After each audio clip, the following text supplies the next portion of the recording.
Sup, my fellas, don't forget to leave feedback, and enjoy the story. The people were tied to tall posts. The year was 237, the war was going on, in which humanity was fighting a monstrous monster called corruption. The sun rose over the mountains, there was only a little time left until victory. The warrior angrily clenched his teeth. The knight frowned sternly and thought about how he was betrayed by a close friend, whom he treasured more than his own life. A red stone shimmered in the man's chest. A bloody sword was stuck in the ground. A broken helmet lay nearby. The boy narrowed his eyes and said that they fought for Oliven. The battlefield was strewn with the bodies of the dead. The young man grinned and added that they united the continent and fought corruption, risking their lives for him. The traitor fell to his knees in front of him. The swordsman looked down at him and asked why he did this. Blood was dripping from his sword. The warrior said that he could not die like this, because otherwise his comrades would suffer in the graves. The villain lowered the corners of his lips and called out to him. The knight without hesitation pierced his body with his sword. Oliven asked his friend how this happened. Blood flowed from his mouth. Carl pulled the sword out of him, and his body fell to the ground. Clutching the hilt of the sword in his hands, the boy was outraged by the traitor calling his friend, and concluded that he remains a hypocrite to the very end. The young man leaned on his shield, the one who won countless victories and battles, called the Holy Sword and the defender of the Empire. Looking at the body of the dead villain, the swordsman realized that he would become a traitor to everyone, having killed the emperor. The soldiers ran forward, wanting to kill the state criminal. Someone approached him and said that in this way the famous hero became a traitor to the empire. Nardi frowned menacingly. All 10 years of the war humanity fought against corruption, and a squad of 10 strongest fighters risked their lives for the emperor. The guards pointed swords at them. Upon returning to their homeland, they were not waiting for a warm welcome, but death. All of the warriors' comrades were brutally killed by order of the monarch and hung on poles. The platinum dragon put his hand on his shoulder and explained that Oliven did everything to kill the hero who returned 10 years later. The soldiers raised their weapons. The man asked what his friend was going to do, because all his comrades and the emperor were dead. Bloody corpses lay on the ground. Next to them lay a bleeding traitor. Nardi asked if the knight was ready to meet his end. He narrowed his eyes contemptuously and said that in this case, his comrade will go down in history as a dishonorable northerner, accepted by his majesty and meanly betrayed the ruler. The platinum dragon bared his teeth and added that no one would ever know the truth about the emperor trying to kill the holy sword. In the memory, the monarch folded his hands behind his back. A smile shone on his face. Carl could not believe that the man he swore to protect with his life betrayed him. The boy gritted his teeth and wondered why the villain decided to kill them. The young man frowned and asked if his comrade really wanted to know his next steps. The swordsman introduced himself as the leader of the squad and said that he would return to the past. The warrior decided to go to the Frell Tower and disappeared into thin air. Nardi narrowed his eyes suspiciously and asked if he really was going to return to the past. The knight found himself in front of the tower. The gates opened and monsters ran out. The defender of the empire swung his sword. Frell was a place where death awaited around every corner, but where everyone could deserve a second chance. The holy sword entered the battle with the monsters. Frowning, the platinum dragon thought that even he could not stand against the horrors lurking inside the tower, and realized that his friend would have to fight even more terrible creatures than in the war with the corruption. Carl pounced on the demons. The boy dealt a powerful blow. The man realized that he could not say that the hero would be able to reach the top of the tower. The dead monster fell to the ground. The young man took a step forward. A blue portal shone in front of him. Nardi decided that his friend would be able to go back in time if he managed to reach the end. The swordsman extended his hand towards the light. Watching him from afar, the platinum dragon thought that passing the test of the tower was the only way left. The warrior entered a cloud of blue energy and declared that he would direct fate in the right direction with his own hands and would definitely survive. Magic waves enveloped his body. In memory, the knight raised his sword over the emperor. Oliven's eyes widened as the blade pierced his chest. The defender of the empire charged at the monsters, determined to overcome all obstacles in his path and return to the past. In his memory, his dead comrades were tied to pillars. The holy sword flashed with fiery eyes and struck. The protagonist imagined his squad moving forward and wished to climb the infernal tower and win. In the past, the monarch placed the sword on his shoulder and knighted him. The demon threw him into the rocks. As children, he and Oliven trained shoulder to shoulder. Carl swung his sword and decided to do his best, even if it meant spending a lot of time for it. The boys were resting in the forest after training. The boy's body crashed into the rocks again, but his determination did not fade. His versions from the past were looking at him. The young man raised his sword and screamed furiously, wanting to change the course of history. The boy smiled and greeted him. A bright flash of light flashed in the darkness. Light began to fill the darkness. The warrior's eyes widened as someone called out to him. The child sat in the carriage, not understanding what was happening. The knight looked at his hands. Frowning, the man assumed that his son was worried and asked him not to worry about anything. The defender of the empire looked at his reflection in the glass and remembered that just a moment ago he was in the unknown Tower of Frell. The carriage was driving along the street of the city. A local resident was holding an apple in his hands. A woman was leading her daughter by the hand. The protagonist saw the landscapes and felt the feelings that he lacked so much. In the memory, the holy sword surpassed all the dangers of the tower and left the monsters behind. Carol clenched his fist and realized that he was able to return back. The boy looked at his father and realized that he found himself in the time when he was just adopted, before the war with corruption began. Kruvel crossed his arms over his chest and said that he understood that leaving his hometown is not easy. The Lord raised his eyebrows and asked what his son wanted to do after he settled in his new place. The boy's eyes widened in surprise and he thought about it. The warrior remembered how he had thrust his sword into the ground and thought about how he would not do what he wanted, but what he had to do. There were many corpses on the ground. His brothers and comrades had given their lives in vain, and fate had turned its back on him, but now he had a chance to create his own future. The knight frowned and said that he wanted to learn magic. The nobleman narrowed his eyes and said that representatives of the E-race could not use magic. With a stern frown, the defender of the empire said that this was an even more compelling reason why he needed it and thought about how one swordsmanship would not be enough. With wide eyes, the protagonist remembered that a bloody war was about to begin and decided that he must master magic by then, so as not to repeat the mistakes of his past life. Carol clenched his fist and asked the god Yeller to look at him. The boy smiled confidently and mentally said that he would definitely fix his future. The boy looked up and repeated his desire to learn magic. The wheels of the carriage clattered on the pavement. The nobleman crossed his arms and asked if he didn't know that immigrants couldn't use magic. This man was the commander of the Azure Knights and one of the 5 outstanding swordsmen on the continent. The man crossed his legs and decided that his adopted son decided to mock him like that. Kruvel remembered the man in the black robe and said that he personally led the troops under the edict of His Majesty's purification from heretics. The Lord frowned and reminded him that he himself killed the child's entire family and tribe. The warrior looked at him attentively. The nobleman explained that the reason he was left alive was because his father was an excellent fighter. The knight clenched his fists. Raising his hand, the nobleman suggested that his anger towards him would give him strength, and asked his son to prove that he had not taken him under his wing in vain. The carriage entered the territory of the McGavin family estate, the man hoping that his ward had indeed inherited his biological father's talent.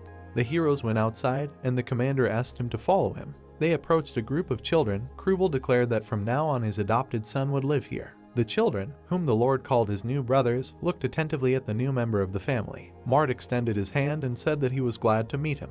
The defender of the empire approached him and remembered that this was the eldest and only blood son of the aristocrat. In his past life, a monster pierced his chest during the war with corruption. The protagonist shook his hand and introduced himself. Climbing the stairs, the nobleman assumed that the child was tired from the long journey and decided to show him his room. Most of his children had dispersed. Elliot and Jake approached the newcomer and introduced themselves to him. Carl remembered how the giant demon had dealt with them in the war. The boy clenched his fist and thought about how he had gone through hell of his own free will to prevent their deaths. The boy climbed the stairs and decided that from now on the future was in his hands and that he needed to fix everything. Swords clashed. Someone asked what the newcomer was doing. The Lord's son narrowed his eyes and said that he was currently studying the mansion. His brother noted his pitch black eyes and hair and concluded that he was an immigrant. Elliot and Mart were fighting. After blocking his opponent's attack, the boy asked how it was right to take an immigrant into the family, and said that it was the same as going against the edict of His Majesty. The eldest son, Kruvel, frowned and asked him to refrain from such statements. The opponents jumped away from each other. After that, the swordsman immediately lunged forward. His opponent swung his sword, but did not have time to react. The fighter pointed his weapon at him. The sword flew high into the air. It crashed into the ground not far from the fallen owner. Elliot looked tensely at the tip of the sword in front of his face. His brother sternly knitted his brows and reminded that they were all on equal terms. The boy lowered the sword and asked his comrade not to forget that the Lord had adopted Carl, making him their younger brother. The young man frowned with displeasure and was indignant that Mart was ready to accept even an immigrant into his family. The swordsman looked away. His opponent decided that his father had good reason to consider him the future head of the family. The eldest son, Kruvel, held a shining sword in his hand. There was no more worthy heir to this family. The boy sternly knit his brows and declared that an immigrant brother was wrong. With his back to him, the fighter said that he knew about his dislike for the immigrant and asked him to be kinder to the newcomer. His friend asked what would happen next. The knight looked away and suggested that they watch whether it was worth it for the father to break the edict to save the life of this child. The boy looked at him sternly and hoped that the Lord would not include him in the candidates for the inheritance. Mart raised his sword in front of him and said that it was not even worth worrying about. The swordsman turned away and asked him to stop talking nonsense and start training. Suddenly, The eldest son Cruel looked back. The main character came out onto the training ground. The fighter frowned when he saw him. Carl's eyes lit up, and his brother realized that this was a challenge. Grinning, the knight asked if he knew how to handle a sword, and said that he had heard rumors that northerners were able to tear a man apart with their bare hands. The boy slyly knitted his brows and suggested that they get straight to business. The boy frowned and said that he would only agree if his older brother gave it his all. Mart narrowed his eyes suspiciously. Elliot gritted his teeth and was indignant that the newcomer dared to provoke his brother. His friend thought that he knew that he would only cause trouble. The swordsman turned his head. In his hands was a weapon. The boy raised his sword in front of him. Embraced by a bright aura, the eldest son of Cruel decided to teach his half-brother the laws of the Empire, since they were now members of the same family. The warrior frowned and realized that his opponent wielded a mana blade. Smiling, the defender of the Empire mentally called him a child, since he fell for such an obvious provocation. Gusts of wind carried the aura across the training ground. The Holy Sword thought that in the plan built as they climbed the Frell Tower, his older brother was the first step. The knight swung his sword. The protagonist blocked his attack. A distance formed between them. Carl frowned and noted that his opponent had impressive abilities. The young man raised his sword in front of him. Since he was a small child, he had been considered a worthy heir to the McGavin family. The boy, engulfed in red energy, thought that in front of him was an ordinary chick who had not yet tasted a real fight. The guy sternly knitted his eyebrows and decided to make him realize this. The warrior opened his mouth wide and asked his opponent not to hesitate. Mart narrowed his eyes in displeasure. The swordsman swung his sword and lunged forward. The defender of the Empire easily parried his blow. Holding the weapon in front of him like a shield, the Holy Sword noticed that even in his seemingly swift and powerful attacks, one could find flaws. The protagonist swung his fist. He hit his opponent in the face and thought that it was simply impossible to surpass the experience of a real fight. The eldest son, Cruel, fell to the ground. Elliot rushed to his aid. The young man raised his hand and asked him to stop. Carl extended his hand to him. Looking down at him, the boy hoped that his brother had realized that excessive training would lead to bad habits and that he would have to become much stronger to protect his family. The boy smiled and said that it was a good match. Mart waved him off. The swordsman stood up and said that he had learned an important lesson. The boys looked around when they heard someone cough. With a stern frown, the Lord announced that the training was over and asked everyone to return to their rooms. His children bowed and agreed with him. As the Imperial Protector passed him, the man asked and called out to him. The nobleman lowered the corners of his lips and asked him to stay away from the training hall for a while. The Holy Sword smiled. He confidently knitted his brows and agreed. White clouds enveloped the moon. The heroes stood on the balcony. The soldier assumed that his lord had brought a problem child into the house. The nobleman said that he had decided to separate him from the others for now. Cruel folded his hands behind his back and explained that he was the son of Kaliak, the head of the Black Eye tribe. The lord frowned and asked what his comrade thought about this. The old man replied that this tribe was famous for its skilled swordsmen for good reason. The knight introduced the main character with a mess and added that he combined natural flexibility and a sense of combat inherent only to barbarians. The captain looked down and concluded that such people were born with a blade in their hands. The man looked at the sky and thought that Carol could take away his title of the strongest young swordsman if he were born in the Empire. Sitting on his bed, the boy remembered that in a week his father would leave for the royal palace. The guy looked at his reflection in the mirror and realized that this was his first and last chance. In the past, Nardi, frowning, was surprised that an ordinary person could wield a sword with such skill and assumed that he would soon be able to surpass even his father. Through the darkness, the bookshelves were visible. The Platinum Dragon said that he would have helped him master magic power if he had known that he was from the McGavin family from the very beginning. Squinting, the warrior mentally thanked him and thought that with his help he could choose a different course of history. The knight determinedly knitted his brows and realized that he could change fate with his own hands. The woman approached the nobleman and asked why he accepted a boy from a tribe without magic powers into the family. Isabella knitted her brows in disappointment and reminded him that she belonged to a family of hereditary magicians. The nobleman looked back and said that this was not the case at all. The countess asked why her husband then paid so much attention to this child. Raising his hand, Cruel said that they both received help from Kaliak in the past and asked her not to forget that this was his son. The lord looked away and explained that he should not stop the boy from learning for the sake of honor to his father, even if it was impossible. The family was sitting at the dinner table. The woman took a sip of wine and called out to her adopted son. She gave him a stern look and asked if he really wanted to learn magic. Elliot and Mart flinched in surprise. The young man looked at his brother and asked if northerners could master magic. The eldest son assumed that the newcomer was crazy. The Holy Sword looked at his stepmother and explained that it was not just about magic. Isabella frowned and asked why he needed it then. Looking at his stepbrothers, the defender of the empire realized that he had to justify his presence here and that the most important thing now was to change his father's attitude towards him. The nobleman sat at the head of the table. The protagonist thought about the fact that he could not say his intentions directly. Carl looked down and decided to confess to the family. The boy opened his mouth wide and declared that he wanted to surpass everyone. The McGavin clan stared at him in amazement. Mart gritted his teeth and wondered what that meant. The boys shuddered tensely. The nobleman leaned on his hand and called it an unusual answer. Kruvel frowned sternly and asked if it was about him too. The boy nodded silently. The eldest son clenched his fist and called him arrogant, but his father immediately ordered him to be quiet. The lord lowered the corners of his lips and asked if his adopted son wanted to surpass him even in swordsmanship. The warrior sternly drew his eyebrows together and confirmed it.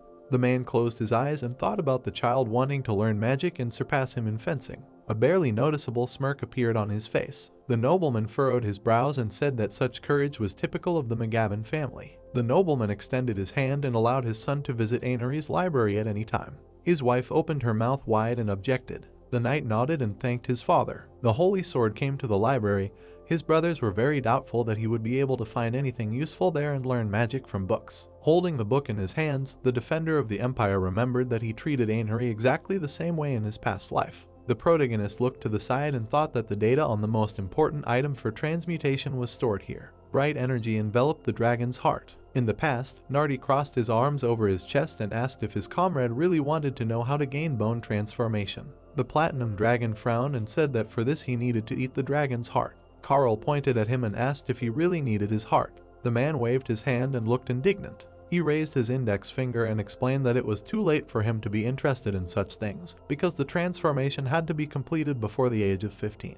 Nardi spread his arms and said that he would have to go back in time to learn magic, and called it ironic that he had been adopted by the McGavins, because their family secretly kept the dragon's heart. The boy raised his hand and guessed that the dragon's heart must be somewhere here. The boy clenched his fist and promised to find it. Sitting at his desk, Kruvel asked if his adopted son never left the backyard. The soldier frowned and reported that the child was practicing something, but definitely not swordplay. Scratching his beard, the lord remembered that a week had passed and was surprised that his son did not sit in the library all day long. The man shuddered when the knight reported that knights were waiting for him in the fortress. The captain gave him a stern look and added that the emperor would be angry if they continued to stall. The nobleman clasped his hands and agreed with him. The nobleman narrowed his eyes and asked to be called here. The warrior, shrouded in a blue aura, held training fights with summoned enemies in the evenings. The blue energy took the form of a man. The doll attacked its creator. The holy sword tried to hit him, but missed and decided that it was due to his young age. A wave of energy pierced him through.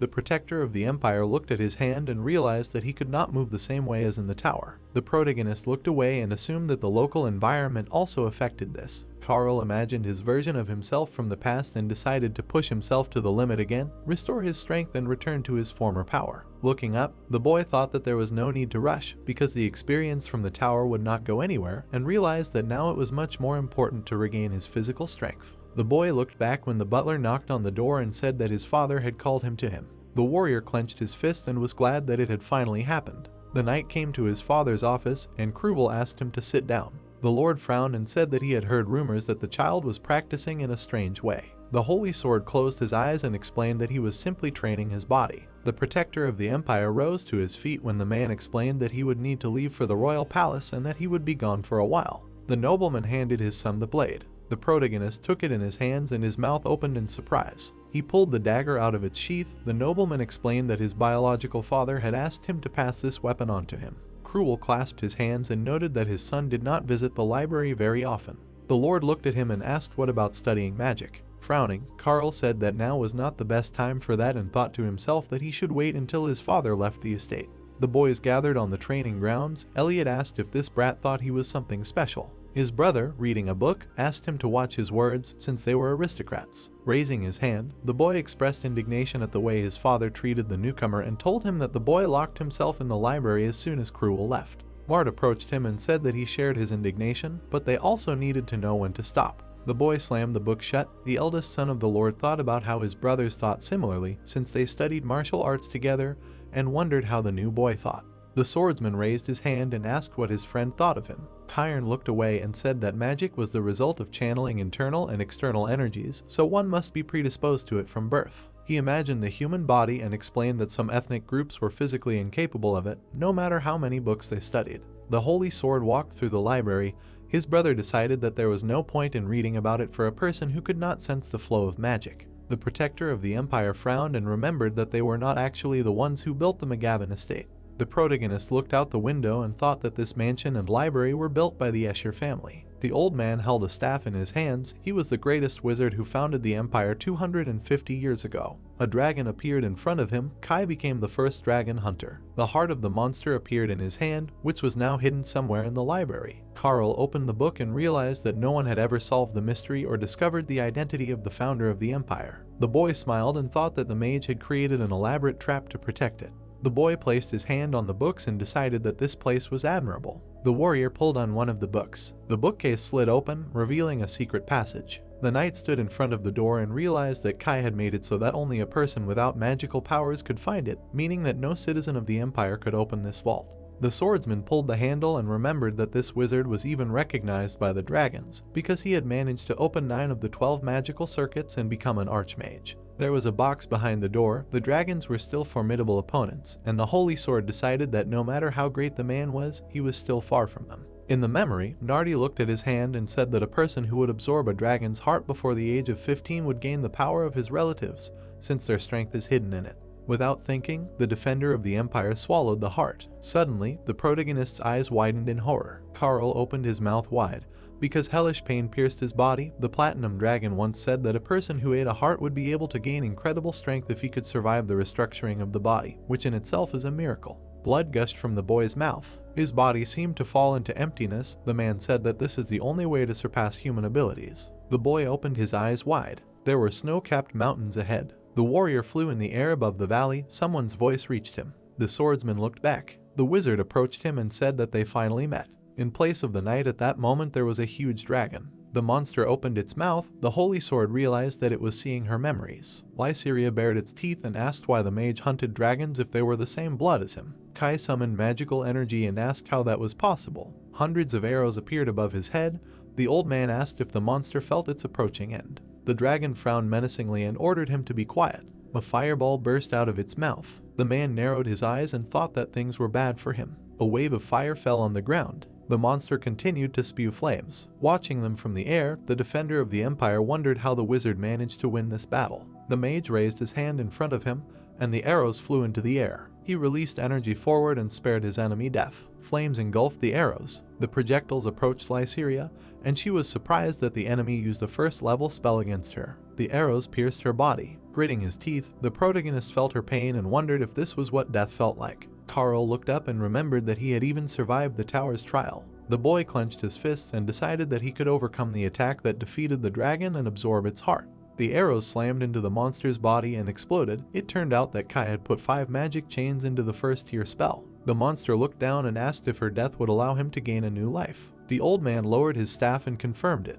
Fire arrows flew above his head. The man declared that his magic would die with him. A powerful explosion was heard, killing the dragon. Blood gushed from her mouth. The wizard frowned and thought about their essences concentrating here. The chains became red hot from the heat of the fire. The boy opened his eyes. He woke up on a bed. The butler ran to him and noticed that the young master had come to his senses. The servant looked around and decided to call the countess. The warrior looked at his hand and felt the power. The swordsman raised his hand and stopped the footman. The page looked back and tried to object. The knight frowned worriedly and said that he would go to his stepmother himself when he felt better. The Holy Sword looked at his hand and asked the butler to leave and not disturb him. A small fire appeared on his palm. The defender of the empire raised his eyebrows and realized that this was it. The protagonist clenched his fist and decided that this was the power one could only dream of. Carl looked back and thought that now everything would be different. The sun's rays shone right through the window. The servant entered the room and was glad that Jake had found the young master. The boy introduced his younger brother and was not surprised that he had come to the library, since he did not have such outstanding fighting skills as the others.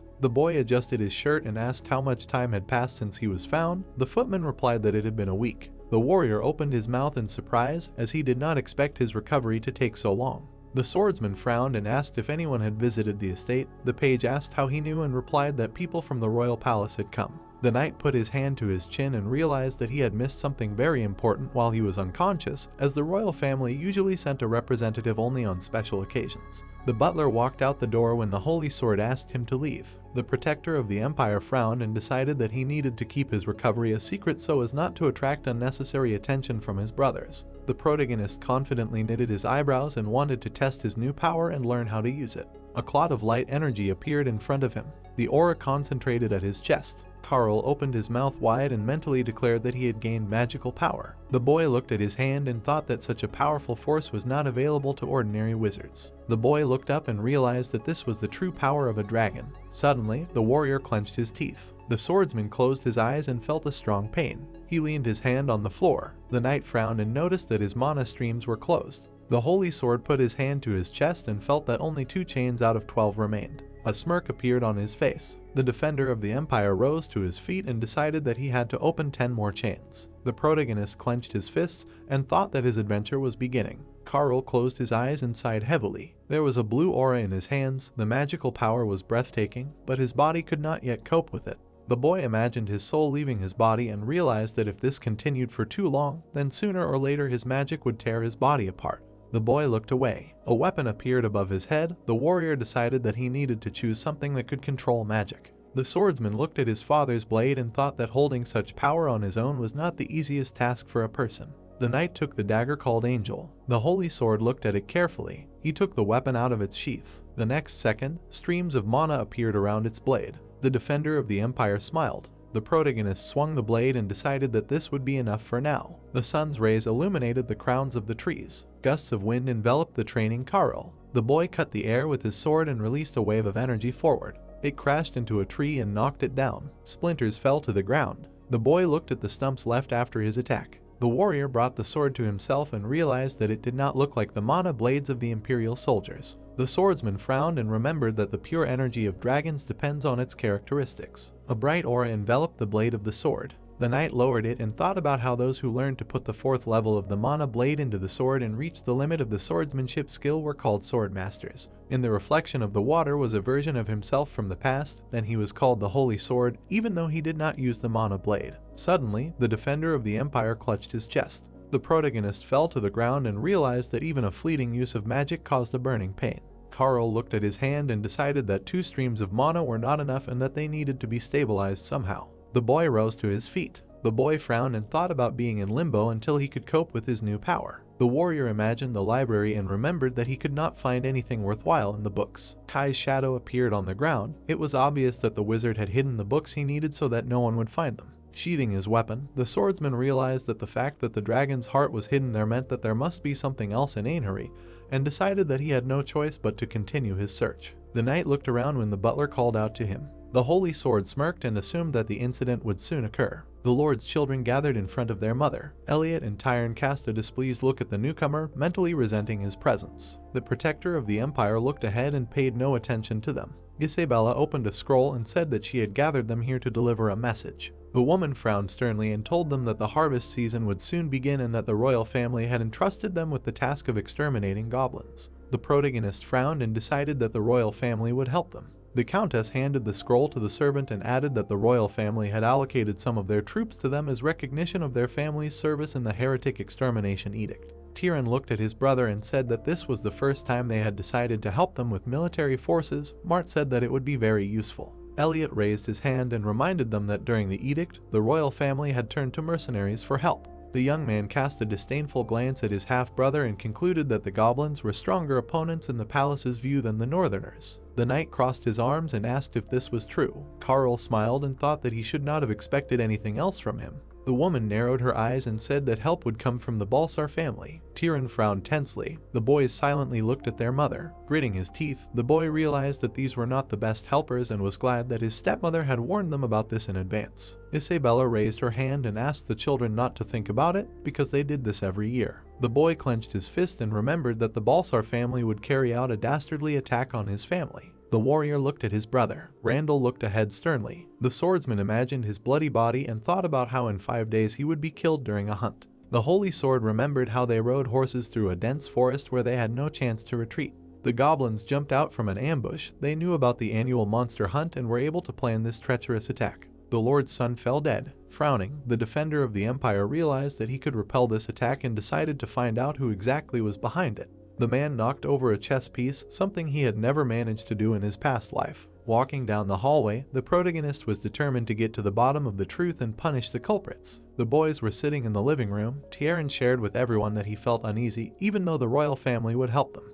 The young man raised his hand and expressed indignation that they would send Balsar troops to help them. Looking at his brothers, he reminded them that they were their sworn enemies and assumed that they must be plotting something, because everything couldn't be that simple. Carol crossed his arms over his chest and thought that this was true. The boy looked away and remembered that this was all because the emperor had not yet chosen an heir. The two brothers stood with their backs to each other. The battle for the throne was only between them because their younger brother was too weak. Ruan raised his sword. He was considered the most obvious candidate for the ruler. All Ivan stood next to Kruval. Everything changed when the captain of the Blue Knights gave him his preference. Because of this, the Balsars opposed the Macgavin family since they supported the eldest heir. Tyron raised his hands and said that the Balsars represented the interests of the first prince. The youth put his fingers together and asked why they would send their fighting forces to help when their father was away on business. Putting his hand to his chin, Mart agreed with him and explained that the Blue Knights, led by their father, would come from the north and that the Balsars would not dare to compete with them. The Lord's son frowned menacingly. The emperor held a scroll in his hand. The boy understood that there was no point in challenging his will. Looking at his half-brother, the warrior decided that it was quite difficult and thought that the words of his majesty had little weight for people of such a young age. Smiling, the swordsman mentally asked his brother to continue to doubt and realized that the skill of questioning everything would make him an outstanding strategist who would help him many times. Tyron raised his hand and agreed to participate in the extermination of monsters. The eldest son, Kruval, opened his mouth in surprise, not expecting to hear something like this from him. The young man smiled and said that he did not have to do everything alone. Raising his eyebrows, the Holy Sword was surprised that the weakest of them wanted to take part in the battle and concluded that the future was beginning to change. Elliot clenched his fist and said that he would go hunting too. Randall agreed with him. Their brother looked away and decided to take the newcomer as his companion. The protector of the empire widened his eyes in amazement. The brothers threw him a displeased look. The protagonist raised his hand and agreed because he did not want to be left out. After that, Carl went out the door. Walking down the corridor, the boy realized that his half-brother had chosen the optimal strategy. The boy imagined the Lord placing his hand on his son's shoulder and thought that in a situation where the supporting troops did not inspire confidence, it was impossible to send the heir of the family to the battlefield. Tyron held two cards in his hands. One of them was the faithful Randall, and the other was a discard card. The second card was a warrior. He realized that no one would regret losing him in battle because he was still considered an outcast. The young man looked to the side. The swordsman assumed that his participation in the hunt implied that he wanted to observe the newcomer. His eyes were closely watching the knight. His brother looked down. The Holy Sword realized that he wanted to know how he managed to defeat Marth and what was happening in the library, and the battlefield was perfect for this. The defender of the empire went outside. Clouds floated above the forest. The protagonist remembered that in his past life Tyron had never participated in hunting, but now everything was different.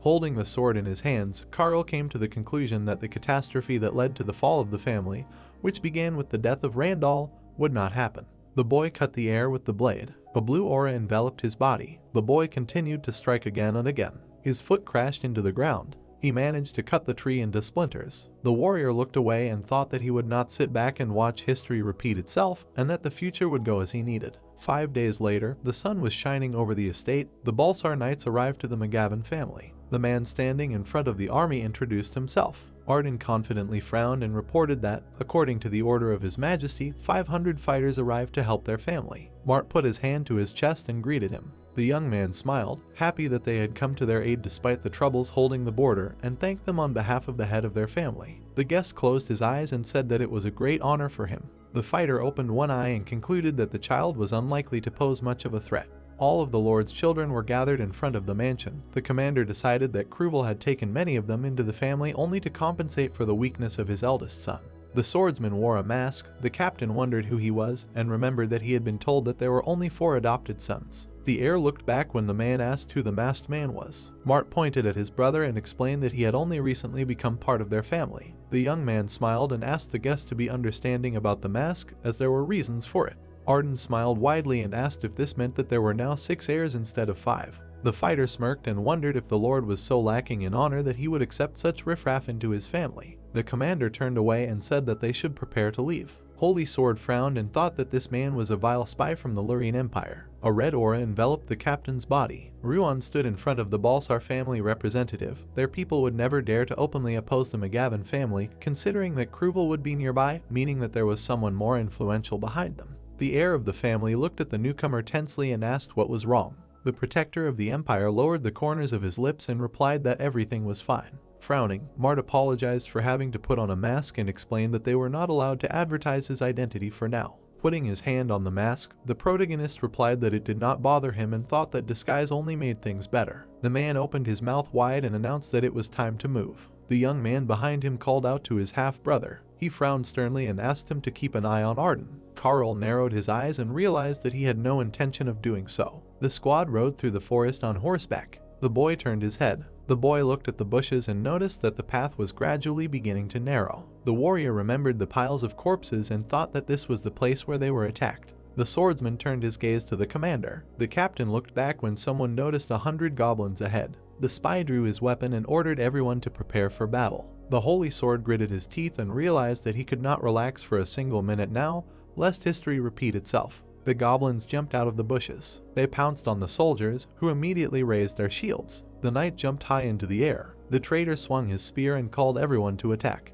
The man landed on his feet, and several monsters fell dead. With his mouth wide open, Arden asked his comrades not to even dare to be confused by such a pathetic ambush and ordered them to go on the offensive. The fighters raised their weapons. The spears pierced the bodies of the monsters. The soldiers stood in a straight line and did not allow them to advance further. The defender of the empire swung his sword. He managed to hit several goblins. The protagonist looked to the side and realized that there were not so many enemies for this battle to lead to losses like in his past life. Randall sat on his horse with a sword in his hands. The young man put his weapon forward. Carl could not believe that his brother would die in a fight with ordinary monsters. The fighters closed ranks on command, holding their spears at the ready. The boy turned around and thought that there must be more to this, because the initial shock of the ambush had worn off and the situation was starting to turn in their favor. The boy looked back when he heard someone screaming. A powerful blow threw the bodies of the soldiers into the air. Tyrn looked back when he heard that their squad was being attacked from behind. The monster bared its fangs. In its hands was a club.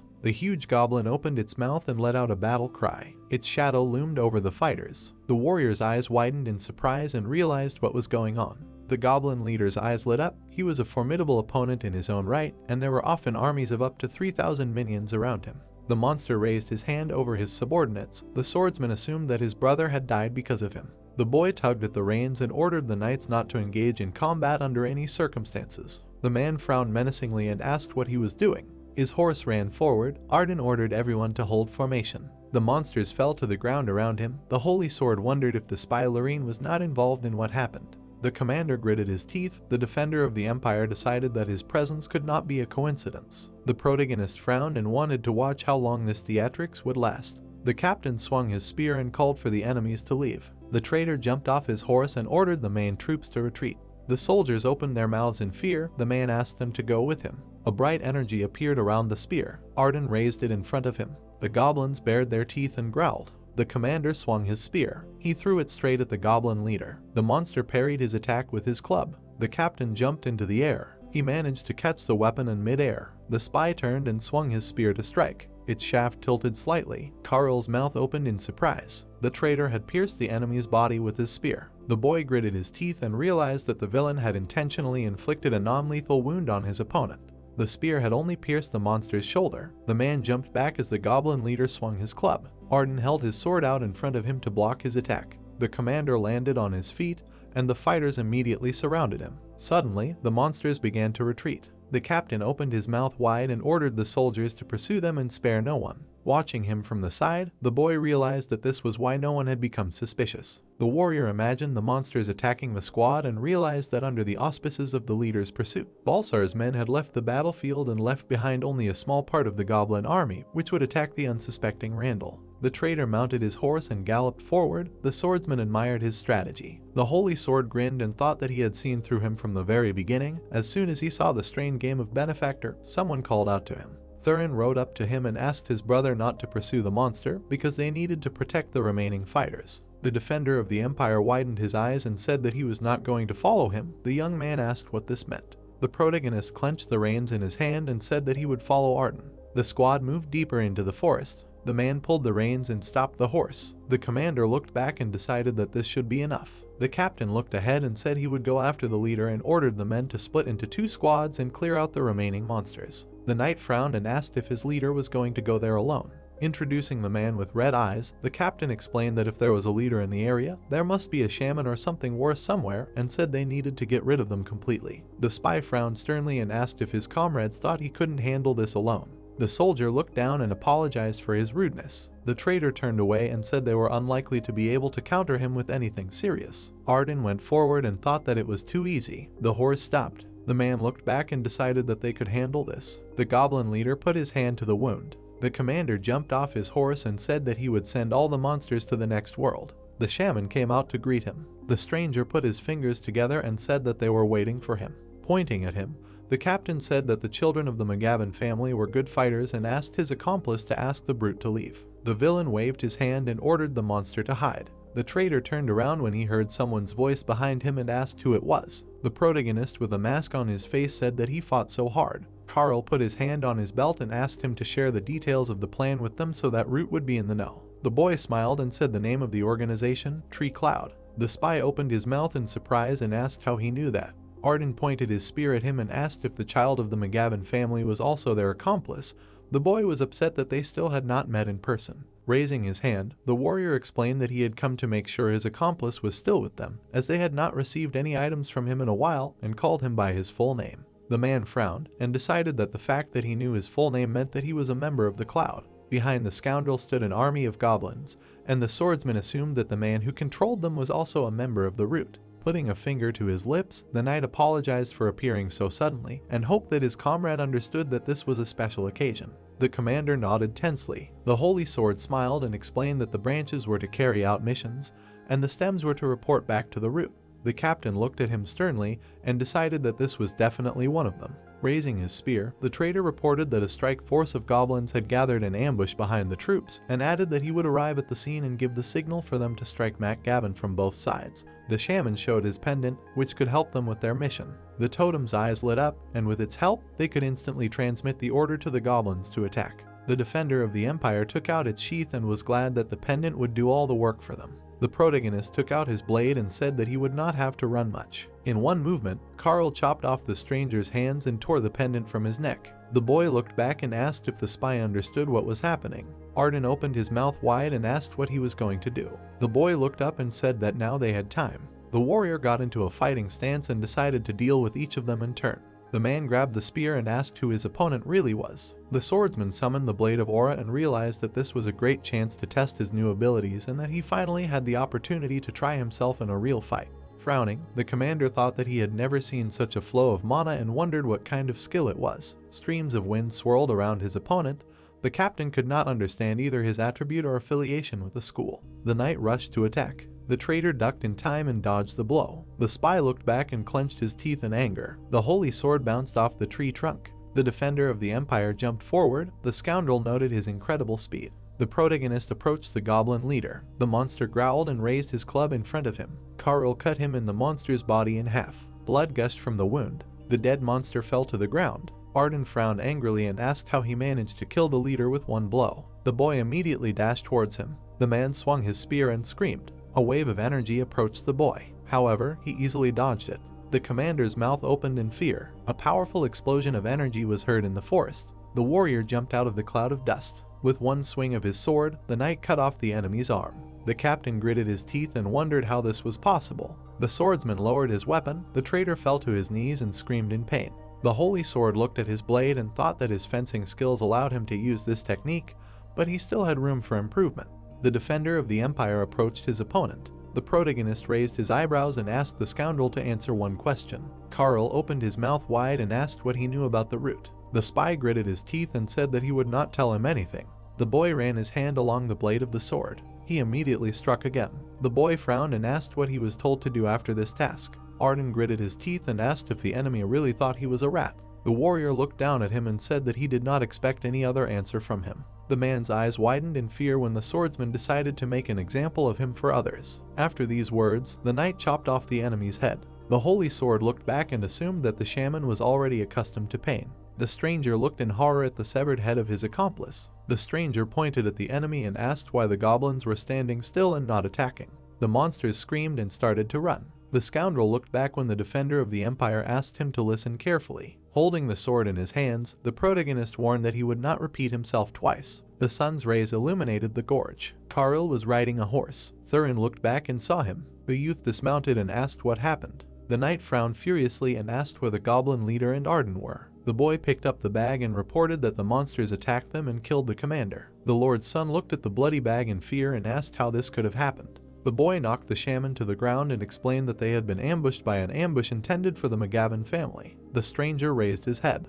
Thurin's eyes widened in shock. The warrior waved his hand and said that this man had been controlling the monsters. Looking at his brothers, the swordsman added that he was a spy from the Lurien Empire. The holy sword clenched his fist and said that they needed to make a decision now, while the goblins were in disarray due to the loss of their leader and before they caused unrest in the villages. His brothers frowned sternly. The lieutenant's brows drew together sternly when he was called out. The defender of the empire looked back and offered to take command due to the death of the lord. The man's mouth fell open in surprise and he asked what that meant. The soldiers tried not to look at him. The protagonist explained that the loss of a leader is detrimental not only to the goblins, but also to the people. Putting his hand to his chest, the fighter realized that the count would not forgive him for retreating in such a situation, and promised that the troops of the Balsar family would help them in the extermination. Carl climbed onto his horse and ordered everyone to disperse to their places. The boy looked down and asked his brother to take command, so as not to waste time and prevent the goblins from scattering around the area. Taran frowned and said that he could not do it. The young man smiled and called his brother a natural leader. The boy smiled back and nodded.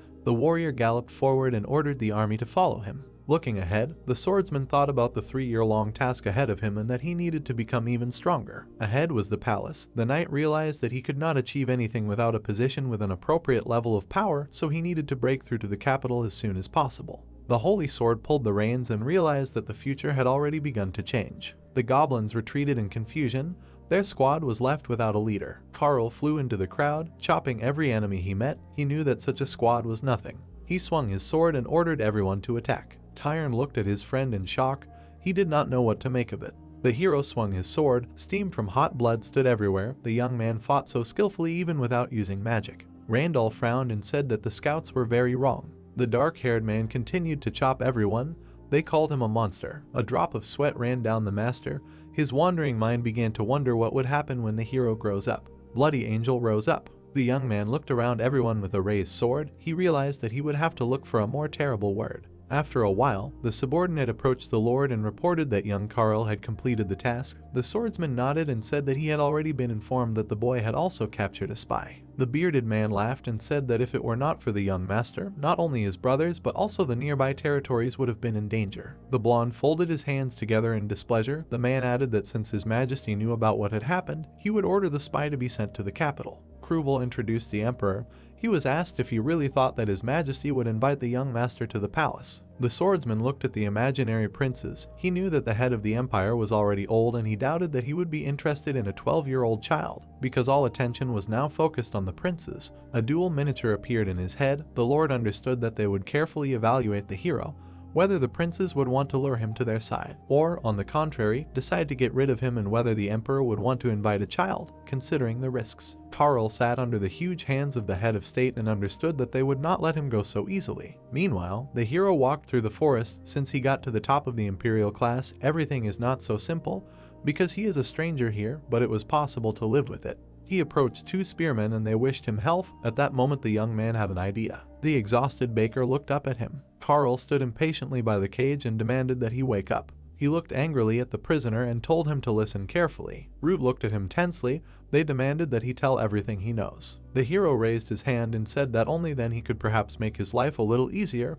and so began a long story. The young swordsman looked at him and asked if he was sure of the authenticity of the information, and the bandaged one replied that he really did not know anything else, after which he asked for mercy. Baker shuddered. He would still be sent to the capital and tortured. The boy knelt down and explained that the pain of losing both arms was nothing compared to what he would have to go through in a cell with an interrogator in the capital who loved to rip off skin. He imagined a naked criminal on the floor and said in a gloomy voice that even the most sincere confession would not save him from torture, and many months of his life would be associated with torment, and in the end a miserable death would await him.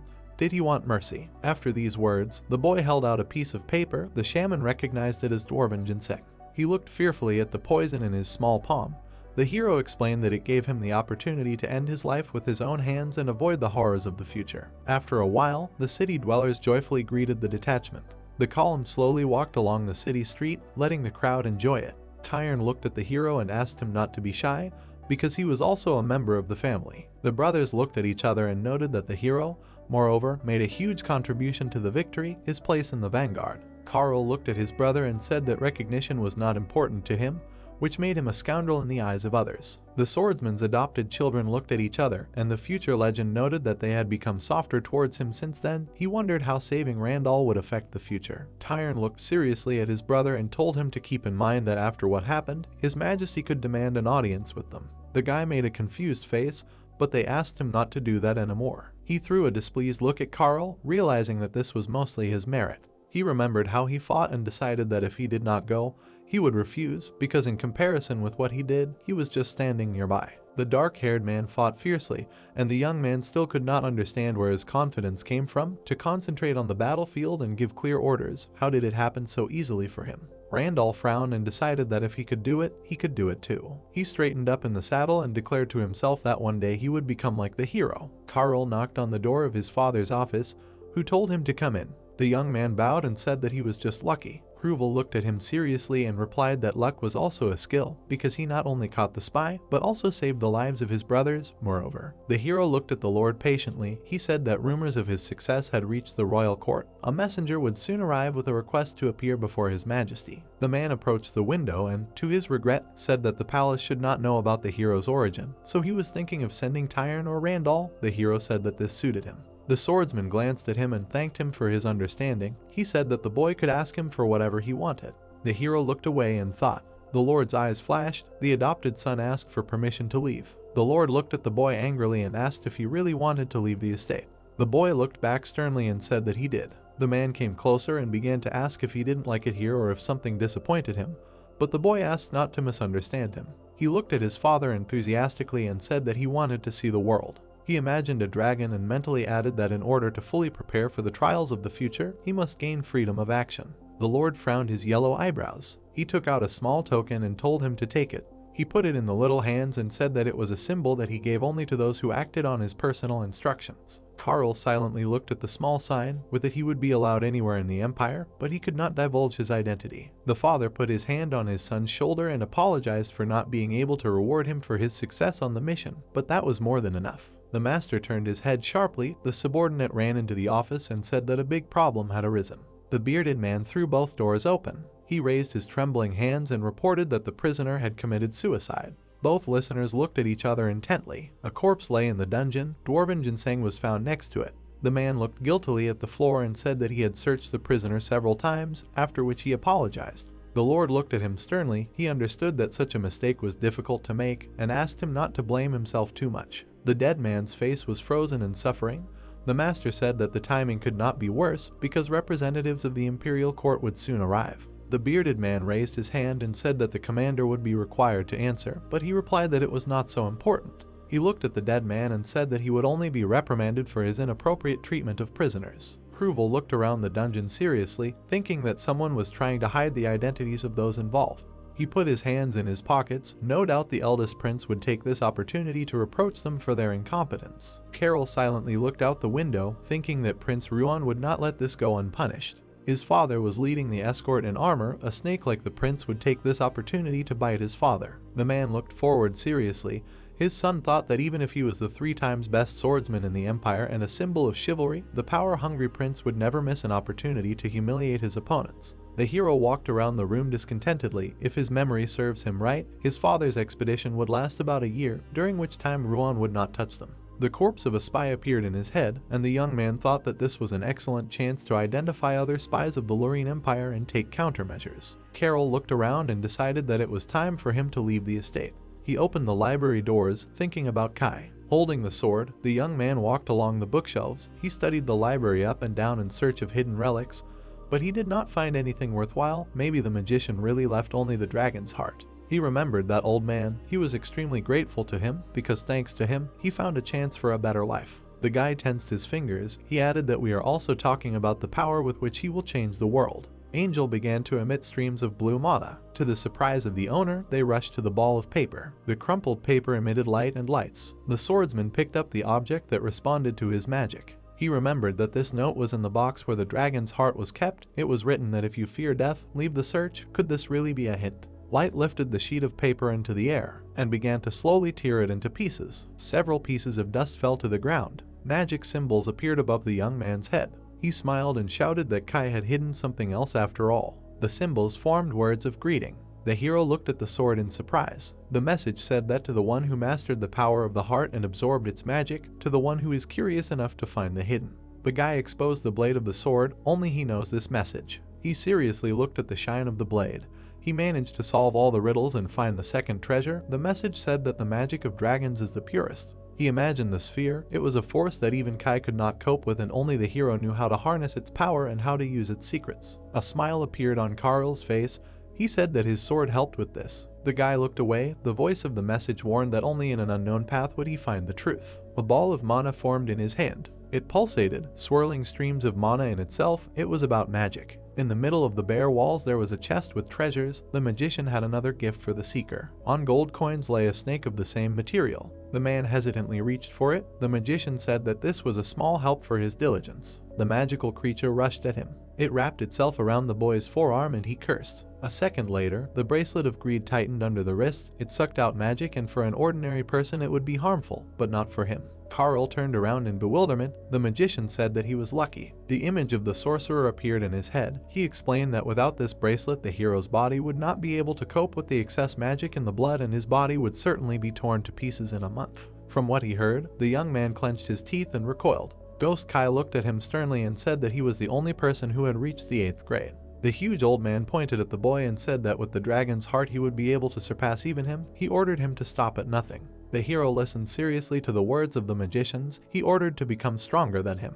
He imagined his burning body, because having absorbed the dragon's heart and having experienced the change in body, he was doomed to ascend. Karl remembered himself in armor on a pile of corpses. He had to reach heights inaccessible to an ordinary person. The ghost clenched his fist and told the man to find his way, because from now on he was the most powerful man on earth, and now he was free. He told him not to obey anyone. The boy shuddered, because as the owner of the treasures of Eshyr, he must remember. A smile appeared on his face, and then laughter began. Memories flashed through his head.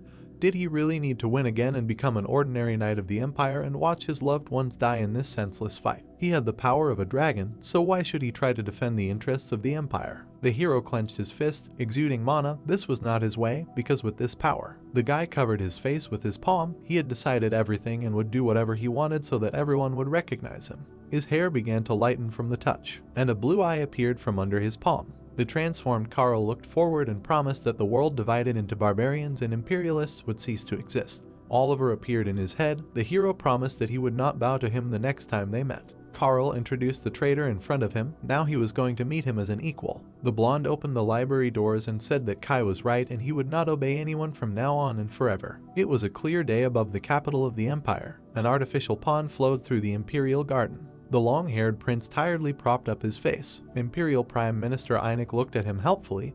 He believed that it was too early to judge because the information was insufficient. Ruon frowned. The minister said that you can't get information from a dead spy, but careless performers must be punished. The prince began to sort through his strands of hair. He did not expect such a bold move from the Lurien Empire, especially on the territory of the captain of the Azure Knights. The old man frowned and emphasized that for the Lurien Empire they were a thorn in the side and therefore sooner or later they would do something. The young man grinned, noting how many enemies they had made, but they weren't enough to take on everyone. The minister bowed and said that they needed to investigate to see if the southern kingdoms were involved, as well as the 3 eastern kingdoms. Ruon waved his hand and ordered them to do so, then remembered that according to rumors, a child had captured the spy. Einik frowned and said that it was Kruval's last adopted son, only 12 years old. The prince smiled slyly, wondering how the knight commander found such gifted children. His eyes were enviable. It was just a pity that his brood was against them. The man looked at the floor and said that no matter how gifted the hero was, he was still a child and if they could gain his favor. The long-haired man poked his temple with his finger. The minister said that this way they would gain a new ally. The gentleman said that this was exactly how it was, because many children were against the will of their fathers. He smiled and remarked venomously, of all people, he should know. Einik raised his finger and added that there was one problem. He imagined the hero leaving and saying that he was not in the palace now. Ruam lowered his hand in irritation, asking again what he had heard, and someone suddenly spoke to him. The boy slowly turned his eyes. His brother smiled and asked to let him say hello. The long-haired man again propped his face and asked since when did they learn to communicate politely. Oliver came closer and noticed that the palace would be empty for a while. The blonde man asked if he really wanted to go on another journey. He pointed his finger at him and told him not to worry, because without him, nothing would likely change here, because it was always like that. The prince smiled and said so. The brother looked at him silently. A sly smile appeared on his face. The white stone reflected the sun's rays in the courtyard. Oliver asked if Ruan had heard of the slave king. The boy frowned and said that he was a tyrant who helped slaves and refugees some years ago. He said that after the edict, he seemed to have become active again, but calling an ordinary thief a king was ridiculous. The traitor rubbed his fingers and smiled. He heard that he was recently caught. Ruan looked at his brother in surprise and asked, really, after so many years? The young man waved his hand and said that Viscount Harun detained him, so they were lucky, but the elder brother asked, what use was it for him to know such trifles? Oliver turned to the window and angrily said that he wanted to share the latest news, in case he was interested. The prince stood up and asked, really, did his brother want to say that he would go to this king, but for what purpose? He turned angrily and said that the prince was just wasting his time. If that was all, then he should go and not linger. The future traitor smiled and said that he would do so. An evil grin appeared on his face. Meanwhile, the hero was crossing the plains. He led his horse and looked into the distance. He decided that he should take a break. Sitting down on the ground, the young man took a sip from his flask. He wiped his mouth and thought that he had almost reached the border of the MacGavin lands. His disappearance had probably already been noticed. The swordsman sat on a stone and looked at the sky, asking himself if this was so important to the others, he needed to move on. Carl frowned. He wanted to collect as much information as possible about Lurian's spies in the next 6 months and become an even more skilled mage. He looked at the Bracelet of Greed and noted that the books contained only low-level spells, and although he did not open more mana flows, with the bracelet it became much easier. Now he can at least practice. He only needs to find a suitable place. He remembered that in the Empire there was an ivory tower of the Dawn community, closely connected with the royal family and the Great Library of Antiquity, where they studied only the highest magic. The blonde shook his head. He understood that in these places they would not teach just anyone, so there was no point in going there. The hero approached the horse and remembered that there was another place. Nardi, and the thought of his lair appeared in his head. A drop of sweat ran down the young man's face.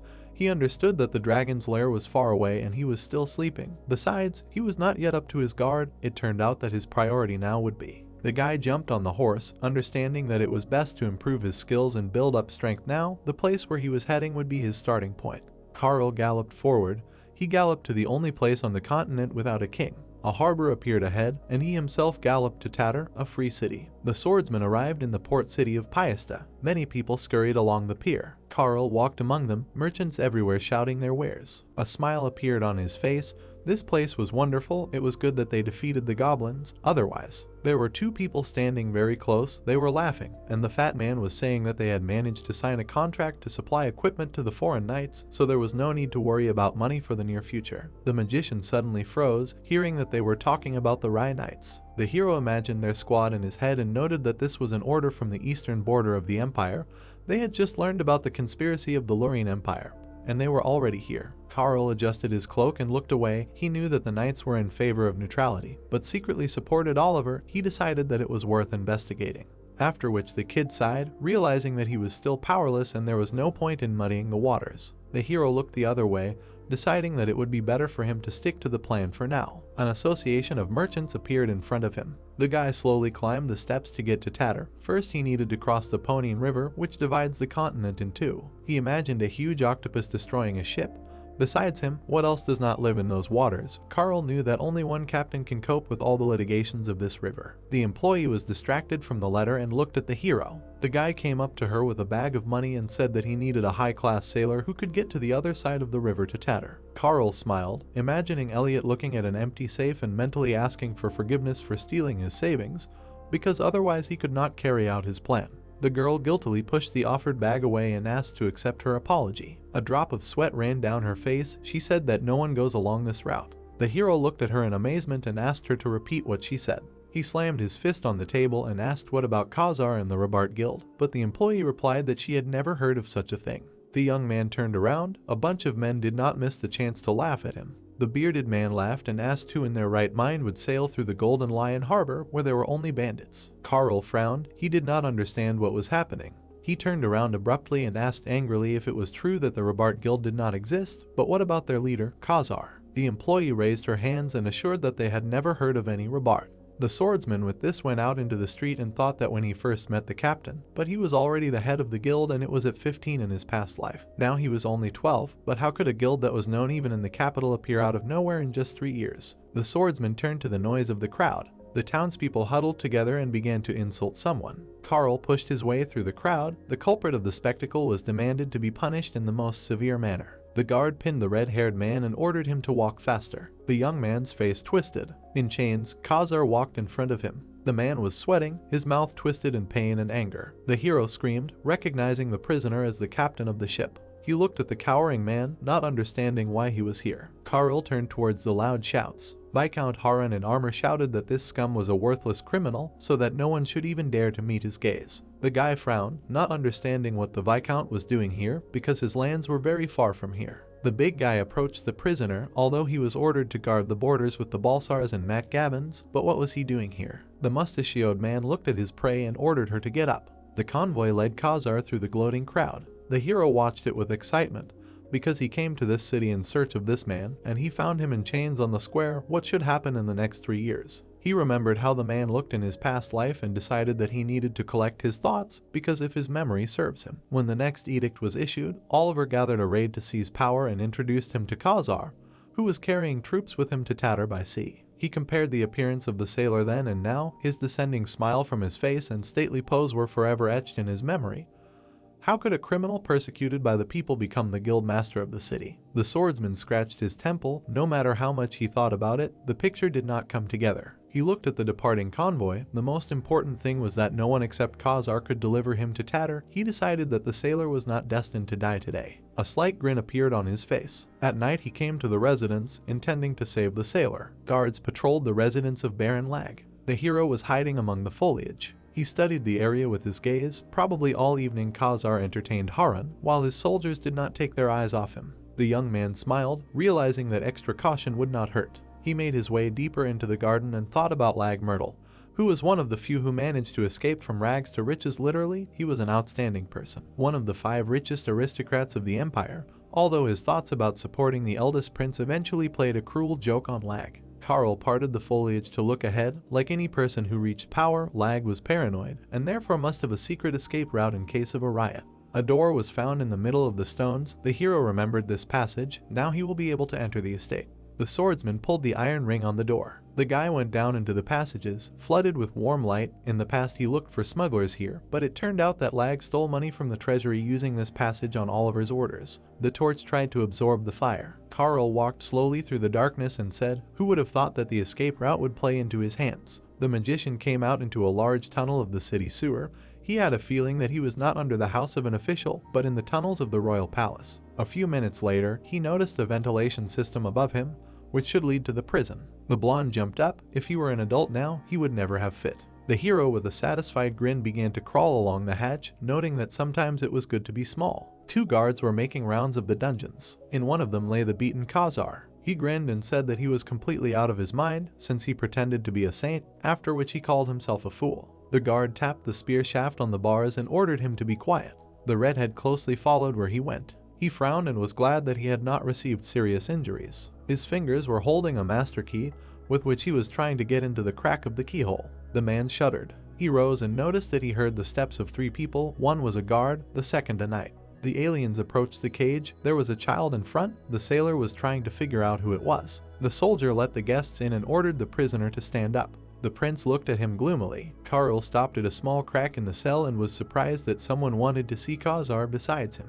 The hypocrite smiled and said that he had long wanted to meet. The hero's eyes opened wide. Khazar silently looked at the nobleman. Oliver frowned and suggested calling him the king of slaves. The swordsman recoiled, seeing a familiar face. The prince silently looked at the sailor. The hero tried to understand why him. The redhead raised his head and said that he had no idea what he was talking about. The master put his hands behind his back and asked if that was what the refugees called him, because even before the Edict of Heresy, he was a hero of refugees, helping all sorts of scum move to the north. The boy smiled and said that the man was involved in Tatter gaining the status of an independent city. Khazar only silently drilled him with his gaze. Karl clenched his fist in anger. Now after hearing everything became clear to him. His face distorted with anger, Oliver contacted the king of slaves. The guy raised his hand and offered to get straight to the point. He extended it to the pirate and asked for help. Khazar grinned and said that he did not understand what was being discussed, because how could rabble like him help my lord? The knight leaned forward, but the prince told him to be silent. The man smiled and said that by the look of it he was the son of some big shot. Was he the eldest or the youngest prince? Oliver frowned and said that it wouldn't hurt to introduce himself, he just thought that he was well known here. The young man bowed and introduced himself. Khazar continued to smile.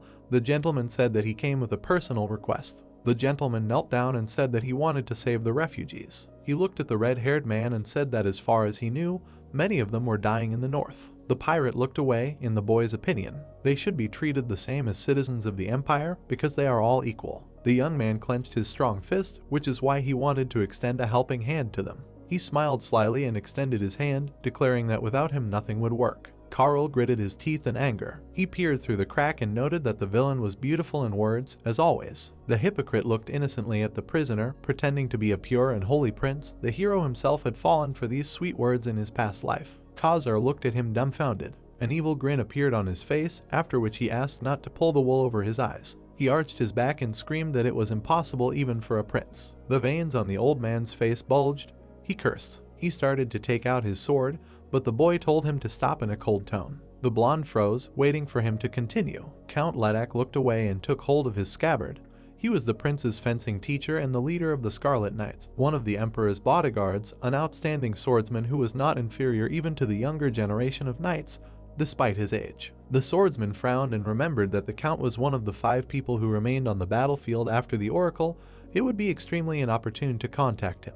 The prince looked at the pirate seriously and asked why he thought so. The man smiled and asked how much he thought it cost to save one refugee. His hand showed 5 fingers. The price was up to 5 gold coins, on which an imperial citizen could live for almost half a year. He said that only a person who paid him the full amount would be able to cross the river. The gentleman looked back sullenly and said that he could give him money, but in response he received a sharp no. Khazar presented the golden lion and said that he needed to pay 4 gold coins for the right to pass. The killer tossed a coin. The last coin decided the further fate.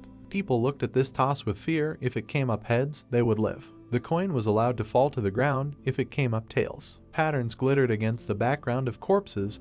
Death awaited the people. The nobleman thoughtfully looked into the void. The man asked him if money could solve this problem. He gritted his teeth and muttered that someone like him, born with a silver spoon in his mouth. He broke down and screamed that he would never understand what it was like to transport people through hell and then lead them by the arms to the chopping block. Khazar glared at him and said that he had never saved people. He wanted to, but he couldn't. His left eye glowed red. He demanded that they stop calling him the king of slaves and get lost. Karl recoiled, seeing the red pupil. He remembered that the captain in his past life wore an armband. The red badge itself proved that he was a survivor of the Ogi tribe, whom the emperor had exterminated long before his clan.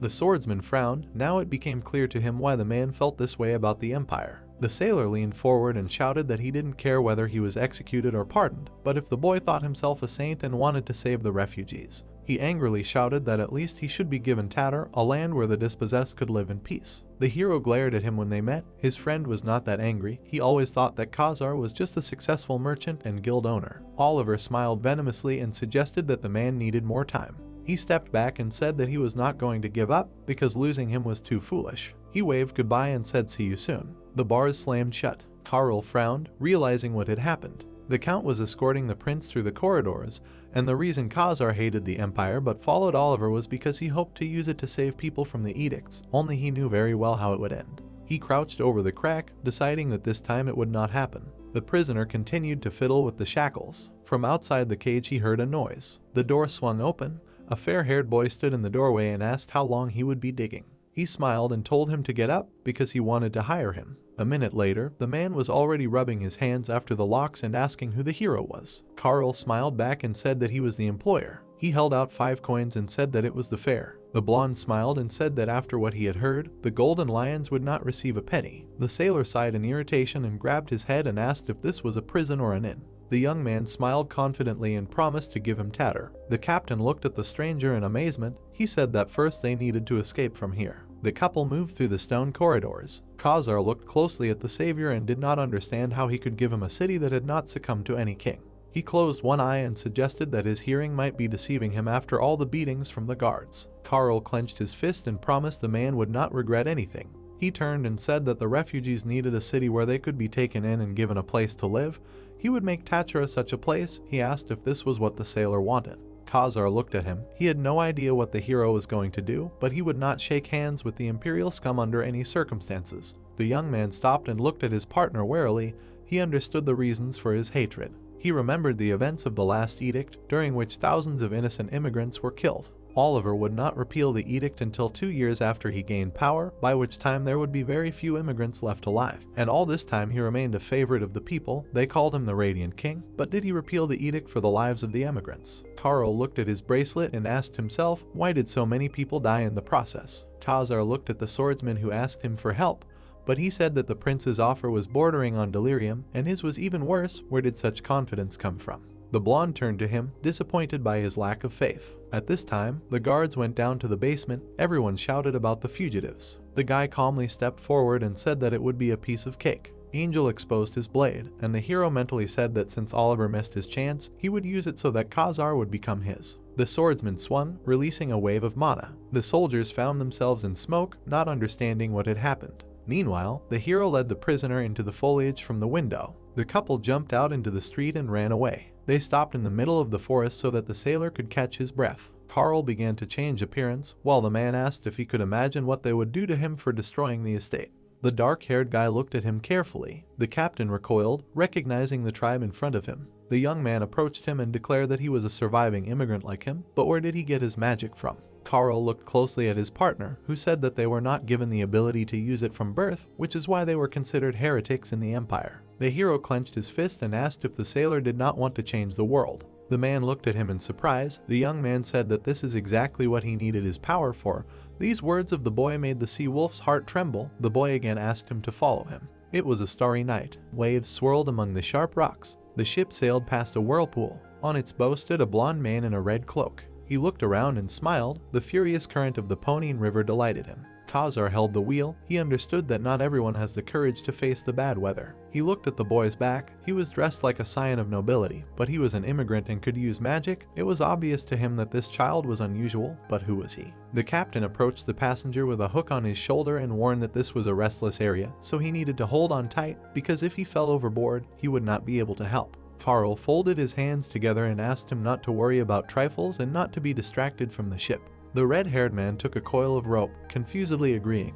He thought and realized that everything was clear, because just anyone would not break into the Marquis's estate. He felt not the energy of a 10-year-old. The young man looked at the dangers like a seasoned veteran who had been through more than one battle. The man began to swing the hook, and threw it on one of the rocks. The tool was fixed on the stone. The captain tensed his arms. Then he began to wind the rope around the post. He screamed and rushed forward, veins bulging in his arms. The ship was cutting through the choppy waters. The blonde watched from the side and noted how the man was steering the ship with brute force without the use of magic. He took a few steps on the deck and noted what an outstanding sailor Khazar was. The hero walked closer to the helmsman and addressed him. He looked at him carefully and asked what he thought of the immigrants living on the continent. Khazar sweated and tightened the rope. He said that it was a stupid question and he was just glad to be alive, because of the edict they were exterminated as runaway slaves. He glanced at the passenger and said that he, a half-breed, had a hard time. He had a tattoo on his wrist. He said that if there was even the slightest hint of alien roots and for the Empire you cease to be a man.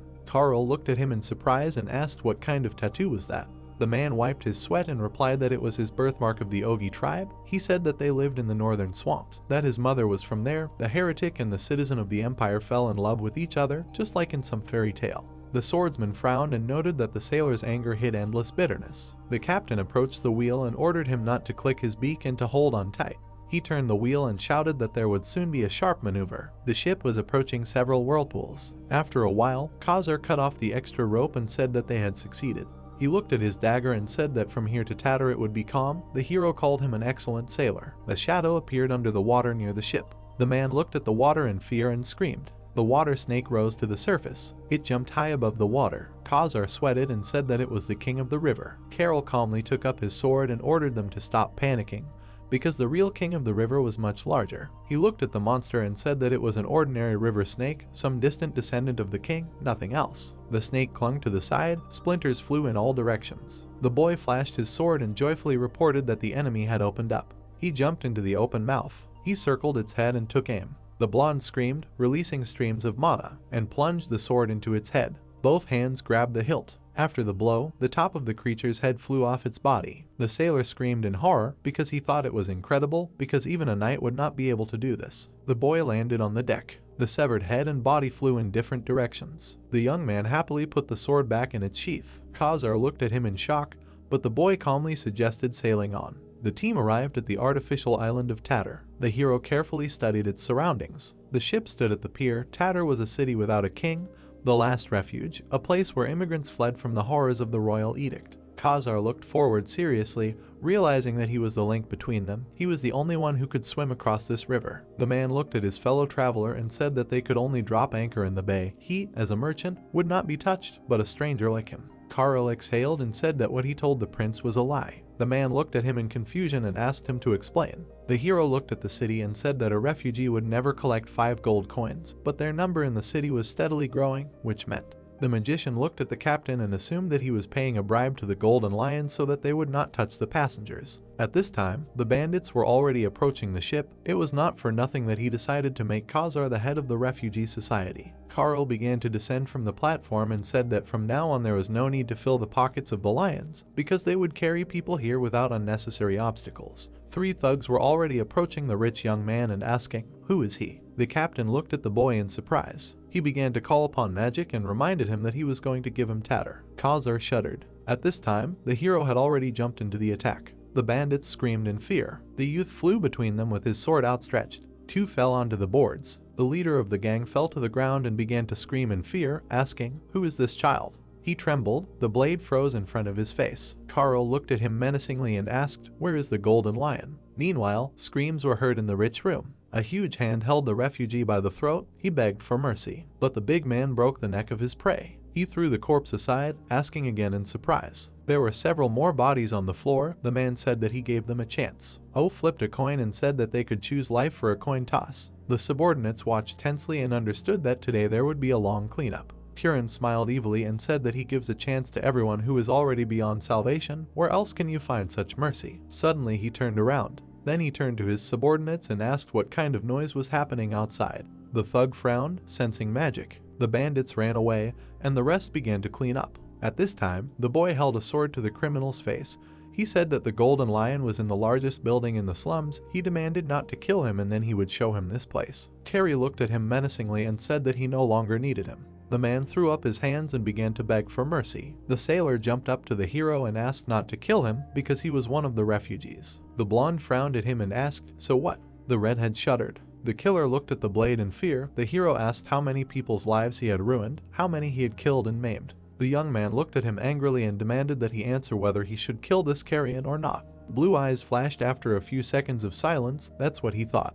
The captain turned away from the splashes of blood. The hero froze with a bloody sword and said that this was Tatter in his past life. You can give a person freedom, but how he will use it is another question. The guy put Angel in its sheath and said that the bandit chose this life and Khazar cannot answer for everyone in the city. The man looked away. He was asked if his conscience torments him that he contributed to this. Carl walked forward and said that they will change this. Not far from the harbor, evil eyes flashed in the darkness. The stranger was watching the walking couple. The redhead turned around, and behind him they shouted that someone was there. A gray-haired man with a wounded arm came out from around the corner. The magician looked at him in bewilderment. In front of him, Aiden was writhing in pain, saying that he was being chased and asking for help. The boy only grinned in response. The man was holding his hand and looking at them pitifully. The hero introduced a group of people, the 7 pillars of power of the Empire, who were at the head of the revival of the Empire under the leadership of Oliver. Among them was the strategist Bran, the magician nicknamed the Second Coming of Kai, circa Macmaster, the manager of the shadows behind trade and the genius of military craft, the cold and calculating Zakin Bolton. Among them was also Khazar with his eponymous guild, and he, the hero of the Holy Sword, and Aiden, leading underground operations throughout the continent of Atra. Khazar began to approach the plaintive man. The last of the enemy's assistants was in front of them, but when he managed to penetrate Tatter, the hero suddenly realized that Oliver had been preparing Tatter for a coup for a long time. The captain raised his hand and introduced the man. He brought him here with his sister. The guy looked at him in bewilderment and asked again. The gray-haired man made a more plaintive face and said that they were caught trying to escape. He said that he wanted to find his sister, but he could not do it alone. Carl remembered Aiden and the fact that she worked only as a fatal lady. She was an outstanding killer, a master of poisons and espionage. She was not the most pleasant company for the evening.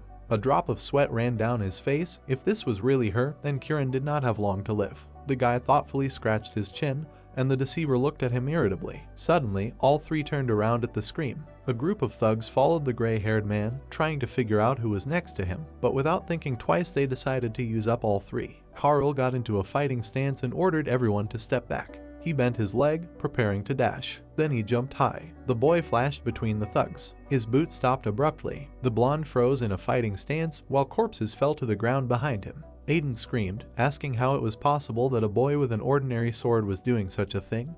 They knew that Khazar had sailed from Piast with some boy, but they certainly did not expect this. The boy glared at him and asked about his sister again. He smiled and pointed at him, saying that in that case he would help him. He was going to see his reaction. The man laughed sheepishly, and the swordsman began to imagine where the knives were located under his shirt. He knew that the gray-haired man could attack at any moment. The boy came closer and assumed that his brother knew Kieran's hideout. Did he work for him? The man held his hand guiltily and said that they needed to go to the largest building in the slums. There would be at least 50 guards there. The hero understood that the unfortunate man was lying, because Lev should have much more security. Khazar suddenly became wary. The young man put his hands on his hips and said that they would strike first and capture Tatter. The men looked at the youth in surprise. He mentally addressed the villain who wanted to conquer Tatter with the help of the sailor, but now he was here. The gray-haired man looked at the boy pitifully. He told him to keep this in mind. The blonde looked at him menacingly and ordered him not to try to pull the wool over his eyes. He knew everything. He remembered that Tatter had not remained free for long. The man backed away. The swordsman asked him to help them with his magic. Meanwhile, Kieran walked down the street, accompanied by his henchmen, and Carl promised himself that in this life, Tatter would definitely be his. Lev looked around menacingly. He was told that they had problems. The bandit ran against the warm light and shouted something about ships in the harbor. The bandits came out onto the pier. All the ships were covered in fire. A huge wall of fire blocked the way from the island. There was silence in the harbor. A fire burned in the young man's hand. He waved his hand and directed it forward. The cart and structures began to crackle and burst into flames. The swordsman glanced at the sorcerer and ordered him to begin. The man clenched his fist, releasing green light from it. He directed the flow forward, throwing up objects. Waves rolled over the burning boxes. The wind carried the flames to all the ships in the pier. A massive fire began, leaving behind the surviving ship. Khazar wiped his mouth and said that at this rate they would not be able to see anything further than the nose because of the wall of smoke. But the boy assured him that everything would be quick. They would kill the leader, and the rest would scatter like rats. Aiden barely maintained his wind magic. The hero ordered the sailor to hold the ship and the shoreline.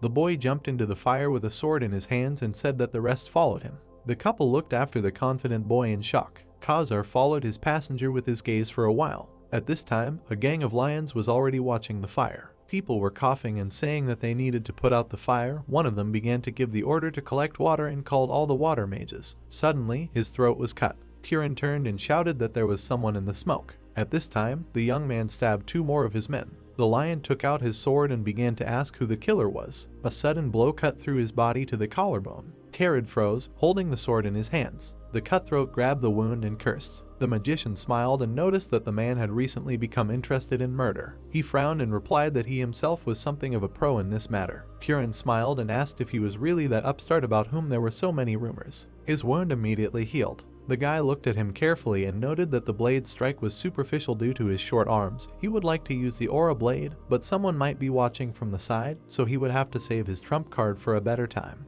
The man intercepted the sword and stood in a fighting stance. He admitted that the hero was good with a sword, but if he thought he could handle it, he would quickly dispel his confidence. The young man's eyes flashed. He recognized the sword of the raging ocean. He dodged the water tornado, which was a unique technique, creating a whirlpool at the tip of the blade capable of sweeping away entire ships. At this time, the fire was growing. Aiden began to warm up his hand, trying to understand who this boy was. The captain said that it impressed him. The gray-haired man looked at his partner embarrassedly. He asked, what was he doing in Tatter with such skills, to which the man replied that it was nothing and he could barely stand on his feet from this magic. The sorcerer looked angrily to the side. Initially they were going to push Khazar with Kirin, but everything went in one place. He remembered how the child with a sword jumped into the fire and assumed that the sailor followed him because he rescued him from prison, from where it was easier to escape than a steamed turnip. A guy who is not even 15 has a spirit that can strain even a murderer. The man leaned on the edge of the side and noted that the hero has only 2 levels of magic and moderate fencing skill. He understood that while he is still young, it will be possible to negotiate. A smoke screen rose above the fire. The magician did not know who raised such a monster. His eyes narrowed. He told himself that he cannot miss this boy. Meanwhile, Carl closely watched the enemy. He dodged a water tornado. The man looked at him and gritted his teeth. The opponents entered a clinch. The young swordsman jumped back. The bandit swung his sword again and called the young man an impudent puppy. The water under enormous pressure hit forward. The hero noted that he felt as if he was simply beating a stream of water, and it was more crushing than flexible. The guy created an explosion and jumped high. From blocking blows, nicks began to appear on the enemy's sword. He swung and noted that the kid always aimed straight at the neck. Carl looked at him angrily and held his sword at the ready. His blade literally cut the water every time it came into contact with it. The man had never seen anything like that. A smile appeared on his face. He did not know where the kid came from, but he was finished. The lion pointed his sword at the sorcerer and shouted that the lynch would rip his skin off and use it for organs. He shouted that the aristocrats of the Lurian Empire would only be happy if only he knew what rottenness there was at the top of this kingdom. The youth grinned and noticed that the enemy was talking too much. Was he scared? Kirin gritted his teeth and continued bragging, but the boy interrupted him. He raised his sword with a menacing smile and said that he knew very well who Kirin Majid was. Majina shouted indignantly, asking how he knew the name of his house. The boy looked at his sword and said that he was the bastard of Admiral Lope, who swore allegiance to the Empire, but was expelled as a traitor. His mother was beaten to death by his father in a fit of madness, and the family was ruined, a miserable life full of hatred for the Empire. The hero dodged the water blow and said that the coronation of the emperor took place under very mysterious circumstances. Lope's sudden madness is one of them. Maybe this is not just a coincidence. The killer created a powerful stream and told him to shut up. Several whirlwinds of water flew at the child. Kirin was bending all over, trying to strengthen his weapon. He smiled and commanded his opponent to drown in the ocean current and die. The swordsman's eyes widened. The master dodged, jumping to the side and falling to the ground. The golden lion swung his sword again and screamed that there was nowhere else to run. His hands tightly clutched the hilt. His body was covered in electricity. He screamed that he directed his entire body weight into this blow, and no matter how powerful the guy's sword was, it was impossible to parry it. Carl ducked at the last moment. He sighed and said one step. At that moment, the enemy approached him closely. In a clinch, he intercepted the sword. A blue sphere appeared around them. Taking advantage of this moment, the swordsman knocked the weapon out of his opponent's hands. The guy raised the sword above his head and made a wide swing, sprinkling everything around with blood. Carl climbed the tower to change time itself. From the moment he opened the tower doors, he continuously fought monsters with only a sword. Among them were those who had a strong shell, some were liquid, some had wings, but there were also those who could not be defeated by physical strength alone. Throughout this endless battle, he discovered a new level that went beyond the holy sword. It was about the 5-step strike. He remembered the pattern of the most basic and at the same time powerful strike. With each next step the damage increased, but his body still had difficulty performing even the first. The strike cut through the darkness. Kirin screamed and began to fall. He covered his wound with his hand and groaned. His eyes widened in horror. He understood that if the boy's arms were a little longer, his head would have already rolled on the pavement. Where did the child get such strength? Because even the strongest swordsman of the continent was unlikely to show such agility in battle. Carl raised his sword. At this time the enemy thought with horror that he was death itself in the flesh. Kirin picked up his sword, created a new attack and began to curse. New water vortices rushed at the child. He waved his hand, which was encircled by a magic circle. His enemy lost his composure. His fist clenched, expanding the drawings around him. The warrior knew that when emotions take over a swordsman, he becomes clumsy. The young man rushed to attack. Lev managed to repel his attack, but immediately noted that the enemy had become much faster. The hero removed the burdensome magic from his limbs. Blood splashed from the swordsman's hand. The boy knew that they were sailing not just anywhere, but to Tatter, so he prepared himself. The sword fell from his wounded hand. The big guy screamed. At that moment, a boy jumped out of the smoke. He crashed into him with his foot with all his might. The gang leader with a broken arm crashed into one of the buildings. Carl landed and looked ahead carefully. Karin began to cough up blood. The magician approached him. The man smiled and said that he was impressed, but after that he ordered to finish him off. The guy looked menacingly at the villain. He asked to hit him in the neck as he wanted. The thug smiled nervously and said that if he killed him, the whole city would rush at him. Aiden approached the place of the battle, realizing that he was watching the end. He looked out from behind the corner. Mentally, he told the hero that he showed his strength, but there was no point in continuing because the harbor was only the threshold of the city where much stronger enemies were waiting for them. Carl pointed his sword at him and said that he did not understand because he did not come to fight with scum like him, but to capture the city itself. The golden lion looked at him with fear and asked him to wait, but in a gloomy voice the young man said enough. Blood spurted from the blow. At this time, the sorcerer shuddered with fear and silently called the guy crazy. Now all his plans were down the drain. The young warrior stood in front of the corpse. While the man thought that soon the administration would find out about this and all their efforts would be in vain, he would never have thought that a child would ruin everything. The swordsman raised his head and called Aiden. The man recoiled from the question. Why was he staring? He scratched the back of his head and said that he was worried, so he went to look for his sister. Gray came out to the boy and said that no matter how hard he looked for her, he could not find her anywhere. Maybe she was in the city itself. Carl assumed that she was hiding somewhere and to follow him. After that, he ordered his brother to follow him. The young man reached for the water sword and said that given the circumstances, it was dangerous to move alone, so he would help him in the search. Ida looked at the boy tensely. He had a feeling as if he was playing with him or seeing through him. The golden lion sword was cut into 2 parts. The young man knew that there was no king in Tatter, but there were 4 managers, or rather 3 already, but the remaining 3 were unlikely to give up because of the death of one. The coin fell to the ground. It was about the right of the manager. The blonde looked at his blade and thought that in his past life he never used angel.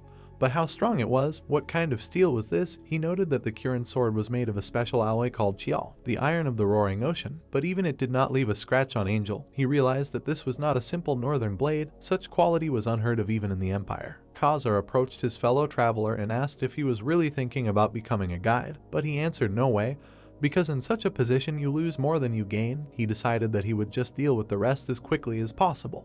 A gold coin flashed in his hands. The guy said that especially since one was already finished, and with his symbol no small fry would dare to climb to them, and also you cannot miss the opportunity to use it for its intended purpose. One of the areas had a very gloomy look. The heroes were going to go there because the guy needed what was stored there, but one symbol would not be enough, so the sorcerer must show them the way. A fat old man was spending the night in bed with the girls. Carl pulled open the curtains of his bedroom and addressed him as the second manager of Cam. The fat man jumped up abruptly. The girls ran away. The man asked who he was. The blonde smiled and said that the cab he was calling was already dead. Corpses of soldiers lay around the building.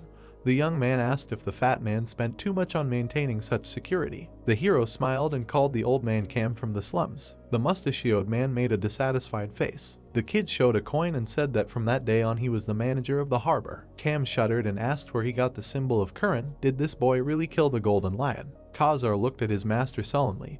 He said that the fight was fair and he had witnesses. He was the manager himself and knew how it worked, right? Aiden was waiting outside at this time. Carl hoped that the captain's word would be enough to prove his intentions. Thickskin quickly began to sweat. The man did not understand what happened to the spies since the golden lion was dead, and he did not even know. He asked what the intruder needed. The swordsman presented a huge warehouse and said that it was a black market because he knew that the second manager was responsible for entering it. The man raised his hands and said that it was too early to open it. The blonde tossed a coin, while Kama said that he needed the approval of the other manager, but that was why the guy brought his symbol. The blade froze in front of the giant, who was the second manager. Carl smiled and asked if there was any problem here. He ordered to open the gates quickly, because the reason he went to Tatter in the first place was behind the doors of the black market and it could change the world. The hero presented the map and thought that in the heart of the Ponine River, dividing the continent in two, if an artificial island known as Tatter, famous for 3 things that were absent on the mainland: freedom, access to information, and an abundance of goods, and on their black markets you can buy artifacts unimaginable even by the standards of the Empire. Carl and Kama left the mansion. The hero thought that every year representatives of all the noble classes of other countries secretly visit the black market. Information, goods, and freedom are the main reasons why Tatter exists. The man looked at the fat man boredly and asked who was with him. He frowned and said that Kama came suddenly. Did the managers know? He pointed at the hero and told him that they had some business. The administrator looked at him suspiciously and asked what he was talking about and who was this kid. A vein popped out on Cam's forehead and he yelled at him to shut up and open the gate. The man took the keys and gave in to the pressure. He removed the carpet from the hatch and said that they had not seen each other today. The administrator lifted the hatch and asked when was the last time they had opened the passage at all. He looked at Cam and noted that the last time was 3 months ago. Carl looked at him in surprise. He turned to the fat man and asked how that was possible. The market was supposed to be closed at the time. He replied that another manager had given the go-ahead. The blonde frowned and thought that it could have been Dashala. She was the owner of the market and another manager. She was from a small island on the other side of the world from an eastern kingdom. He introduced the mysterious girl and said that people born there are raised by killers, a special organization called Enian. If someone tried to open the market at an inopportune time, she would know. She has an unpleasant personality, but a meeting with her is inevitable. The first thing he needs to do is find the item he needs. The man looked at the hero and reminded him that whoever entered is obliged to buy something, otherwise he is denied the way back. He raised his finger and said that he is given 1 hour for everything. He replied that he will not need much time. Swords were lying in the warehouse. Axes and spears were hanging behind the glass display case. Carl walked along the corridors and thought that he had not been here for a long time. Everything looked like from through the looking glass. He frowned and thought that you can really buy a lot of things on the black market, but you need to go around it in an hour. The guy looked at the door and thought that he knew where he needed to go. He entered the door. The old man looked at him suspiciously. Carl looked at him when he said that he can't touch this thing. It's broken. The man frowned and said that of all the possible places he came to his shop, he must have made a mistake because there was only 1,000-year-old trash lying around here. The blonde looked at him confidently and said that he came specifically for trash, for something unknown to people. The old man looked at him displeased. The guy smiled and addressed him by the name Calypso. The dwarf frowned and shouted, "Who is he?" He looked at him and asked if he was really a man, that he shouldn't dare deceive him. He smiled and told him not to worry, he was not quite an ordinary person. The old man shook. He asked where he got his magic from. He was a refugee after all. The hero remembered how Nardi said that he remembered the gnomes. At the beginning of time they made offerings to them, dragons. They had no equal in terms of creating artifacts. Even the dwarves were inferior to them. Carl said that he was sorry that they did not see any. Did they all die out? Nardi frowned and said that this was not so. They recently came across their representative. He had outstanding finds with him. The hero frowned and asked him for an offering to the platinum dragon. The gnome nervously extended his hand and asked how he knew about this. He answered that the dragon Nardi needed something extravagant. Ordinary weapons would not do. The old man clenched his teeth and screamed how the youth could know so much. This creature had saved him from death more than once. The brunette looked at him and said that Nardi would not wake up soon anyway. He knew that he was keeping something in reserve, but he was sure that the dragon would not wake up earlier than in 3 years. Calypso grabbed his head in panic. He put down the box of weapons and said that he had no idea what he was talking about. He could choose from this. It was all handmade. The weapons and armor were shining. The man said that he would not find anything like this in any dungeon. He smiled contentedly and thought that all these things were so expensive that he would pick his jaw up off the floor. He clearly did not have enough money. Carl looked at him suspiciously and asked if this was all. Calypso looked at him indignantly and said that of course it was all. Handmade things are not lying around on the road. What a stupid boy he was. The brunette smiled and asked if it was true that dwarves always hide something. He put his finger to his mouth and thought about the ring of 4 claws. He extended his finger and said that he wanted to buy it. The old man held out the box discontentedly. Carl examined the product and thought that this ring was created with the help of Master Kaliak. He looked at the ring and remembered that after the edict Nardi gave this ring to people, 4 pointed when on the product draw mana from the owner, enveloping his body in a shield. He imagined how this shield envelops a person. He thought that the more mana is concentrated in a person, the more powerful the shield. But what is most surprising? The amount of mana that the ring is able to draw is unlimited. Of course, this can lead to the death of the owner from mana exhaustion. The guy seriously looked at the ring and thought that his blood is not like that of people. It is unclear how it will react to the ring. The dwarf frowned and said that he did not understand from whom he found out about the ring, but how was he going to pay for it? Carl put a bag of precious stones on the table and asked if this was enough. Since he was a dwarf, he should know that 250 years ago coins were made of 100% gold. Calypso looked at the bag in shock and thought that these were not simple precious stones. He looked at them closer and thought that these were attribute stones. They contain the accumulated power of each of the 5 attributes, an incredible source of magic. With each carat, the power that was hidden in each octagon grows. The hero looked at him and asked what he would say. He replied that he could take the ring.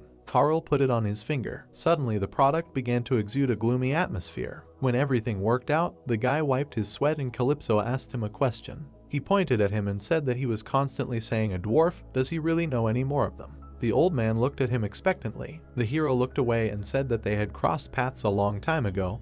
He didn't even know where he lived, although there were rumors. Calypso took off his hat and begged him to tell him where this place was. The boy pointed to the stones and said that any information on the market had to be paid for. The dwarf lowered his head and agreed. The brunette looked at him contentedly. The hero remembered how the old man told him that if he had only found out about the edict earlier, he would have definitely saved everyone, but now his race was exterminated. The dwarf, dejected, lowered his head when the guy told him that this dwarf was in 5 years. The man turned around when the hatch slammed. He approached the hero and said that he was somehow fast. The blonde showed the glove and said that he would not be for long. The administrator looked at him in shock and thought, did he really buy some kind of crappy glove? After a while, Carl was walking down an empty street and said that he had been told by everyone that this thing can be found at least in a level B dungeon, but he knew that there were plenty of such fakes in the Imperial Treasury. He looked at the glove and thought that it was still not bad, forged from mithril, durable and resistant to magic. Suddenly, a man attacked him with a sword. He was flying at the hero. He pulled the blade out of the glove. Suddenly, the man dropped the sword. Carl pulled the blade out of the bandit. He looked at the glove with satisfaction. Khazar ran towards him and shouted if he was alive. He answered that everything was fine. The redhead frowned and asked if he bought what he wanted. He confirmed. He raised his hand and said that they were already talking about him throughout the night. Tatter, in no time they would arrange an assassination attempt. Carl looked away and said that his growing fame would be good for him, as the managers would find out about them. He turned around and asked where Aiden had gone, who replied that he didn't know, that he had disappeared at some point, and that he was probably looking for his sister. The blonde smiled and said that in that case they needed to go to the owner of the black market, Deshala. Khazar looked at him in panic and asked, "Really now?" He ran after the hero and said that it hadn't been a day since they had arrived in Tatter, and he was going to meet the third manager, who replied that he strikes while the iron is hot, there's no point in wasting time. Some time later, the castle was illuminated by a purple light. Deshala was sitting at her desk and asked, "Is old man Kama opening the market?" She put her finger to her temple and said that it was slippery. How could he not ask permission? Her subordinate looked at her and said that he could not get away with this. She told him to forget it, because if it was Kiran's killer, then it was too late to do anything. The woman remembered that they had an arena champion. She said that they could call him. Deshala looked at the employee and said that he probably knew about the boy who turned the harbor upside down, and ordered him to go to Calypso's shop and find out what happened. She lowered her hand and said that he should find out the location of the child before Kama shut everyone's mouths with his influence. The door swung open with great force and someone said that there was no need to look for him. The woman looked at him in shock. Carl extended his hand and asked them not to move, because he did not want to spill blood for no reason. He smiled and said that he was sure that she agreed with him. The brute stepped forward, but Deshala stopped him. The hero looked at her defiantly. The woman beckoned him with her hand and told him to sit down. There was a tea ceremony set on the table. The brunette leaned back in her chair and said that she was all ears. What was the reason for the local rising star to come to her? He took the cup and said that he wanted to make a deal with her. The woman leaned on her hand in boredom and asked if he was going too far. It was a bit much to kill the manager, break into her market and come to set conditions. The guy raised his hand and said that he didn't see anything wrong with it. Deshala bowed her head and said that no matter how free Tatter was, they still had rules. The guy pulled the sword out of its sheath. He threw it at the woman. She looked at the weapon in shock. The brunette gritted her teeth. The sword pierced the curtain. Carl looked in his direction and said that her henchmen were good at hiding, but if they were her main ace in the hole, then even Kama had done better. The curtain began to cover with blood. A dead man hung from the sword. Carl closed his eyes and said that the hidden assassins and poison tea were like a textbook thing. He poured the tea on the table and said that their place was wonderful. Kiran was an imperial aristocrat, Kama was a refugee, Suan was a half-breed, and the cherry on the cake was a girl from the Far East, Deshala. She opened her mouth in shock and thought, how did he know? The hero looked at her and said that he knew why she ran away, what a hell her homeland was, that they raised assassins for the local leader. He imagined the puppets and thought that after going through an unbearable training for a commoner and becoming an assassin in the service of the king, they were still pawns in the hands of more important people. The woman gritted her teeth when he said that she hated being someone's errand girl, and here she was in the free city of Tatter along with the rest of the dispossessed, but she relied on the arena and the black market to maintain order in the city. He pictured men who gave him lots of money and said that she had spent half her life running from the burden of her bloodline but had eventually invited her tormentors in order to have access to their deep pockets. Carol extended his hand to her and said that if Kieran, Kama or anyone else had been around her, she would not have escaped the eyes of the Empire. She could not rule the city forever. He pictured the threat hanging over the woman and said that sooner or later the greedy hands of the Empire or the East would get to her too. The hero looked at Deshel and asked if she wanted to see the world. She clenched her fist and asked if he really thought that ruling Tatter was easy, being constantly surrounded by kingdoms, or did he plan to go to war with the whole world? Carol clenched his fist and said that with the ragamuffins who held the city together, that would be difficult. He extended his hand and said that he meant to see more than just another country. Deshala looked in shock at the guy who was saying that as long as she and Suin were on his side, the day was inevitable when Tatter would become the capital of the continent, a country without borders, an invisible empire, because all the lands from ocean to ocean would be theirs. Khazar was propping up one of the beams. He looked warily in the direction of the sound. The hero with the glove came out to him. The young man smiled and asked if the man was really worried about him. He would have said so, because he left him alone with Deshala. The blonde tapped himself on the temple and said that she was not at all like Cam. Because he only keeps in touch with her, he bets that she still can't get over his offer. The sailor looked at his partner in surprise and asked how he knew that Deshala wouldn't refuse. The kid showed Angel and replied that he didn't know. He simply told her that refusal was fraught with death, that she would do this, call the Empire's army, and she herself would end up behind bars with him. The captain began to keep up with the boy's confident gait.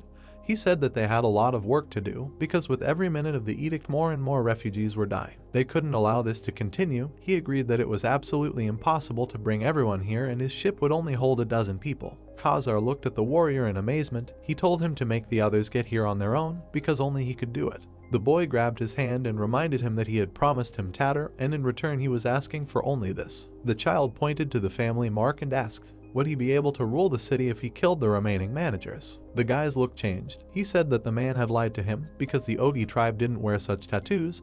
He called Khazar the champion of the Tatter arena and the fourth manager. The captain looked away in confusion and asked how the hero knew everything. Mentally, Carol answered that he had the same in his past life. The swordsman walked away and said that they should meet tomorrow morning in the arena. The arena resembled a coliseum. In his past life, the swordsman had to seek recognition from the imperial couple because he was a refugee. Carl stood in the middle of the trash left in the arena. Previously, they pointed a finger at him. He was forced to prove his skills, and in order to smooth things over, Oliver made a deal with the nobility. The man fought with all his might, because if he became the champion of the arena, all claims against him would disappear, becoming the youngest champion and winning 75 victories out of 75. His hand was marked with the symbol of the winner. A rival appeared behind the guy. Carl turned and greeted the arena champion. Khazar looked at him, dressed in warrior armor. This was the first worthwhile fight since the hero returned in time. When Khazar was the leader of the Rabart Guild, his fighting skills were legendary. It is not surprising that in the past the captain was the champion of the arena. A red eye appeared from under the snake helmet. The young man noted that for once he would be able to fight for pleasure. The man got into a fighting stance and began to emit mana.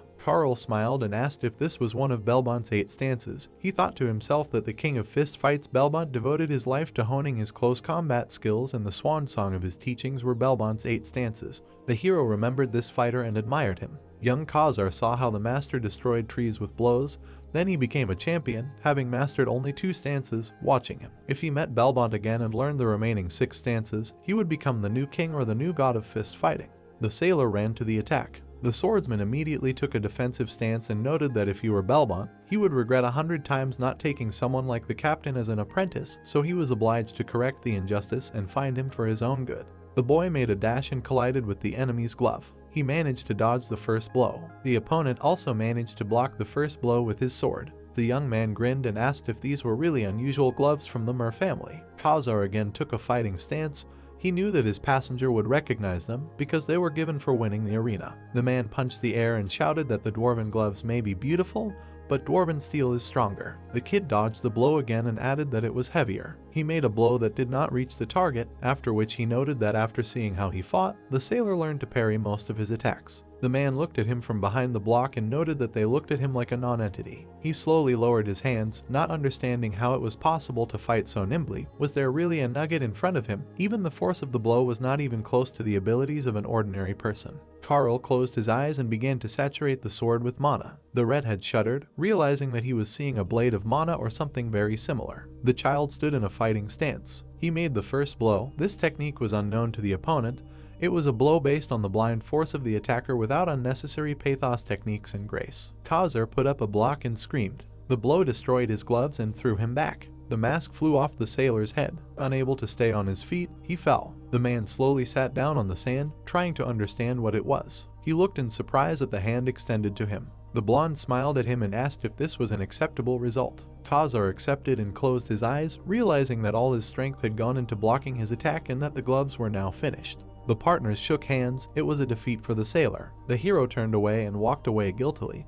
He understood that he could easily deprive his friend of his hands if he had not learned to control mana. The captain caught up with the magic swordsman at the exit and said that Tatter had no choice but to accept a new ruler. The young man replied that he did not need publicity, only the inviolable power that he had already achieved. The man asked, then why did he have to go so far? The kid smiled and replied that the leader of this city must be special because we are talking about a sailor. He pointed to the different eyes of the man and reminded him that the blood of refugees in the empire flows in his veins. He now thought that there was meaning in his origin.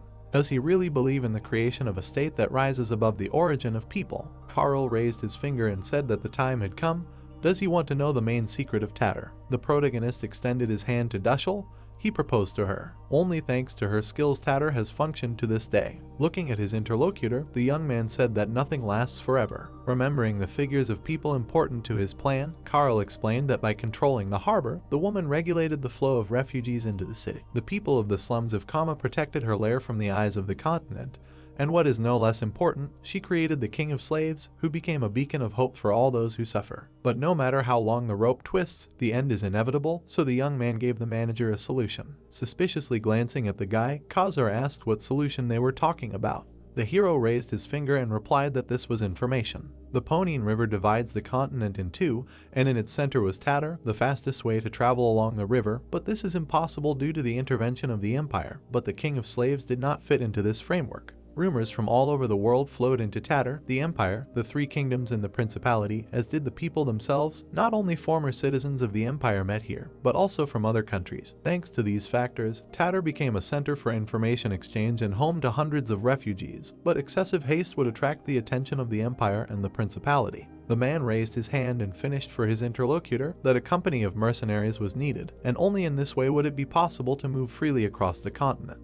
The young man turned his gaze to the rest of those present. He confirmed the rightness of the slave king, and added that only he could do this, and he also wanted to know the thoughts of the others. The managers entered the room when the guy continued his speech, starting with rivers and cities, and ending with the refugees of citizens from the Empire, unite them all under one command. Here, in Tatter, they will become omnipresent. Stretching out his hand forward, the hero proclaimed this plan the Invisible Empire. While Kama was twirling his mustache, the woman replied that this was a good offer, but how would they be any different from ordinary information brokers? The interlocutor knew the fate of the secret traders guild. At the very least, the Empire would not let them get away with it. In response, the young man showed his token. The managers opened their mouths, and Carl assumed that the black marketers should know what this pendant meant, and asked if perhaps they would not mind trying it now. The protagonist looked seriously at the interlocutors and warned that it would not be possible to obtain all sources of information at once.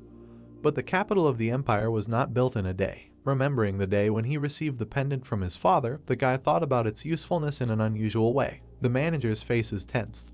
They really knew that this pendant was given only to those who carried out a secret assignment for the Empire. It was clear that this boy was unusual, but they could not decide how to understand this. The hero folded his arms across his chest when the woman said that his words were extremely convincing, but they couldn't support the city with just gossip and the black market. They needed money to protect Tatter. Kama raised his hands, agreeing with his colleague. He added that to create a trading company, they needed a lot of money and goods that they would trade. Grinning, the guy named the Kanatra Mountains, a mountain range between three kingdoms not far from Tatter, and let them not be confused by the fact that it was a wasteland abandoned by three kingdoms. In the near future, a deposit of attribute stones would be opened there. It would be the only place on the entire continent where octagonal stones would be mined. The manager coughed when the young man added that even the kingdoms had no idea about the stone deposits. Only the Empire knew about it, which in no way prevented them from taking the initiative to mine them themselves. Deshala put her hand on her hip and asked if she understood correctly that if they captured the stone deposit, Tatter would be provided with power and money. But no matter how abandoned the place was, it had to have an owner. If they did not receive the legal right to the land, the kingdoms would not give them peace. Carl raised a finger and asked not to worry. They all knew the lord who owned that place. Baron Beryl from the kingdom of Istan,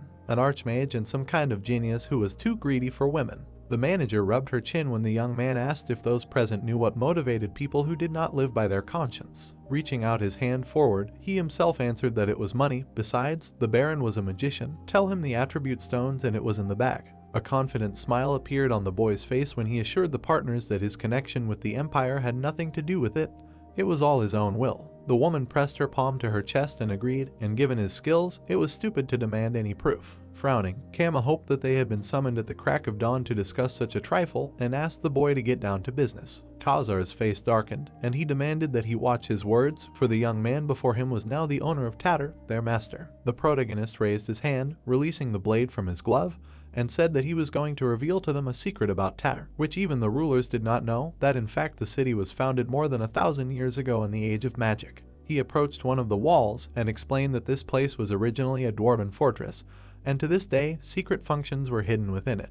The young man stuck the blade into an inconspicuous crack between the bricks and turned it, speaking his actions out loud. The wall in front of him opened, and only the protagonist himself was not surprised by this. The boy turned around when the manager muttered that she was sure she had studied every brick in this city, and replied that even magic would not help here. Besides, the blade had to be both strong and flexible, of dwarven or gnome origin.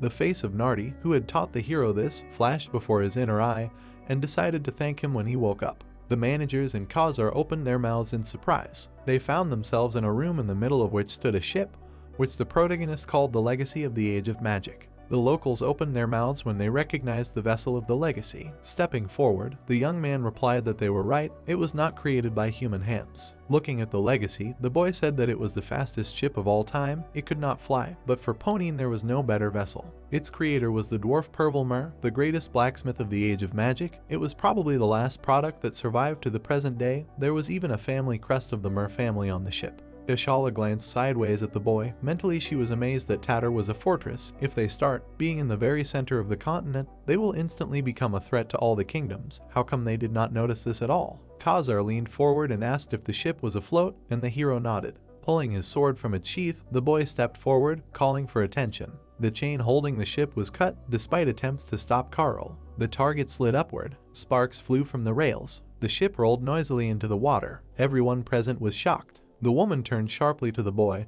and angrily screamed, how can he be so careless about the legacy of the Age of Magic? To which he asked, why should he gather dust? At this time there is nothing better to find. Frowning, the protagonist thought that the emperor was scared to death of all ancient artifacts, but he was not like that. The young man was ready to use everything he could get his hands on.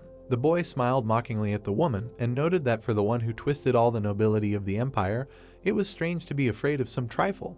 But they themselves would not put him on the water. He needed to call the dwarves from the black market. It was enough to say that they had found the legacy of the Moore family, and the masters would come themselves. But then Khazar extended his hand forward and asked for a minute. Beaming with anticipation, he asked if he could look inside. An imperceptible smile appeared on the hero's face. Remembering pictures of the past, Karl thought that in a past life this man was the captain of this ship. He still remembered the delight with which he steered the vessel. The young man slapped his hand on the side of the boat and suggested imagining how they would look when they saw this beauty afloat, so that all the spoiled rich would finally come down to earth. The boy spread his arms, declaring that they would see more, and that this was only the beginning. The sun was rising over Tatter. The young man left the house and muttered that he seemed to have finished. Glancing at the door, he thought that he had given Dushel just enough to stand up for herself. An image of Baron Beryl appeared before his mind's eye. Winning his favor should not have been difficult, because the old man, who had retired, was once an outstanding wizard who had abandoned the study of magic for girls and debauchery. A true embodiment of lost potential. Thanks to his merits in the Battle of Melbrun and his merits in protecting the nobility, the kingdom of Istan flourished to this day. Imagining the stones in the manager's hands, the boy thought that the abandoned lands could simply be bought. The very existence of his grandfather was an inconvenience. Just in case, he asked to add a few low-level attribute stones as collateral. The greedy face of the Baron appeared in the hero's thoughts. He needed to set a condition that, in case of sale, he would receive even more. Even the emperor himself would not refuse such a benefit, let alone a petty lustful wizard. The boy turned around, and the thought came to him that there was one small thing left to settle and the prey was not far off. He glanced back and called Aiden. With an embarrassed smile, the man approached with his sister and thanked the master for his help and demanded that the girl say thank you to the man who saved him in the harbor. The girl bowed to the hero, and he recognized her as the Fatal Dame. She looked younger than Karl, but in fact she was 10 years older, had a unique body structure. With the help of the art of changing the body, she can change facial features and unnaturally twist her limbs. In all his past life, the protagonist never saw her true face. Aiden and Dame, Oliver's right and left hands. In particular, the fatal Dame killed a huge number of aristocrats without even leaving her own name on the pages of history. Squinting, the guy thought that without a doubt this couple would get in the way, and thought about killing them while there was an opportunity. An unexpected feeling of fear made the brother and sister tremble, as if their heads had flown off their shoulders. A grin appeared on the young man's face when he made a decision. His victim grabbed his neck with his hand. Sweat ran down his face when the gentleman asked what had happened to him, and he replied that nothing.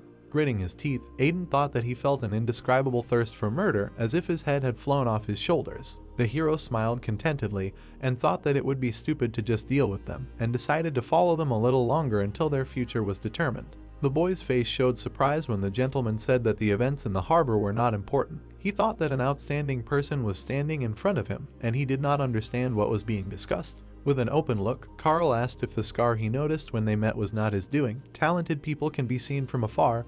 Did the young man want to follow him? The mercenary thought about it when the gentleman said that if he wanted to stay here with his sister, there would be a place. Pointing his finger up, the boy added that it would be much more interesting with him, because they would be going to the headquarters of the Gyotto mercenaries. The interlocutor opened his mouth in surprise. His sister glanced sideways with suspicion.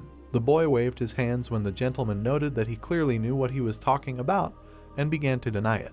Raising an eyebrow, the young man explained that they were going to start a small business, and of course they would need security. The mercenary's mouth opened, trying to understand the meaning of what was said. The gentleman was really going to use such an organization as guards. As a result, the main character set out on the road accompanied by Khazar and Aiden. Frowning, the mercenary could not understand what was happening, why everything did not go according to plan, although the lady could report without problems. The man looked tensely at the back of the guy riding in front and tried to understand who he really was, why he wanted to use mercenaries to protect the lands. Gyotto mercenaries were famous for not having a permanent headquarters and taking on work of any degree of danger. Naturally, such confidence in their own strength is supported by hefty prices for services. Pursing his lips, the young man continued to think. The leader of Gyotto was Gordon Fabian, one of the 5 greatest swordsmen of the continent. They said that he had unprecedented strength. If there is someone capable of defeating the strongest swordsman Kruvel Magaver, it is him. What was this kid thinking?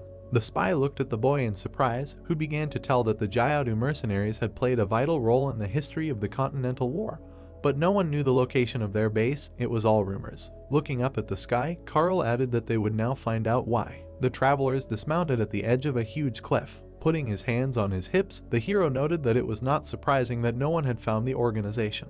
The men looked at the spires of the headquarters in surprise when the boy added that they only came down to Earth for 2 weeks a year to replenish supplies. Covering one eye from a strong gust of wind, the hero listened to the admiration of his companions. Smiling confidently, the hero muttered that so many years had passed, although for them his visit would be the first. A flying ship approached the approaching delegation. They moved forward straight to this transport, but the guards pointed halberds at them. One of them asked who they were and why they had come. The young man sighed and asked if they were more interested in why than how, as if they had visitors every day, to which they called him impudent. Frowning, the boy said that he needed their leader, since he had one matter to deal with the leader. The vice captain stepped forward of the guards and noted that since the boy knew how to find them, the order of business should not be a secret to him. Frowning, the man reminded that they did not accept orders directly and demanded to introduce himself. Looking gloomily at his interlocutor, Carl remembered that his name was Jagan Luke, after Fabian died from an unknown chronic disease. The mercenaries instantly became subordinates of the Empire,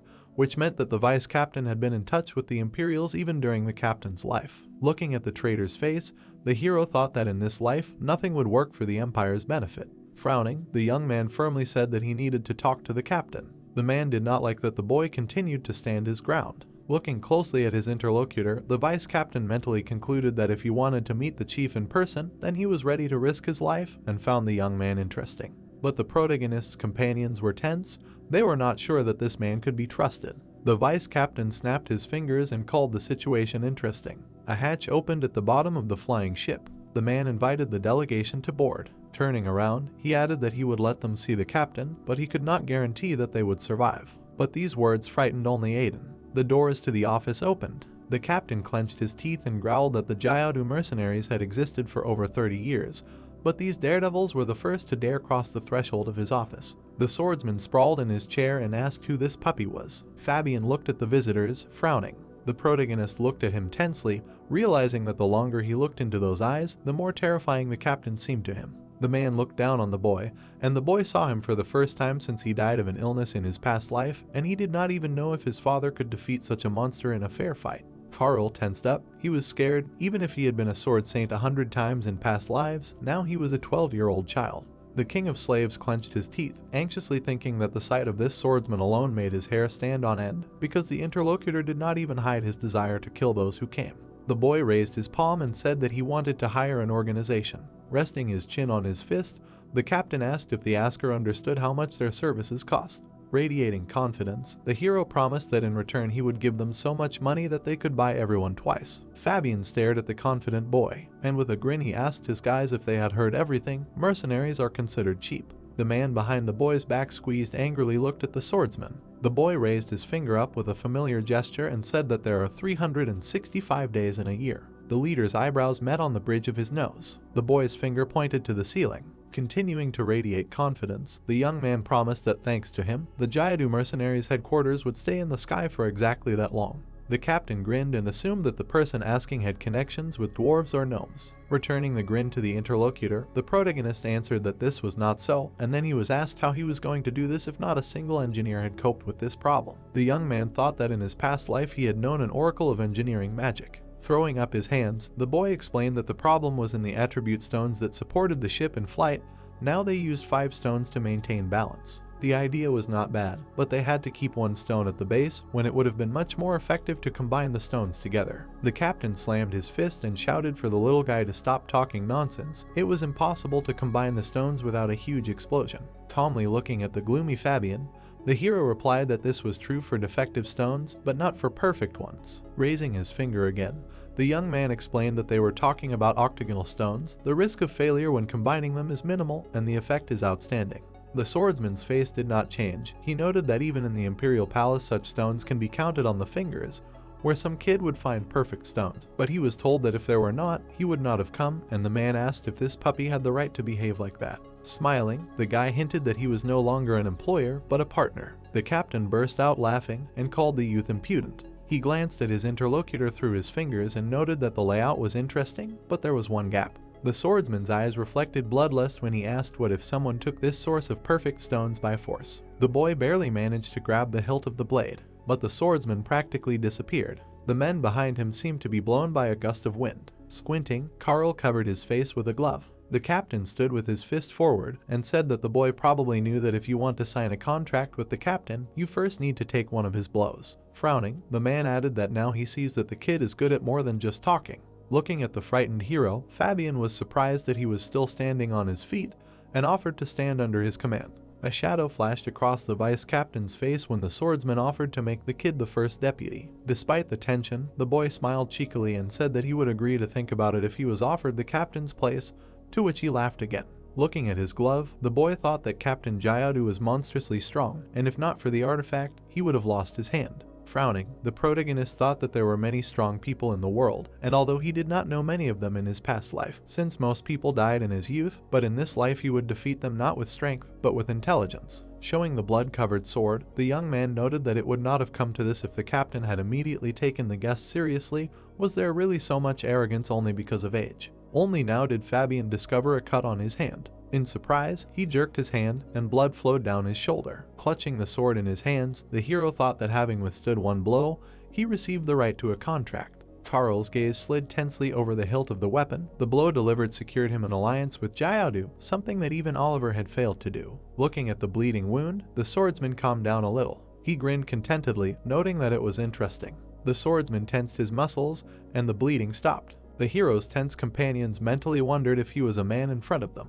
Yagan folded his arms over his chest, trying to understand what kind of guy was in front of him, if he was able to not only defend himself from the captain's attack, but also strike back. The young man was in no hurry to put away his sword, tensely watching Fabian, but he burst out laughing loudly again. Then he looked seriously at the boy and admitted that he liked him. Carl raised his eyebrows. Putting his hand on his hip, the swordsman loudly demanded that the contract be brought here. Yagan handed his leader a pen. Gordon took it in his hand. The ink that came out of the pen seemed to glow. The man picked up the signed paper and asked if his guest knew what the empty contract meant. The protagonist frowned and replied that whoever signed it was obligated to follow the will of the other party without question. The commander winced when Carl said that such a contract was also a risk for him.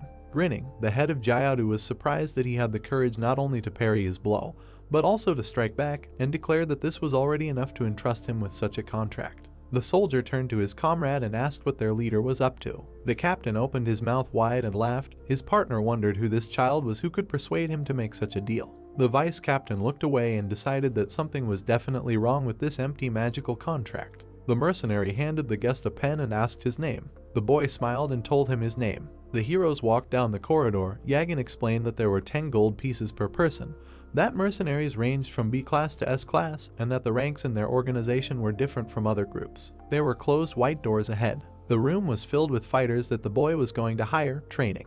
The swordsman picked up the contract, and the man assumed that he was deliberately ignoring it. The warrior smiled and said that he had made a decision. Frowning, the knight named 3 mercenaries and added that he would hire more depending on the success of his mission.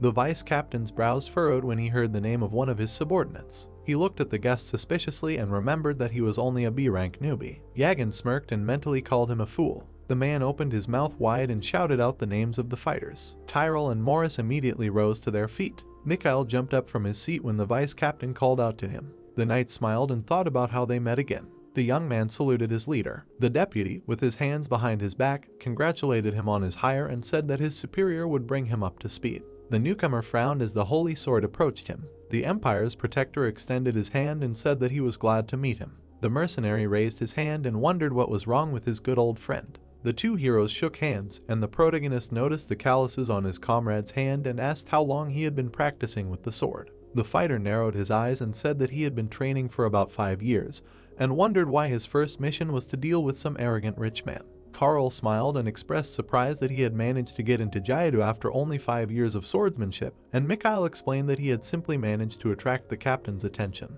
Yagan frowned and suggested that the guest take someone else because he had no experience at all. The boy reminded the guest that the ranks in their organization were different and that B rank was not so bad. The youth looked away. The man explained that providing a decent product in the best light was part of the business, and asked the client not to expect a refund if he was not satisfied with something. The boy raised his index finger and asked him to give this man a salary twice as much as the others. The newcomer's mouth opened in surprise. The warrior stated that he had another condition and said that he would forbid him to use a sword. The mercenary frowned tensely. He raised his hand and wondered how he would fight them. In the memory, the swordsman stood on the battlefield. The knight looked away. His comrade, covered in troll blood, leaned on the corpse of a monster. Squinting, the holy sword praised him and asked if he was really related to Jayadu. Looking up, the fighter confirmed this and introduced himself. The defender of the empire raised his eyebrows and said that, according to rumors, it was not so easy to get to them. Mikhail rose to his feet and replied that he had met the captain about 8 years ago, when Jayadu's group passed by his village, which was attacked by trolls. Smiling, the protagonist concluded that even such outstanding people sometimes have their eyes deceive them, and stated that he managed to defeat the trolls not because of his good swordsmanship. The young man's mouth fell open in surprise and asked what this meant. Nardi watched the sunset. Carl explained that the man said that his talent was hidden not in fencing, but in something else. The platinum dragon turned around. The mercenary frowned and said that he did not understand what was being discussed. The guy added that everything would have been different if they had not met in Gordon. The fighter smiled and replied that all his fighting skills were what the captain taught him. The warrior closed his eyes and asked if it was true. At this point, the swordsman frowned and thought that he finally understood everything. Mikhail looked at him in amazement. The knight realized that now that they met before the head of Jayadu began training him, it was clear that he needed to be a mage, not a warrior. The holy sword held out the contract and asked his comrade to give it to Deshel. Khazar took it in his hand and asked if this was a good choice. Pointing at the boys, the defender of the empire confirmed this and added that they would be able to stand up for themselves, and he needed to return to Tatter. Tyrell and Morris were packing their things. The protagonist said that the most important thing now was to take them to the manager. Carl looked around and decided that the woman would deal with the rest herself and that she should have enough authority to handle this task. The sun was shining on the desert. It would take at least half a year to find the deposit of stones in the lands bought from Buri, and it would take another half a year to dig up the octagonal stones. Frowning, the boy realized that they would make it before the oracle appeared if they hurried, and he thought that they must at all costs prepare for war with the empire, because then the fate of the continent would be decided.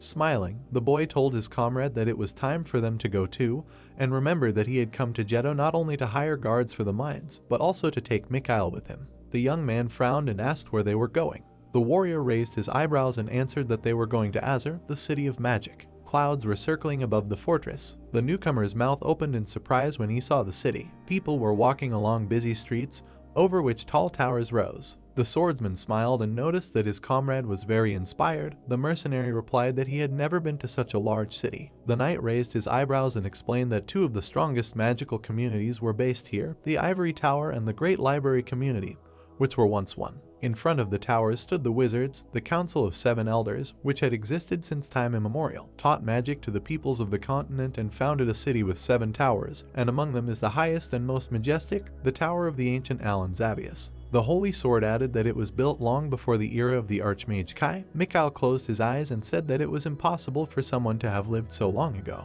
The defender of the empire smiled and wondered who would have thought that he was looking for a teacher of magicians, when in his past life he was a famous fighter in the arena of Tatter. Aiden crossed his arms over his chest when the protagonist asked him to look for a place to stay for the night and offered to meet at the main square in an hour. The young man asked what about him. Carl furrowed his brows decisively and said that they would take part in the same competition. The newcomer smiled and asked if his master had really decided to win the competition of magicians. The boy replied that they would both sign up. The mercenary opened his mouth in amazement and asked what that meant. Magicians fought each other. There were many arenas in this world where tournaments were held, and in Khazar, not only members of the community could participate in battles, but also ordinary magicians who worked for hire. Holding the invitation in his hands, the boy asked his comrade not to lose it under any circumstances because it was worth a lot of money. Aiden noticed the red seal of Baron Beryl on the scroll and wondered when his ally had managed to get it. The fighter looked down and tried to object, but the warrior asked him not to worry about it because this was an invitation from a mage long forgotten by the world.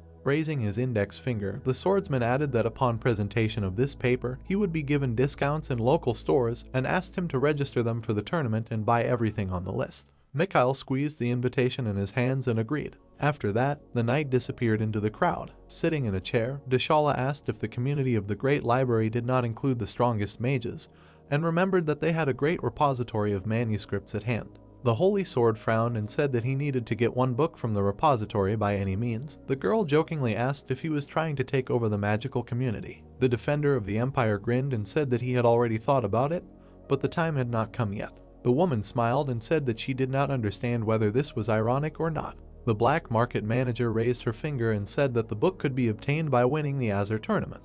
She lowered the corners of her lips and said that it was almost impossible because the organizers of the entire event were local mage communities, and their representatives always met in the final. The protagonist frowned. Deshala raised her hand and reminded him that there were people in the city who were capable of stealing prize items and selling them on the black market. Carol scratched his chin thoughtfully. The girl added that with due luck you can even stumble upon a 4th level book, and asked if she should contact these people. Looking up, the boy confirmed this and asked who he should look for after the tournament. The woman smiled and said the name Bargo. The guy opened his mouth in shock and asked her to repeat it. The black market manager asked if they knew each other. The warrior waved her off and said that he just heard it. The criminal smiled and said another name, Ulkas. The swordsman looked away and realized that they were talking about the tree cloud. Walking down the street, the knight was surprised to stumble upon this organization in such an unexpected place. The Holy Sword took out a robe from his bag. The defender of the empire frowned and remembered that he had communicated with the prisoner a lot after the murder of Arden.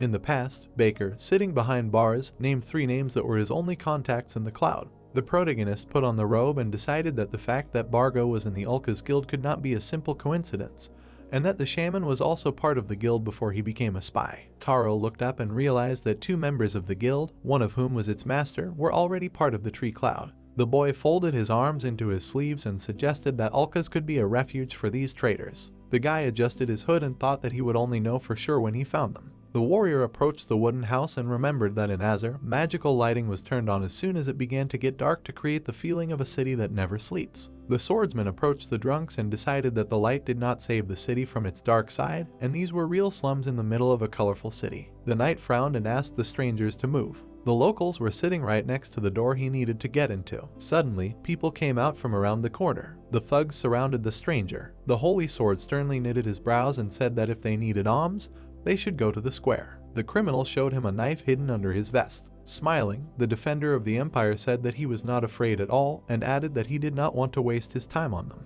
The man swung his blade. The protagonist grabbed his hand and immediately disarmed him. Carl immediately swung his fist. The scoundrel closed his eyes when they began to beat him. The boy continued to punch and kick. The slum dweller collapsed to the ground. Pointing at him, the boy shouted that he would let them go if they had mistaken him for someone else, and ordered them to tell him who their leader was if they were looking for him specifically. The strangers denied this and helped their comrade to his feet. The warrior brushed the dust off his shoulder and concluded that they were ordinary bandits. The man was sitting at a desk. The door to his house opened. A swordsman stood on the threshold. Pointing at him, the merchant said that he was not accepting orders because a tournament was coming up soon, and asked how he managed to get in.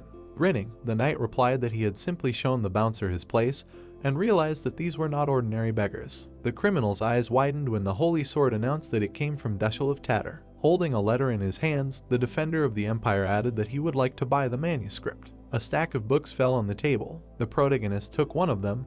The bandit said that he would refuse to accept anyone not from Dushel. Carl flipped through the pages and noticed that the books were not much different from the ones in Ainhuri. Throwing the book back, the boy complained that they were all level 2 at most and said he would leave if there was nothing better. Raising his index finger, the man explained that even such books were not easy to obtain for those who were not mages who had passed the exam in the tower, adding that members of the community could easily obtain books of even the highest level. The boy frowned and said that he came here specifically for them.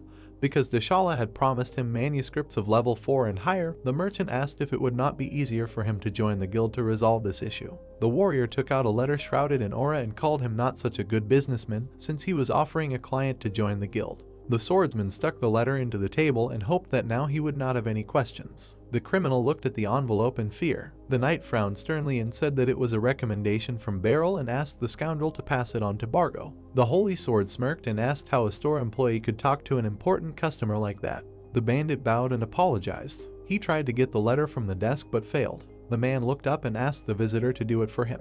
The envelopes were slightly crumpled from his efforts. The merchant led the guest to another room. The protector of the empire narrowed his eyes suspiciously. The criminal said that they had an important guest. Bargo raised his hand and introduced himself. The protagonist frowned sternly. The bandit scratched his beard and asked if he was really recommended by Beryl himself. With a stern look, Carl confirmed this and explained that he was interested in magic books. The boy raised his hand and said that he was not satisfied with any junk and that he needed only the best manuscript. The member of the tree cloud warned him that Beryl's recommendations had depreciated a little, but this would not prevent them from making a deal. The guy frowned menacingly and asked what level of books he could access. The man smiled and replied that he was ready to provide level 4 books if the client agreed to his terms. The warrior asked what they were talking about. A piece of cloth rose into the air. A crystal ball flew out from under it.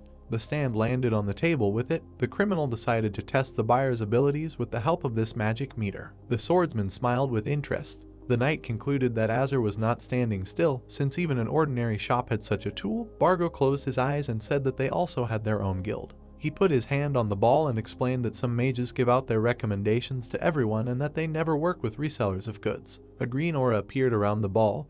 The bandit warned that it had no effect on the human body and could measure magic up to level 4 and asked the customer to place his palm on it. The man narrowed his eyes slyly and said that he would not sell him the books if his result was lower than level 4. Frowning, the holy sword remembered that he had seen this device in his past life and was glad that it simply measured the amount of mana and did not analyze the properties and blood of a person. The Empire Protector smirked and asked if the store really had higher level manuscripts if they were selling books by mana level. The Wood Cloud member frowned tensely. He smiled widely and said that his customer should be prepared to pay a large sum for a level 5 manuscript if he actually had that level. The protagonist raised his eyebrows and asked if it was really all about money. The criminal narrowed his eyes and promised to sell the book if the buyer was talented enough for it, and remembered that the Ivory Tower Archmage had only reached level 5 at the age of 25. Carl held his hand up to the crystal ball. Bargo mentally called him funny and wondered if Beryl had taken on an apprentice. The boy furrowed his brows confidently and asked him to prepare in advance. The boy placed his hand on the ball and a blue aura enveloped it. The man's mouth opened in shock. Mana streams filled the room. The crystal ball immediately shattered. The bandit covered his eyes with his hand and asked how this was possible. The shards of the mana meter were scattered all over the room. The Wood Cloud member looked at them in horror and realized that this man actually had more mana than a level 4. The warrior shook off his robe. The criminal concluded that the amount of his magic was immeasurable. The swordsman smiled and said that he would wait for the most powerful books they had. Bargo agreed, his eyes wide with fear, and knew that he had to have this child at any cost. The knight adjusted his robe. The man realized that he had to have such an outstanding mage in his guild. The full moon shone over the city. The bandit promised the visitor to provide any possible support for free, even a 5th level manuscript, if he joined the guild. The Holy Sword asked what they called themselves. The member of the tree cloud clasped his fingers and replied that their guild was called Outcasts and that it was the best guild in Azor. Crossing his arms over his chest, the defender of the empire still did not remember this guild and decided that the scoundrel was just bragging about his connections in the cloud. The protagonist looked away and realized that he should not forget that this was one of Baker's contacts. Carl smiled and asked if he could take a look at these books. The criminal smiled widely. Bargo pulled back the curtain and invited the client to look at the bookcase. The boy looked up and noticed that all the manuscripts here were at least level 4. The man explained that the books were arranged in order of increasing strength. The boy picked up a book on wind magic and read that Airblade was a level 3 spell, which was feared even in the magical community. Various manuscripts were on the shelves. The warrior concluded that collecting such a collection must have been difficult. The bandit replied that this was not all they had to offer. The swordsman looked around and decided that joining their guild was not such a bad idea. The member of the tree cloud was glad that he could not resist so much knowledge. The criminal winked at him and asked him to give his consent. The knight raised his eyebrows and said that he needed a little help before that. The books fell from the shelf. Mikhail picked them up and asked what they were. The Holy Sword replied that they were magic texts. The Empire's defender smiled and asked if he had a predisposition to the wind element. The young man confirmed this and asked how he knew about it.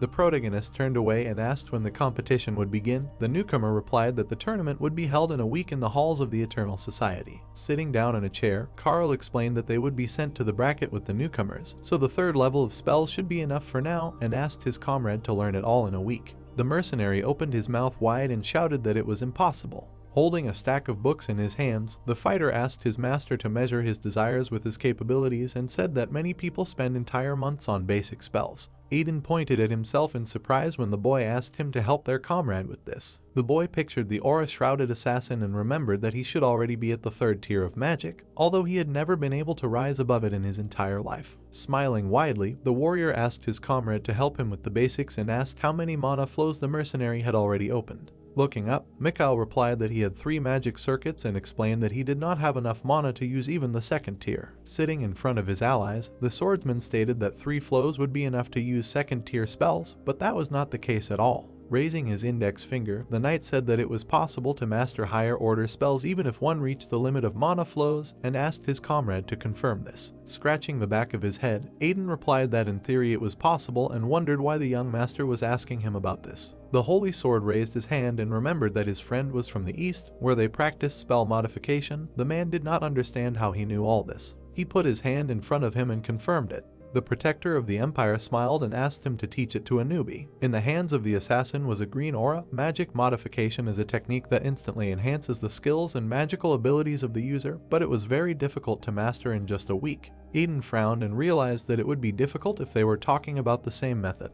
The protagonist pointed his finger at the mercenary and asked his ally to teach him magic modification. The sun's rays illuminated the forest. The fighter was able to cut the tree at the base with his magic. Carl frowned sternly and was surprised that he had such an incredible talent. The man's mouth opened in surprise and realized that he would be able to master the modification in just 3 days. The boy concluded that all this was thanks to an excellent teacher. The assassin smiled awkwardly and laughed. Mikhail looked back and asked if the young master would participate in a competition with the same newbies. The boy denied it. The warrior took out a red envelope and said that he was recognized as an expert. Gritting his teeth, Aiden remembered that only those who knew 4th level spells were allowed into this league and wondered if the young master really wanted to become a swordmaster at such an age. The swordsman adjusted his cloak. The man thought that history had never seen such monsters. The knight raised his hand and said that there was nothing surprising about this, because he had not yet fully opened his mana flows. Turning away, the Holy Sword said that he entrusted the mercenary to his caring hands and added that he needed to go on business. The assassin raised his eyebrows in surprise and realized that the events were becoming more and more confusing the longer they were together. The defender of the empire confidently knitted his brows and decided that his friend should not let them down, since he had high hopes for him. Walking through the forest near Azora, the protagonist hoped that there was no one there. Taking off his armor, Carl remembered that he managed to trick Bargo with the mana obtained from the dragon's heart, and thought about the fact that in fact, he only had 2 mana streams open. The boy looked at his hand and realized that he would have to win the tournament to obtain the founder's magic, and to do this, he needed to overcome the expert grid and enter the master grid. In the past, Nardi picked up a book and was surprised to find it, because, as it seemed to him, Kai's words were not taken seriously 250 years ago. The boy asked what it was about. The warrior frowned when the platinum dragon reported that the wizard was the first person to be taught magic by the dragon. After carefully looking at the book, the man said that his brothers did not care about the fate of the continent, and asked why they even started teaching people magic, because there was no point in it. He looked back and said that this was a book of dragon magic. The swordsman asked if they were buried with Khazar. A bright aura enveloped the manuscript.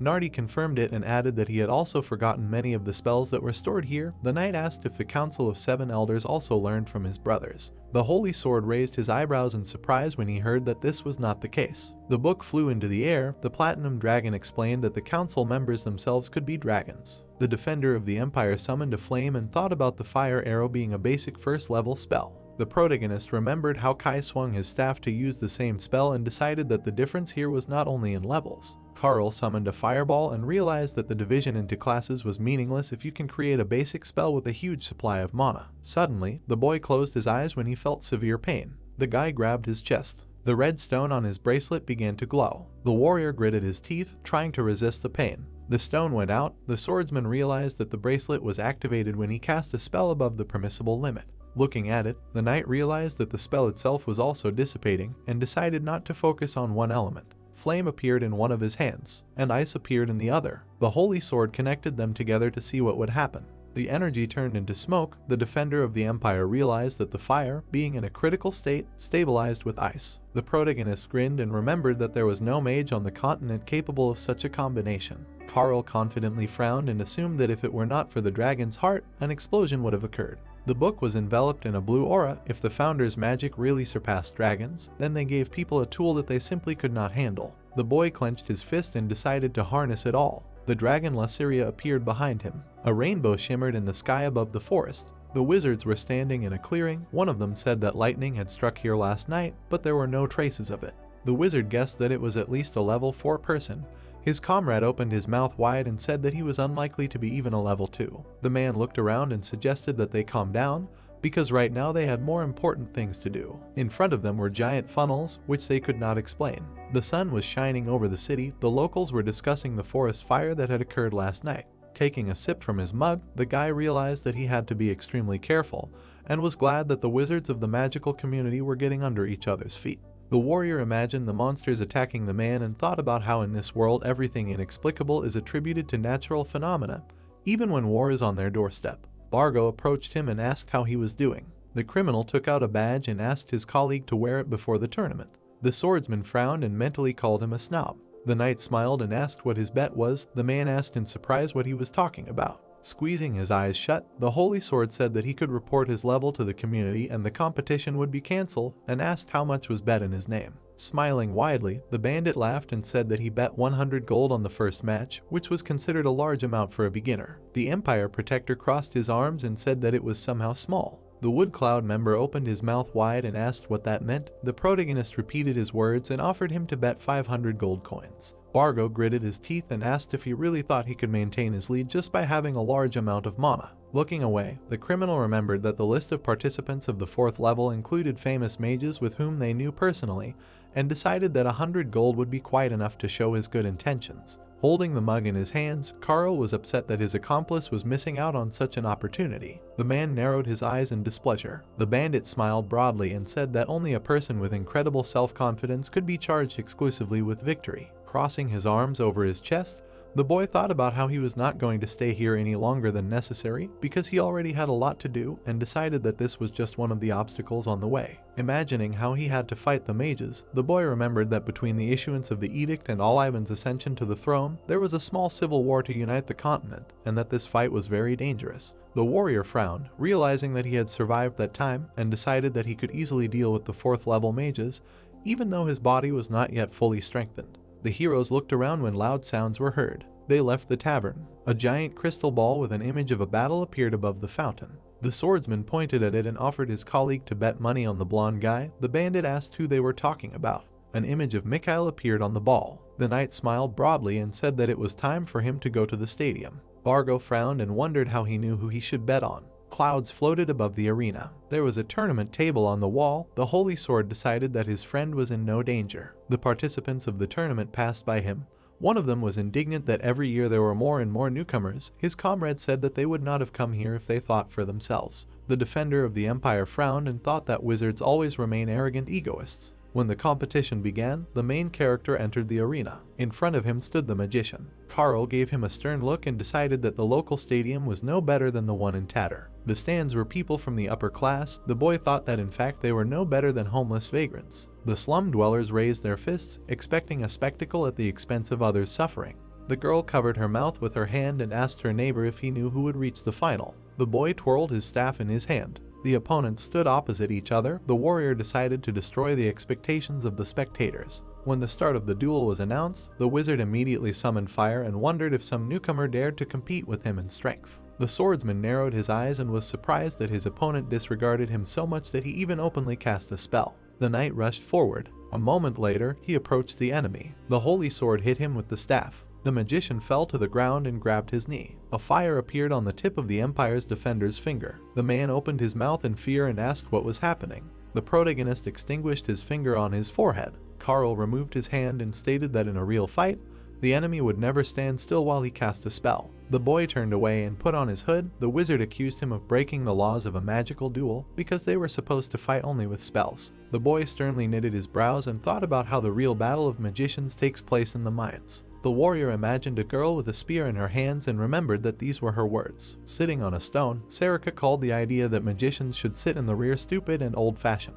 The woman slyly knitted her brows and decided to turn these rusty foundations upside down. Looking at her, the swordsman noted her enormous magical potential and outstanding skill in close combat and asked what to call it.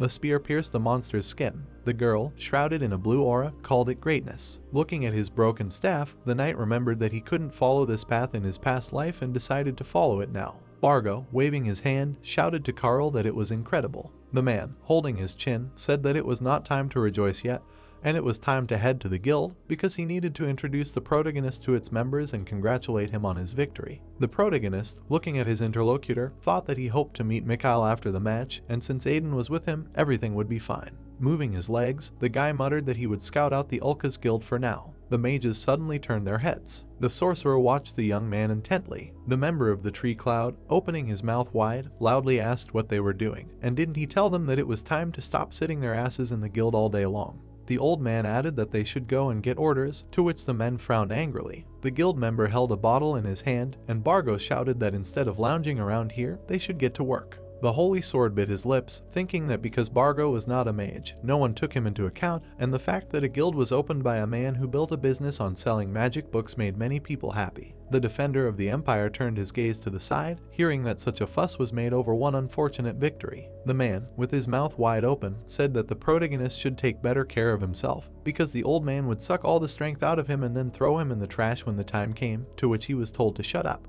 Dashali's acquaintance, pointing his finger at the drunkard, shouted that if he was going to talk nonsense, he should take the money and leave, and he asked why and added that although the situation was favorable, he did not touch that guy. Carl muttered that this magician was named Thompson, and he, raising the bottle, asked if he knew what a staff was for a magician and whether he dared to hit his opponents with it.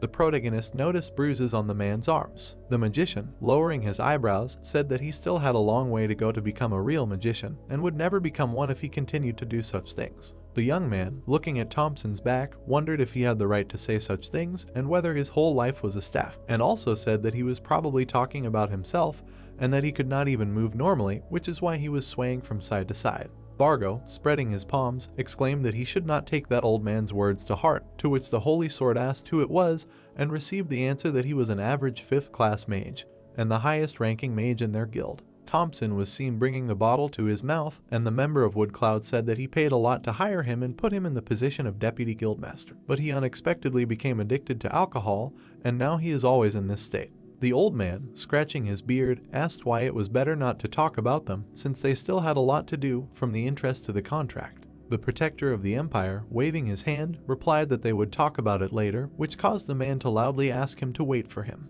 The protagonist, bulging his eyes, clarified whether he knew which hut he was staying in, and added that they would see each other tonight. Bargo bared his teeth angrily. After some time, a 5th class mage appeared, groaning as he walked down the street. The protagonist approached him and asked if he had manaholism. Thompson suddenly called him a bastard, to which the guy, with his mouth slightly open, explained that his mind was driving a huge flow of mana through his body. Imagining a man in a magical aura, the young man continued that his weak body simply could not withstand it, which is why mana was absorbing his body from the inside. The Holy Sword looked down and exclaimed that one guy had yelled at him so much that he was tired of listening to him, and in order to cope with a large amount of mana, he simply needed to train his body. The mage, frowning, shouted that he was only following him to talk nonsense, and the defender of the empire abruptly interrupted and said that if he left things as they were, he would die very soon. Carl, looking at his interlocutor, explained that he had only lasted so long thanks to luck, and if he had not reached the 5th class of magic, he would have died long ago, and he thought he could help. Thompson, standing in front of the protagonist, asked not to joke about him. Opening his jaw, the man shouted for him to get lost already. A moment later, a magical aura surrounded the mage's body, and he muttered that his mana was passing to him. The protagonist extended his palm, using unusual power. The old man, through sweat on his face, asked what he had done to him, and the guy in turn asked how he felt now. Thompson, opening his mouth wide, was surprised that he felt better. Raising the corners of his lips, the young man explained that this was only a temporary measure, and the medicine would manifest itself later, but he already knew that it would help him. The Holy Sword clarified that he thought he could help him, but in return he needed him to do something for him, which made the mage's pupils narrow sharply. After some time, a tall building appeared. The defender of the empire went inside the building. Mikhail, with his jaw open, was glad to see Carol back, to which he asked if he had reached the final. The guy, raising his eyebrows, answered positively and added that it was incredible and never thought he could go so far. The young man, scratching his nose, asked if he could do everything the same way after watching his fight. The protagonist, raising his finger, explained that then he would have to fight against him in the next round, and at this stage, let him concentrate on winning the competition for beginners. The protagonist placed his palm on his partner and added that he was different from those magicians who had no practical experience, and they would both win the competition. Mikhail, clenching his fist, shouted that he would do everything as he said, and would never lose to those magicians who stood like a pillar and cast spells. The Holy Sword widened his eyes and said that he should continue to refine his mana, because one day he would introduce him to the best teacher who would reveal his potential to the maximum, and also thought that the limit of his power was unknown even to him, so they could use it to conquer the Platinum Dragon's lair. Imagining the dark power, the protector of the empire thought that it was hard for him to approach it on his own now, and did not know whether he would become his ally or serve as a shield for him. A magical glow appeared, and Carl muttered that he knew Mikhail would be upset if he heard this, but in order to return to the past, he had fought in the tower for so long that it seemed like an eternity, and therefore he would never fall for lies again. The protagonist, looking at the guy, said that before he boasted about his victory in front of him, he should make sure that he gave it his all. Aiden, hearing how he was addressed, turned around and asked what he could do for him, to which he received the answer that he had one request for him. The protagonist opened his mouth and explained that during his absence, a magician would arrive, and he only needed to keep what he gave him, and now it was time for him to go. The boy scratched his head and muttered that he had tried to hide his identity, but now everything was confusing, and he could not think that he would tell him about the secret art of the Dark Association, and if the master found out, he might try to kill him. After a while, the Holy Sword sat near the fountain and said that he had come. The protector of the empire widened his eyes and said that he did not expect to see him here. The Lord of the Dawn Society, lowering his eyebrows, replied that he had a proposal for him. Tapio, raising the corners of his lips, asked him to leave the competition. The man continued that he was a member of a guild that did not belong to the Magic Association, and therefore did not know the hidden meaning of the competition, and he would also reward him generously if he left the competition, which made Carl widen his eyes. The protagonist, with his mouth slightly open, clarified that this is how they compete, and objected that behind the important and highly respectable behavior of the Magic Society there is a rotten inside, and also asked what they would give him in return. The old man, frowning, replied that he would give him a magic book equivalent to the prize. The protagonist smiled slightly and thought that a 5th grade magic book was not a bad offer at all. The guy extended his finger and asked what if he didn't want it. After some time, it seemed like the magicians, looking at the document, were asking in surprise why they unexpectedly made it to the finals, and whether all the other participants had given up. A table of the finalists appeared, and it was Audible who was doing this, and let them return their money spent on the ticket. Jakin, turning his gaze to the side, wondered how everything turned out like this, and muttered that he couldn't tell anyone. Imagining the Holy Sword standing over Tapio, the boy was surprised that he could defeat a high-ranking mage who had studied magic for centuries. Suddenly, the girl held out her palm and shouted for the finalists to enter the arena. The protector of the empire smiled and wished them luck. The boy, holding the staff, did not understand how he could defeat him. The boys stood opposite each other, and the commentator explained that from now on, the advanced competition was declared open, and now that things had turned out like this, they had better give it their all. Carl bit his lips when he heard that they could not lose to some unknown rat from the Empire, and thought that instead of rooting for a child of the Empire with an unknown origin, they would prefer to side with the Magic Society. The protagonist, waving his cloak, muttered that he was lucky that he didn't know about his origin, because he would never be able to raise his head again if he knew that he lost to an immigrant. The host shouted that the match was starting, and Jakin, clutching his staff, chanted a spell. The protagonist lowered his eyebrows and muttered that he was quite capable if he could cast 4th tier spells at such a speed, because even during the war, not many priests could cast spells as fast as mages. The Holy Sword, introducing the defeated knights, said that the entire continent, including soldiers and mages, suffered countless damage, and God gave a chance to the priest who had been waiting for this for a long time, and humanity would have perished faster if the entire continent had not united because of Oliver. The defender of the Empire, stretching out his fingers, used the burning finger skill and silently said that in any case, he could use little except support magic, but this should be enough. A moment later, the guy opened his mouth wide and screamed. An unusual aura swirled around the young man, and he used 4th class magic, namely an ice spear. Carl pursed his lips, thinking that mages believed that only indications and strong magic were suitable for attacks. Jakin, opening his jaw, asked how he liked the ice spear skill. The protagonist, snapping his fingers, used the sliding ability. A second later, the guy slipped.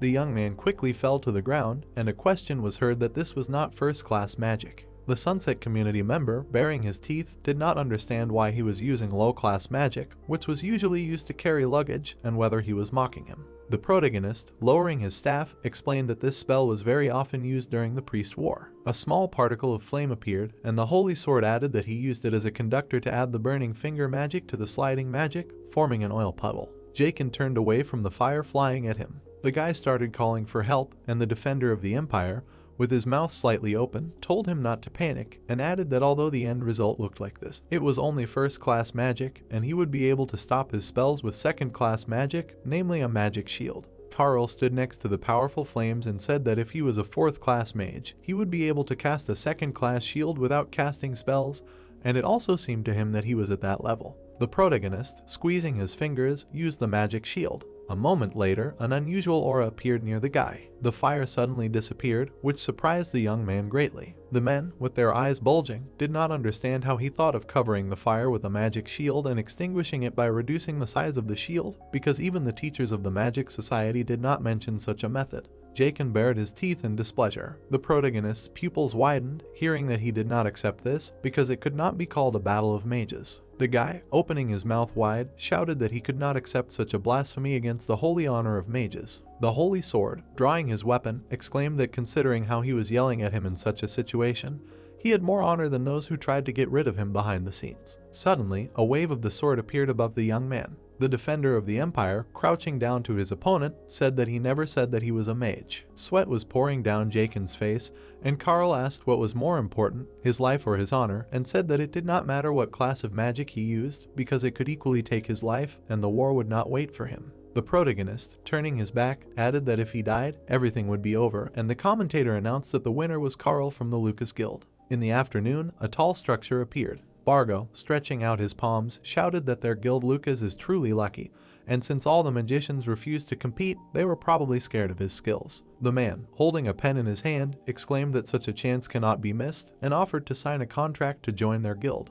The old man picked up the paper, and the protagonist said that this is a spiritual contract, which is a rare thing from the era of magic, and the violation of the laws of which is fatal. Presenting the document, the guy explained that he brought something expensive, and even mercenaries do not sign such contracts, so this must be what Bargo wanted, and also wants to have him in every sense. The man spread his fingers and said that for 5 years from the moment of signing this contract, he will belong to the Lucas Guild and carry out all orders, and in return, the Magic Guild will try to supply him with books that will help him grow. The old man added that in order for these conditions to be fulfilled, he would need to complete at least 3 requests every quarter of the year, to which the youth furrowed his brows and muttered that he had made an invalid promise, playing with words. Suddenly, the Holy Sword picked up a pen and offered to sign the contract. Bargo, grinning menacingly, thought that he was still a child and therefore did not know how scary contracts could be. The protector of the Empire, lowering his head, exclaimed that he wanted to add another condition. The old man, spreading his palms out in different directions, replied that he could add as many conditions as he wanted.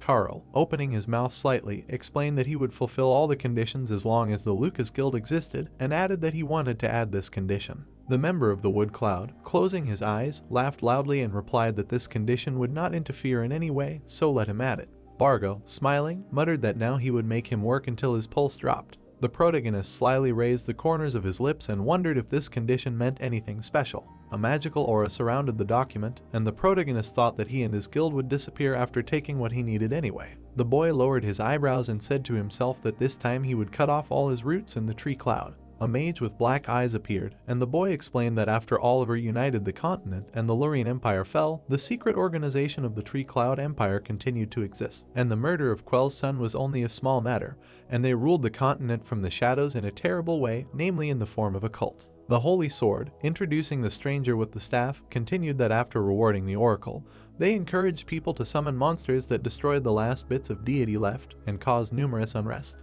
A strong knight was seen, and the defender of the empire explained that in a terrible situation when there was not enough strength to fight the monsters, they also had to fight against the cult, resulting in the deaths of tens of thousands of people, and no matter what Bagro was planning now, he would completely destroy his attempts and destroy him. Suddenly, a boy with blonde hair entered the room. Opening his mouth, the young man asked if the mage named Carol was here. The protagonist's eyes widened when he heard that Lord Ezra was looking for him and that they were here to escort him.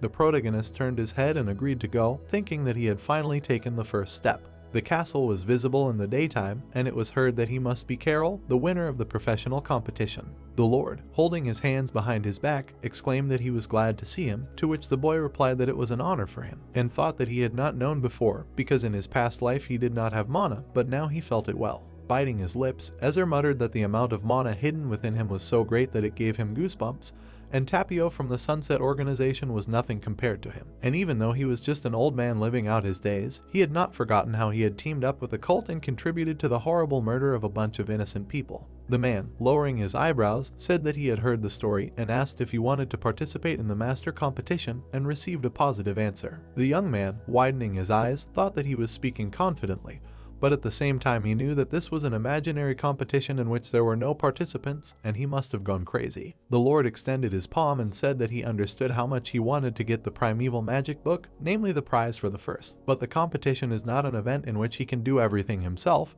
and if he wants to get the inheritance left by the forces, he must at least prove that he is worthy of possessing it. The Holy Sword, frowning, asked how he could do this and muttered that it was difficult to find a high-class magician in Ezra who was worthy of entering the Masters competition. The man, raising his hand, explained that the Masters competition may not take place if there are no participants, but for the competition he can give him conditions that will match the complexity of the declared ones, to which the defender of the Empire asked him again. The Lord, presenting the magic books, said that Ezra is a place devoted to the seven forces, and at the same time it is a place where their heritage is kept. The Lord added that all 3 books of magic, called Primeval, were found in the Tomb of the Seven Forces, and Carl replied that he knew. The high walls of the castle appeared, and Ezra exclaimed that another place had recently been discovered. The protagonist, opening his jaw, muttered that this could not be. The Lord, stretching out his palm, said that instead of a competition of masters, he wanted to offer him to explore it, and he would be the first to choose the things he found there, and clarified what he thought. The protagonist, turning his gaze to the side, thought that the Grey School was a place where the 7 forces held their meetings and discussed magic. Imagining an unusual sword, the guy thought that relics of the 7 forces were found in this place, and a weapon that could not be used without dragon mana like primeval magic. The young man, pursing his lips, said to himself that he knew why this old man made him such an offer. A dark corridor was visible, and the Holy Sword thought that he did not want to send valuable magicians to such a dangerous place that was not yet explored. And also this place was still kept secret from other people, and this was an excellent opportunity to secretly get rid of him. The defender of the Empire opened his mouth and realized that it would be better for him. Carl spread his fingers and exclaimed that he would accept his offer, and also muttered that no one would be able to study primordial magic anyway except him, and he would take everything he could from Ezra. After some time, Aiden held the apple and asked if it was a relic left by the 7 powers, to which the protagonist said that it would take about 2 days and clarified what he asked him about. The guy, raising the corners of his lips, explained that no one had come yet and asked to tell him what was happening, if you do not mind, and received the answer that there was nothing like that. The protagonist frowned, thinking that Thompson wasn't ready yet, and sent him to look for clues about Bargo, but he would never believe that he did it because his life had gone downhill, so it was worth waiting a little longer. The Holy Sword looked at the mercenary and asked how long it would take Mikhail to get to the 3rd class, to which he received an answer that with his current speed it would be soon, and said that then he should make him a 3rd class mage in 2 days and he would go to the Grey School. Aiden, with his mouth wide open, asked again about 2 days. The defender of the Empire raised his eyebrows and explained that if he could handle it, he would give him what he wanted. Imagining the guy in the white suit, Carl thought that the thing that worried him the most was the connection with Oliven. The city was visible from above, and the protagonist added that since the entire city of Ezer was under a protective barrier, he was sure that he did not send Oliven any letters. Aiden grabbed his head, and the protagonist muttered that this was one of the reasons why he kept him around, and it was time to meet him. The Holy Sword clenched his fists and said that it would not be long before a historical event would occur, namely, the war for the Empire's power between the first Prince Ruan and Oliven. After a while, the defender of the Empire cast a light spell, causing bright balls to swirl around him. Carl, putting his hand on his side, said that he had not smelled this smell for a long time, and it was still unpleasant, and after the oracle's words, Nardi explored this place and found the freezing claw here. Spreading his fingers, the protagonist wondered what this familiar feeling was, and muttered that there was nothing here, but he felt like he was sinking into water. The protagonist imagined a dark structure and thought that the same feeling was in the huge tower that appeared with the oracle. But it was clean when he attacked this place with Nardi in his past life, and therefore it was too early to think that this place was contaminated. The guy, stretching out his palm, thought that given the fact that the heaviness he felt was still light, it meant that everything was not so bad, and asked himself what if it was something similar to a curse. A moment later, the young man stuck his hand into the magic portal and decided that he needed to check. Suddenly, the Holy Sword bared its teeth. The palm of the defender of the Empire caught fire with a bright flame. Carl, clenching his fingers, understood that he needed to remain calm because this was just an illusion. The protagonist abruptly bent down. Looking at his wrist, the protagonist noticed a scratch and muttered that it had damaged his hand in a short time. The guy clenched his jaw in pain. The young man bandaged his hand and said that in any case he was glad that he had mana, because he managed to quickly remove the poison from the wound and clarify to himself whether it was real. Suddenly, a terrible monster appeared, and the Holy Sword said that it was a monster that plunged the entire continent into fire, and also an ominous creature rejected even by the gods. The defender of the Empire took out his sword and muttered that he was beginning to wonder how it ended up here, because after the oracle, they fought them until they lost their pulse, but who knew that they would meet here? The evil spirit stuck out its tongue, and Carl explained that it was quite small and had not grown completely, and an adult specimen reaches enormous sizes and easily contains a length of tens of meters. A second later, the monster swung its sharp paws. The protagonist, lowering his eyebrows, thought that he was much faster than he expected, and his body was not so perfect yet. The protagonist defended himself from the attack, stretching out his weapon in front of him. A magical trace flew in front of the boy's neck. The enemy began to fall, and the young man thought that it was very dangerous to deal with curses without proper preparation, and in order to eliminate its existence, he needed not only divine powers and magicians, but also disinfectant potions. The Holy Sword, through the sweat on his face, realized that at the moment he had none of these. The monster's eyes were glowing red, and the defender of the Empire thought that now he saw no other way out than to use the mana in his veins and cover his entire body with it. And if he made a mistake, he would die. Carl pulled the sword forward and muttered that he should succeed. The evil spirit opened its mouth menacingly. The protagonist looked straight ahead with a serious expression. Squeezing the handle of the weapon, the protagonist thought that even with the power of darkness, it was still a living creature, and if he destroyed its heart, he would die. Noticing the enemy's organ, the guy added that if he thoughtlessly killed it, the harmful fumes would spread, and he needed to strike at the moment when its heart expanded for the 3rd time. An unusual aura surrounded the young man, and he explained that this was a hunting method that was discovered only after the death of tens of thousands of soldiers, and now he needed to collect mana in his veins and envelop his entire body with it. The hand of the Holy Sword lit up brightly. The defender of the Empire lowered his eyebrows and said to himself that the bracelet of greed was activated, and wondered if he had failed this time too. A moment later, the monster suddenly rushed from its place. Carl bared his teeth and called him a vile monster, adding that such creatures never miss an opportunity. The protagonist repelled the enemy's attack. Looking at the heart, the protagonist thought that he needed to wait for the 3rd expansion. The evil spirit stuck out its tongue, and the boy realized that he needed to wait until his heart became as big as it was now for the 3rd time. Because in the past, the Empire's army was defeated in one explosion because they killed this monster without thinking about the fumes. The The young man, opening his jaw, did not understand why mana was suddenly covering his body. The holy sword looked at his palm and muttered that it worked, and felt movement in his veins, and inwardly clarified that the mana accumulated in his body began to move after he moved his body. A second later, the monster clenched its claws. The monster jerked from its place and screamed loudly. Carl, with his mouth slightly open, realized that this was the second time, and he would be able to kill him when the heart expanded again. The protagonist powerfully swung his sword near the enemy. The protagonist frowned and wondered if his opponent had dodged. The monster's eyes glowed brightly red. Raising his palm, the guy thought that he had hit, and added that this was one of the main techniques of the cursed mist breath. The young man, turning his gaze to the side, muttered that it was impossible to break through the fog. A moment later, an unusual aura covered the body of the holy sword. The defender of the empire, having delivered a slash, decided that with the wind pressure of the blade's aura and filled with a flow of mana, he would dispel all this fog. It was visible how the monster stuck out its tongue. Suddenly, Carl plunged his weapon into the heart of the monster. The protagonist, lowering his eyebrows, exclaimed that he had succeeded. A second later, the body of the evil spirit crumbled into small pieces. The dark walls of the room appeared, and the protagonist explained that the shadow that filled this place disappeared as if it had never existed. Biting his lips, the guy muttered that this was only the beginning, but he already knew everything in advance, and even slightly regretted that he had said that 2 days would be enough for him. Suddenly, the symbols on the young man's sword lit up brightly. The defender of the empire, his eyes wide, did not understand what it was. Squeezing the handle, Carl asked what was with these inscriptions, because these were not even runes, and he could not read them, and also whether it meant that this was an ancient language used in the tribes. Introducing the muscular guys, the protagonist said that the relic from his biological father was supposed to go to the chief of the tribe, and he had it in his past life, but he never used it like he did now. The protagonist, lowering his weapon, muttered that as soon as the text disappeared, the sword became much heavier, and asked himself that the angel also had secrets in himself. The guy looked to the side and said that if that idiot were here now, he would know, and maybe the past that he knows is just the tip of the iceberg, and now he must figure out why he came here. The young man, looking around the premises, said that there is nothing here. Suddenly a spirit appeared, who exclaimed that he is real and it is true. The defender of the empire, shaking his head, did not understand where he was hiding it, to which the magical creature clarified whether they can hear him.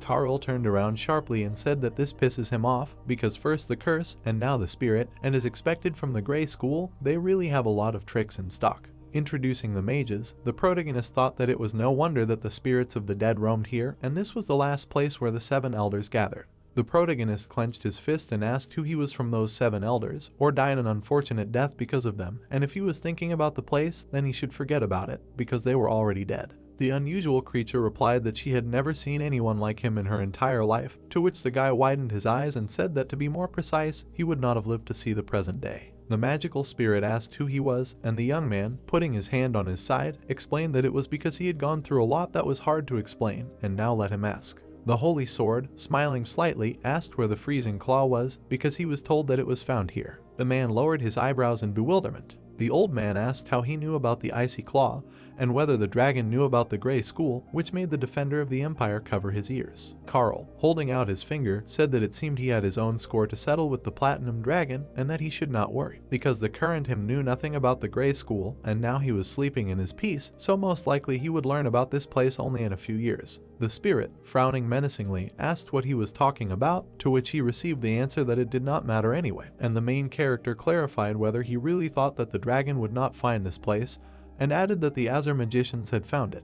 The magical creature said that this was a different story, because now the school meant nothing, and the protagonist turned his gaze to the side and wondered if this meant that no matter how strong a weapon the icy claw was, this place kept many other powerful things. The boy extended his finger and asked why he didn't tell him who he was, because that was the only way they could continue their conversation. Suddenly, an unusual aura swirled in the air, and the man replied that he was strikingly different from the stupid idiots who couldn't cope with the curse. The old man, raising the corners of his lips, introduced himself as Alan. The young man's mouth opened wide in surprise. Introducing the painted gentleman, the holy sword said that he was the strongest of the 7 members of the Council of Elders, and the founder of the now obsolete profession of seer. The protector of the empire, through the sweat on his face, thought that this was a name that even he knew, and wondered if the ghost standing before him was Alan himself. It was visible how the magician spread his arms out to the sides. Carl, biting his lips, wondered why this important fact was not mentioned to him, and the old man exclaimed that 1,000 years had passed since the last time he saw a person. The man, with his mouth slightly open, asked if he was that shocked, and added that he could understand him, because meeting a member of the Great Council of Elders in person was an incredible stroke of luck, and also asked if he had taken him for a ghost. The protagonist scratched his head and replied that there couldn't be any such people here, and asked if this wasn't the place created by the 7 great men of the Council of Elders. The protagonist extended his palm and said that even if he didn't know the ancient magic that he left behind, there were many spells to deal with a ghost. Alan, lowering his eyebrows, muttered that they didn't leave anything like that behind. Many magic books appeared, and the old man explained that the name might be different because their magic was the first magic of humanity, and he only knew that there were 3 directions of magic that had survived to their times. The old man thoughtfully grabbed his chin and said that if his guess was correct, then the Council of Elders had nothing to do with it. The defender of the empire opened his jaw in bewilderment. The magician opened his mouth slightly and asked if he was interested. The man raised the corners of his lips and asked about the bet. Alan extended his finger and exclaimed that he would tell him what he really wanted to know and reveal the truth of the world, and he would just have fun playing with a child like him. Carl, lowering his eyebrows, replied that he had seen many assholes like him in his life. The protagonist added that they all lied to him, from which the old man's eyes bulged and muttered that this child seemed to see right through him. The protagonist shook his head and said that he was not interested, so he should just disappear, because there was no point in him, a living person, making a contract with a dead person. The man covered his mouth with his hand and said that he was talking complete nonsense. The boy could be seen moving his foot. The young man looked back and exclaimed that if he told him where the freezing claw was, he would listen to his proposal. The magician raised the corners of his lips in bewilderment. The walls of the room appeared, and Alan asked how long he had been sleeping here, and said that he thought it had been thousands of years. But such a strange man like him appeared, to which the Holy Sword muttered that he found it so funny that he could hardly hold back his laughter. The defender of the empire lowered his head and asked if he could tell him why he was so attached to him. Carl added that the old man was probably stuck here, which made him bare his teeth. Remembering many mages, the protagonist said that a conflict broke out among the 7 members of the Council of Elders, and he was the winner. The man was bound in chains, and the protagonist continued that in the end he was left imprisoned in the Grey School with no way to leave. The guy stuck out his finger and exclaimed that they must have imprisoned him, namely one of the 6 heroes. The old man clenched his jaw menacingly. Opening his mouth wide, Alan shouted that he should not make fun of him. A strong aura enveloped the mage's body, and he explained that this bastard was the leader of the traitors. The man, frowning, said that he had also earned the title of Surfer himself, and clarified that people in the future had really become completely stupid. The young man, stretching out his palm, replied that someone who had lost to him could not say such a thing about him, and even some of his descendants called him a traitor. The old man pursed his lips, hearing that if the Han family had not become the leaders of Khazar, then instead of 7 towers there would have been only 2. The gentleman, looking at the defender of the empire, asked if Han's descendants were alive, to which he received the answer that not only were they alive, but one of her descendants was now the Lord of Khazar. Alan narrowed his eyes in surprise. Carl, introducing the mage, muttered that Han was the only girl among the 7 mages of the Council of Elders. The protagonist folded his arms and said to himself that he seemed very interested, and wondered if something had happened between them, but he was not particularly interested. Suddenly, the man put his hand on his face. The protagonist asked if he had been in a romantic relationship with Han, to which the old man turned his head and asked what kind of nonsense this was. The guy sighed heavily and asked why he was so angry then, and Alan explained that he knew nothing about what those people had done. The young man imagined a dark city and said that after his stories, he thought he understood everything, and it seemed that building his tower was Han's idea because he had died anyway, and they wanted to make amends by honoring his memory. The corridor of the room was visible, and the Holy Sword did not understand what was going on here at all. The man grabbed his mustache, and the defender of the empire thought that there was no need to rush since it was Alan who was in a hurry himself. It seemed like the old man was sitting on the floor, and Carl thought that he probably knew that today's mages couldn't deal with the curse, and if he didn't help him, he would remain imprisoned here forever. The sorcerer raised his fist to his lips and replied that he would tell him how to get the freezing claw, to which the protagonist asked him to continue. Alan clenched his fingers in bewilderment. The protagonist, his eyes bulging, said that a lot of time had passed, so he needed to change the deal, and muttered that he needed to check if there was anything else to find here besides the freezing claw. Looking at the door, the boy asked if it was true that there were other things left in the Grey School besides the freezing claw. The mage, holding out his palm, asked why the boy, who couldn't even use Gustav's magic, wanted to take the treasures from the Grey School, and added that he should know his place, otherwise he would die. The young man's hand suddenly caught fire, and he replied that he did not know. After a moment, the holy sword lowered his eyebrows and said that he might be wrong about him. A second later, a large amount of mana surrounded the old man's body. A powerful creature appeared behind the defender of the empire, and the man clarified that he was really a dragon slayer. Carl, looking to the side, exclaimed that he knew that he would understand everything by looking at his mana, and that was all he could tell him for now, and suggested that they first deal with the icy claw. Alan grabbed his mustache and objected that he left him no choice but to tell him everything, and so let him follow him. The boys approached the high door, and the sorcerer explained that they had arrived. The protagonist turned around and asked what he needed to do, to which he received the answer that he should try to push the stone gates apart. A second later, the protagonist touched the gate. A moment later, the guy opened the door with a creak. The young man's eyes bulged in surprise. The holy sword noticed a blue flame at the end of the room and said that all this time there was a secret room in the Grey School. With bulging eyes, the defender of the empire asked where the freezing claw was. Alan, pointing his finger at the bead, suggested trying to throw it into the fire. Carl took the artifact in his hand and muttered that since he had cornered it, it was unlikely that it would pull off any tricks. A moment later, the protagonist threw the object into the blue flame. Suddenly, the protagonist's body was covered in an unusual aura. The old man, opening his mouth, said that now he should take the charcoal, which was covered with blue phosphorus, to which the guy clarified whether it was blue phosphorus. The magician extended his finger and explained that this was the most expensive phosphorus, which was obtained by a special method, and it was 10 times more effective than ordinary blue phosphorus. The young man's eyes widened when he heard that the value of this item did not change over the years, and he had reasons to be surprised because he was the only one of the entire council of elders who could bring blue phosphorus to such a state.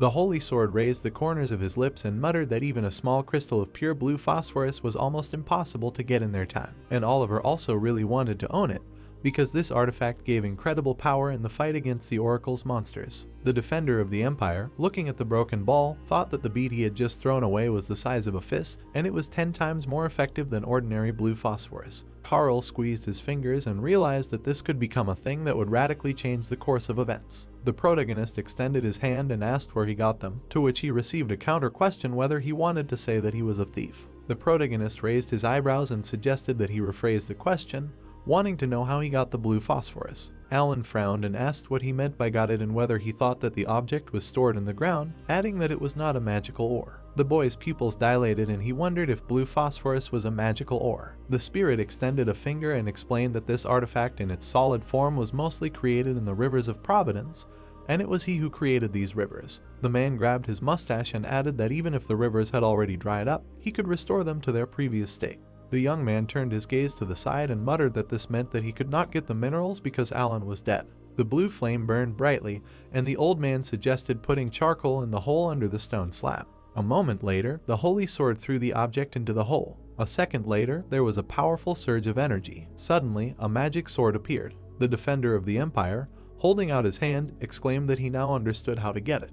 Grabbing the handle, Carl thought that if Dimog was somehow connected with Alan, then he probably also knew how to get the freezing claw. The protagonist, looking at the sword, wondered why he hadn't told him, and whether he was trying to hide something. The magician, standing behind the guy, clarified that now that he had gotten the freezing claw, would he listen to him, and added that he had a proposal. The sorcerer, holding out his hand, asked if he could take him to the Platinum Dragon, because if he agreed, he would help him. The protagonist, opening his mouth, replied that this was what he wanted to hear. After some time, the castle appeared and a question was heard, was something wrong? The youth, spreading his fingers, explained that he did not look very well and asked if he was sick. The lord, smiling, said that he was not and thought that it was all because of his restless sleep last night. The holy sword, pursing his lips, thought that he was an old fox who could not imagine that he would manage in 2 days. The defender of the empire bulged his eyes and exclaimed that he was glad, and also thought that he should prepare himself because on the way there he met bandits. Taking out the coins, Carl said that they had a special design, so it would be better if he began an investigation. Ezer, through sweat on his face, was surprised that this had happened and said that he would definitely find the criminals. The protagonist, folding his sword, thought that he was surprised because he expected to die and not return, and did he really entrust the guild with the task as soon as he entered the Grey School? The protagonist, spreading his fingers, said that these were artifacts that he found in the Grey School. The knight's equipment was lying on the table, and the boy added that since he couldn't use them, he was handing them over to him because he thought it was the right decision, and said to himself that it was trash with the most complex spells on them. The Lord, opening his mouth wide, exclaimed that he had done a great job, and it must have been hard for him, and as a reward he would give him the opportunity to read an ancient primeval book of magic. The Holy Sword, bowing, thanked him for the offer and said that since primeval magic was not something he could afford, he would look at it next time. Ezer, frowning menacingly, muttered that he was glad that he was still a child, and although talented, he was naive and did not know how this world worked, and since everything turned out this way, it was better to be on good terms with him than to destroy him. The man raised his hands and explained that in that case, he would give him the items used by the top-level mages of the Mage Association, which meant that not only Azur but all mages recognized him, so even if he belonged to the association, he was still a confirmed mage. The Empire's protector looked at the staff and muttered that he took a useful gift for himself, because magic items can be used when traveling around the world, and with only Quell's gift, it is too difficult to go outside the Empire, so it is good. Carl lowered his head and exclaimed that he would accept these items with gratitude. Alan, who appeared behind the protagonist, asked if this pig was Seline's heir, and added that she had a bad character, but everyone admitted that she was beautiful like the moon in the night sky, and it seemed like a lot of time had passed, to which he muttered that he was still a high-ranking mage and should not underestimate him. The Lord held the ring in his hand, and the spirit said that this idiot's mana didn't even deserve attention, and it was funny how he was making a big deal about Gustav's weak magic, and asked if that was why he refused to read the book of primitive magic, since he already knew such things. Ezer smiled slightly, and the magician continued that this idiot didn't even feel his presence, and high-ranking magicians in the magical era were not such weaklings. The protagonist, his eyes bulging, replied that 1,000 years had already passed, and therefore it was impossible to compare the era of magic with the present. Many men looked at the guy with displeasure. An unusual aura was circling above them, and the young man thought that now everything felt completely different than before he entered the Grey School, and now he could see the concentration, proportions, and even the amount of mana they possessed. The old man, holding out his finger, asked to look at them, and added that now he should thank him. The Holy Sword lifted the corners of his lips in satisfaction. Alan, opening his mouth, asked what had happened to his body. The defender of the Empire, lowering his head, replied that he had eaten the heart of a fire dragon, which surprised the magician greatly. The old man, through the sweat on his face, asked not to say that he was talking about that fire dragon. The monster's mouth appeared, from which flames were coming out, and the spirit asked whether it was the red dragon Lyceria. The protagonist put his hand on his side and answered positively, to which the sorcerer said that it was incredible and it was impossible for him to kill this creature, and also asked how this had happened. A powerful man was visible, and the protagonist explained that after his death there was another terribly powerful magician. Carl said that 250 years ago there was a magician nicknamed the Dragon Hunter, namely Kai, while the man touched his mustache with his fingers and was surprised. The wizard folded his arms and asked how this guy could compare to him, to which the protagonist noted that he had never met him when he was alive, and now that he had become an astral body, it was even harder to compare them. Lowering his chin, the miracle worker stated that his interlocutor spoke as if he had met this man before, after which he clarified whether the protagonist had said that Kai existed 250 years ago. Frowning, the defender of the Empire said that in short, he saw how the magician fought Lyceria, and now this fire dragon is dead. The Holy Sword put his hands on his side, and the man asked if he ate the dragon's heart that was left for him, and then clarified that he was very lucky. The wizard explained that in his body without mana, he would have gained such an amount that even the best archmages do not have, to which the guy opened his mouth in alarm. The young man lowered the corners of his mouth and asked how the other knew he had no mana, to which he replied that it was easy as pie. Putting his hand forward, Alan noted that there was something much more important. Pointing his finger at the protagonist's forehead, the wizard said that he had the memories of that Kai, and then asked to look at his. Gritting his teeth, the protagonist cried out loudly. Lowering his chin, the miracle worker said that then he would be able to compare them. Frowning, the defender of the Empire screamed again. Suddenly, the Holy Sword found himself inside the temple and did not understand what kind of place it was. Lowering his hands, the guy wondered if Alan was in the memories, and then assumed that this was not the first time he traveled through someone else's memories. Turning his head, the young man decided what he would do. The magicians in front of Carl were walking towards each other. The man frowned, and the protagonist realized that these must be people from the Council of Elders. The protagonist mused, with the corners of his lips down, that they all looked like they were 20 years old at most, and that was like one of the wizard's earliest memories. Alan stood with his hands down. The attendant lowered his eyebrows and asked him to tell the miracle worker again that this was the common decision they had come to. Frowning, the magician asked if the member of the Council of Elders really didn't know what this decision meant.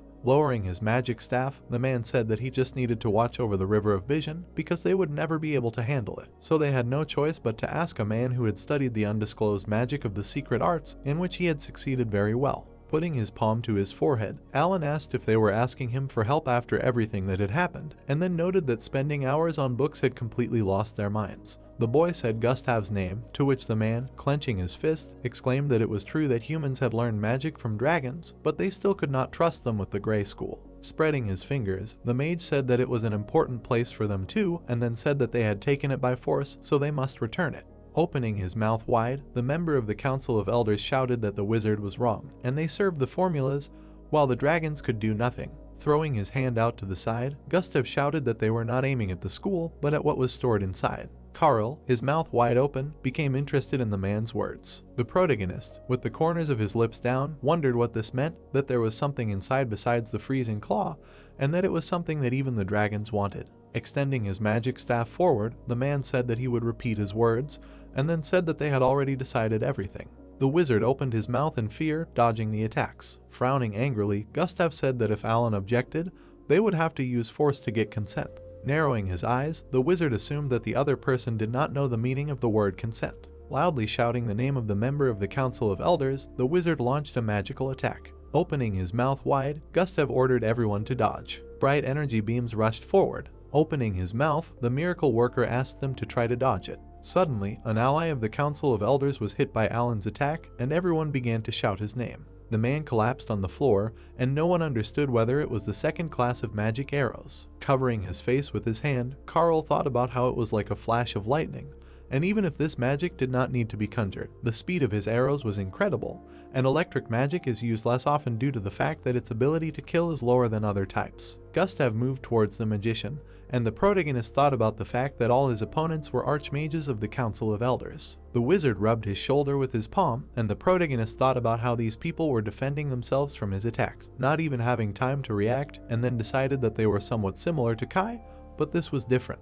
At the same second, the miracle worker snapped his fingers. A bunch of magic arrows flew towards his opponents. Raising their staffs, the members of the Council of Elders shouted that the projectiles were flying, so they needed to block them. Bright energy streams cut through the air. With his mouth wide open, the man was surprised that they pierced their shield like paper. Magic arrows flew straight into the enemy's body. Flying high, the defender of the Empire realized that this was a fight between magicians, and this guy was a battle mage using magic as a ward, but Alan was the strongest in this duel, using only magic. The wizard closed his lips, and the holy sword realized that these were secret arts, and this youth did not eat the dragon's heart, but used two types of magic, and now, thanks to his consciousness, one can guess how this magic can be used. The young man widened his eyes, not understanding whether the mage had shown him this intentionally. Kai frowned, and Karl thought about how the old miracle worker had introduced strong mana into his low-class magic. Alan put his fingers to his chin, and the protagonist realized that the young wizard had gone further and combined two strong aspects into one. The magician's hand was wrapped in energy flows, and the protagonist thought that this guy was already much stronger than Kai in his youth, but even he met his death in the Grey School, and then wondered if there was anyone who could kill a magician stronger than the old one. Anxiously lowering his eyebrows, the defender of the Empire cried out loudly. Rubbing his chin, the holy sword declared that his interlocutor was truly an amazing person, and then added that he was saying this seriously. Putting his palm to his forehead, the miracle worker noted that this applies to him too. The young man lowered the corners of his lips, and the wizard clarified what he had managed to do, since he had received a second chance at life, considering that he had been reborn. The protagonist asked if Alan had looked at his memories at the moment he had climbed into his head, to which the ghost towered over his interlocutor and said that it sounded as if the protagonist was accusing him of peeping without permission. Caking his chin, the magician said that there was no need to be offended, because the defender of the Empire had also seen his memories of the past, to which he replied that the wizard had decided to share this himself. Frowning, the miracle worker said that he had not seen that much, and had only looked at scraps of memories. The room was empty, and Alan admitted that thanks to this he had been able to learn his plan. Lowering his chin, the mage asked if the holy sword was really going to meet the platinum dragon and give him his memories as proof of his regression, to which he asked if it mattered. The youth put his hand on his side, and the miracle worker asked if the interlocutor really believed in the platinum dragon, or rather, if he had ever doubted him. Lowering his chin, Karl said that this was nonsense, to which the man clarified that he was speaking seriously, and again asked if the youth really considered Nardi his comrade, and the protagonist exclaimed that the mage should shut up since he did not want to listen to this nonsense anymore. Frowning, Alan said that the protagonist would change his mind if he knew the real reason why he was locked up here. In the memory, the mage stood in front of the rivals, and in the present, he asked if the defender of the empire saw how the battle went, and then added that the 7 of them had created a council of elders. The wizard snapped his fingers, then asked if they were on the same level in strength, and he himself answered that in fact the other 6 were a level lower than him. Magic arrows pierced the bodies of the servants. In the past, Alan was wrapped in magic chains, and in the present, he exclaimed that those bastards returned alive, and he remained forever locked here, and then clarified if the young man knew why. A silhouette appeared in the corridor, and the miracle worker reported that an imposter appeared in the Grey School that day. Nardi frowned, and the magician shouted that it was the Platinum Dragon, or rather the one who imprisoned him. Alan noted that this was the same person whom the protagonist trusted so much, to which he, lowering the corners of his lips, remained silent. The magician spread his fingers, and the protagonist thought that he knew that such a magician as his interlocutor could only be imprisoned by a dragon. Gritting his teeth, the defender of the empire did not understand if Nardi really did it. Putting a hand to his hair, the holy sword decided that he needed to calm down because the miracle worker was testing him. Raising his head up, the young man realized that he could not hesitate now, and if he did, it would be a denial of everything he had gone through. Grinning, Carl stated that he must have his reasons, and then asked if it was true that not only the 7 members of the council were the ones who ensured the prosperity of the continent. Putting his index finger up, Alan confirmed the protagonist's words that they did not care about how people lived, and they taught them magic only for their own amusement. Pulling his hand back, the wizard noted that he was not asking about this. Taking hold of the protagonist's shoulder, the magician again asked if the young man never doubted this guy, to which the latter replied that no one would know. The man assumed that his interlocutor doubted this, to which the latter, frowning, asked him to stop talking nonsense and finally say what he really wanted. Snapping his fingers, Alan declared that the bastard had lied to him and told him that he had only found a freezing claw here. Suddenly, a blue flame flared up at the other end of the room. There was a box on the floor, and the wizard said that in the interlocutor's past life, Nardi had taken it, after which he assumed that he had done this when he came to the Grey School with him. Reaching out his palm to the chest, the miracle worker noticed that the protagonist had walked around it this time. Turning his head, the protagonist asked why the magician was so sure, because besides Nardi, someone else could have found the treasure. The box disappeared into the shadows, and Alan objected that this could not have happened, after which he heard the defender of the empire not understanding why this was so. The wizard twirled his fingers around his mustache and asked if the holy sword had said that no one could control ancient magic and why he thought so, to which he asked if it was because their magic was related to a dragon. Lowering his chin, the man said that it was true, as half of the 7 mages had learned ancient magic from dragons, although he himself could use dragon magic, and then added that all of their spells were based on that magic. Smirking, the wizard stated that this was the reason why mages with normal powers could not learn primal magic, or even his dark arts, and then asked him to consider whether they would leave treasures to anyone who wandered in. The platinum dragon grabbed the box in his hand, and Alan explained that in order to remove the seal on the treasure, dragon mana was needed, and if no one had ever mastered primordial magic, it meant that no human had dragon mana, so that was why Carol's last companion stole the treasure of the Grey School. The protagonist, with his eyes wide, asked what was so special about the treasure that Nardi would do such a thing. Putting his finger forward, the mage suggested that the protagonist was already gradually agreeing to make a contract with him, after which he noted that since the youth ate the dragon's heart, he would be able to break the seal, and this would only be possible if he learned the magic formula. Raising his chin, the protector of the empire asked if this meant that his interlocutor wanted to make a deal, to which he replied that he had said so from the beginning. And the holy sword asked how he could trust him if it could be a trap and not a treasure, and the man noted that the youth was a dubious person and suggested that he become a little more confident.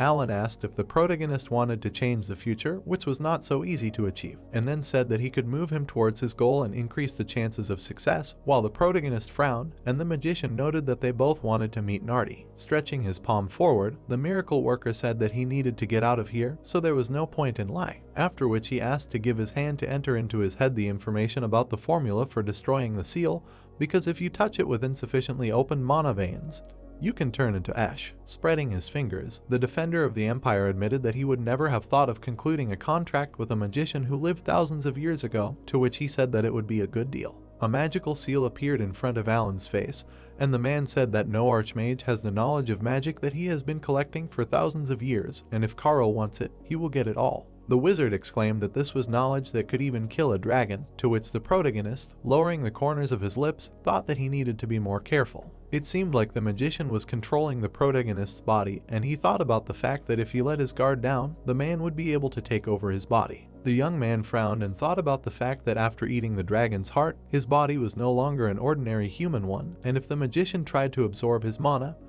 his spiritual body would disappear. Grinning, the protector of the empire said that considering how Alan wanted to make a contract, knowing about the eaten dragon's heart, he thought that he really wanted to get out of here. Raising his eyebrows, the miracle worker said that this was his chance after thousands of years, and he was in despair. The man extended his palm forward. Flying forward, the magician asked the protagonist to use it. Opening his mouth, the magician exclaimed that he would make him the strongest warlord of the continent. Smiling, the protagonist agreed. At that very moment, the heroes shook hands. Opening the book, the defender of the empire said that it was incredible that he could understand magic formulas without even knowing what they were for. To which Alan said that the young man was now sharing his knowledge with him, but the amount of mana that could be used was still limited. Turning his head, the holy sword asked if this could be changed somehow, and whether his interlocutor was not an archmage of the age of magic. Raising his hand, the miracle worker explained that he also did not know how to open the veins of mana, and even in those days he had not met a human body similar to his. And the heart of a dragon was a condensate of mana, so the slightest mistake would simply explode the body. Lowering the corners of his lips, the protagonist wondered if there was ultimately no other way out except to meet the dragon, after which Alan said that he had all the answers. Evil monsters were visible, and the magician noted that this was unrealistic now, because the dragon's cave is not a place that can be conquered alone, from horns to minotaurs with a roar, and then clarified whether Carl knew what kind of monsters live there. Putting a finger to his temple, the protagonist thought that this guy was also sleeping now, and no matter how well he wielded a sword, he had physical limits, so he needed to become stronger. Smiling, the wizard noted that he could find his original strength, and the protagonist would become stronger because of the contract of their souls. After which he added that knowing that the young man was better at handling a sword than at casting spells, he could teach him how to properly use the freezing claw. A magic weapon appeared, and the man declared that it was a magic sword. Raising his finger, Alan repeated that he would teach the young man how to properly use the freezing claw. The protagonist lowered the corners of his lips, and a magic sword was visible next to him. Approaching the sofa, the protagonist noted that he already knew everything, to which the magician said that it was about a woman with a weak dragon aura from his memories of the defender of the empire, and if so, then he could forget her method.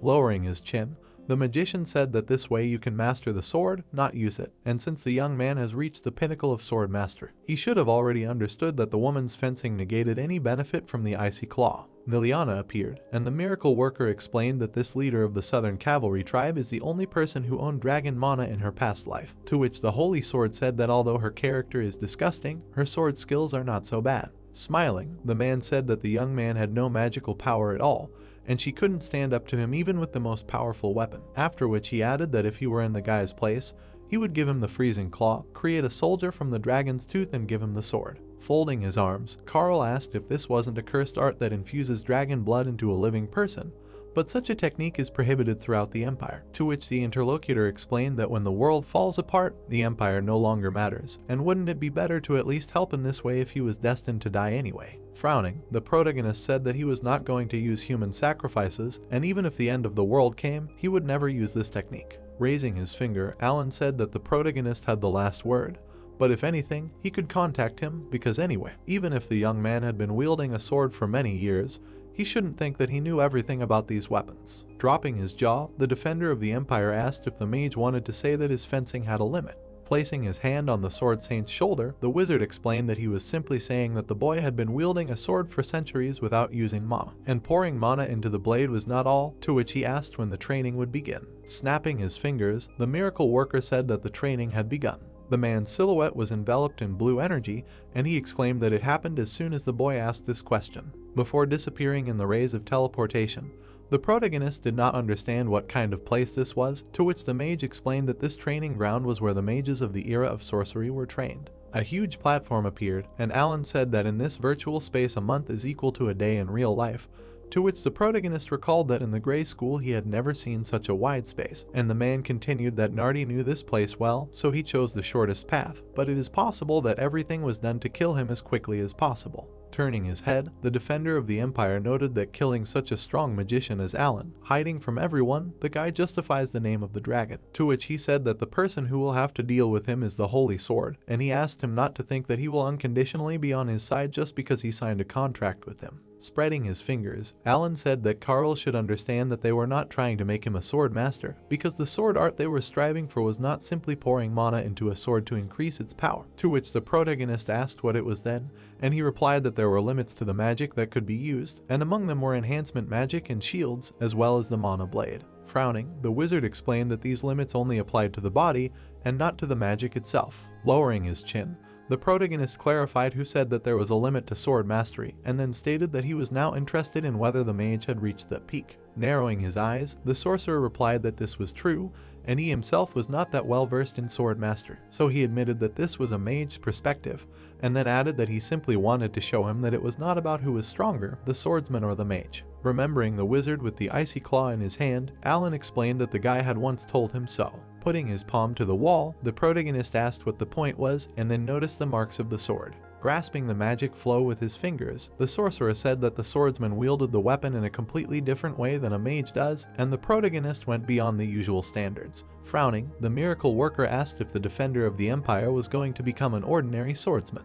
Forming energy flows around himself, the magician told the young man to become unique, namely, someone who uses the abilities of an archmage and the skill of a swordsman at the same time, and he needed to reach heights that no one had seen before. Ghostly warriors began to fly around the holy sword, and Alan shouted that he needed to become a great master. The white knights appeared on the virtual platform, and Carl did not understand what these things were, and the magician explained that in front of him were spiritual bodies created based on his memories and traces left on the training ground, and it would be better to show once than to explain 100 times. The ghost warriors attacked, and the magician explained that this was a sword style created by the father of magical fencing, who created a sword technique that was best suited for the icy claw he himself used. The protagonist's mouth opened in alarm. The white knight pulled his hand back, and it was said that each movement was aimed at vital points, and stances that were difficult to perform consistently were compensated for by magic. The spiritual bodies fought each other, and it became clear that there was no focus on the mana blades. The ghost warrior wrapped his fingers around the weapon, focusing on the fencing itself.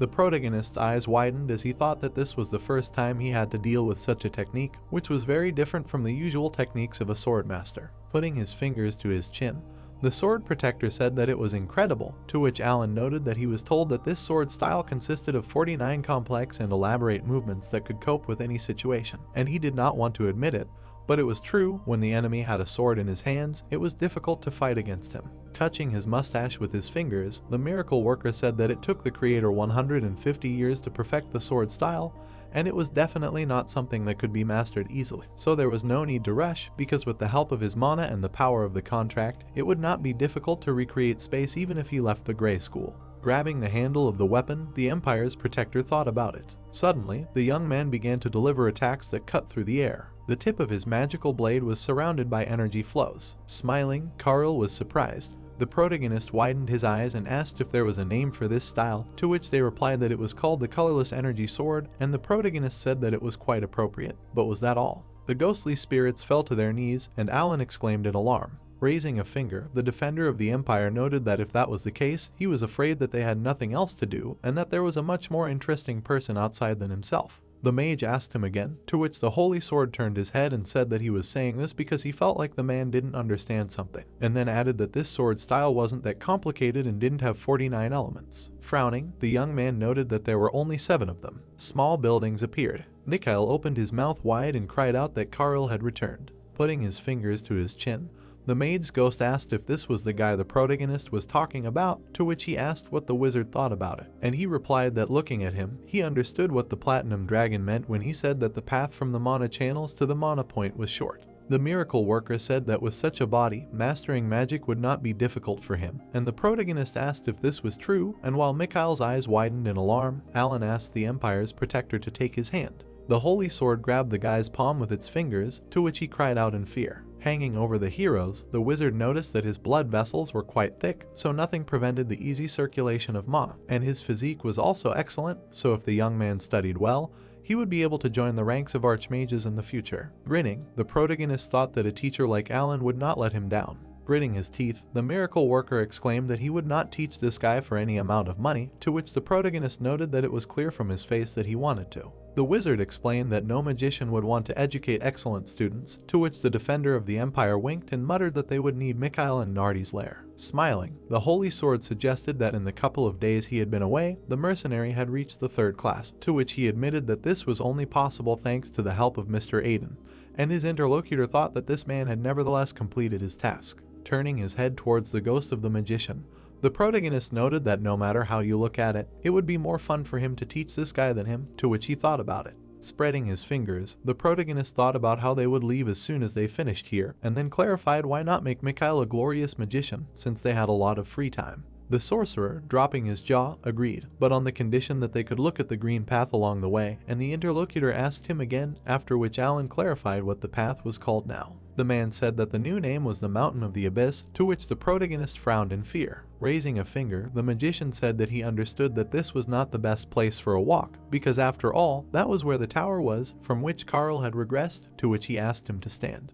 Lowering his eyebrows in alarm, the protagonist said that he had not heard this name for a long time, and then thought about the fact that he could not know it. Remembering the battle with the enemy, the defender of the empire did not understand how he could have forgotten that this was the place where he killed Ivan with his own hands. Closing his eye, the magician noted that he knew that this was not a very pleasant place for the young man, but he was not saying this because he wanted to hurt his feelings. Grinning, the defender of the empire said that he understood, but doubted that a 1,000-year-old man would do such a stupid thing. But one way or another, without passing the Mountain of the Abyss, they would not get to the south. The angry chief appeared, and Carl said that the bigger problem was the 5 large tribes that were protecting the mountain, not counting the Diggins, because they were the strongest there, and if he could climb the mountain and win them over, it would be easier for the Diggins to make their moves. Alan put his hands on his hips, not believing it, and wondered if these idiots still believed in the absurd legend about the king of the spirits on the mountain, because many years had passed since the power of the spirits had weakened, and that is why they were called barbarians who were not civilized, and the protagonist wondered who was now living like a parasite, sucking on the northern barbarian, to which he replied that the young man did not understand what was meant at all. Pointing his finger at the map, the protagonist said he was joking,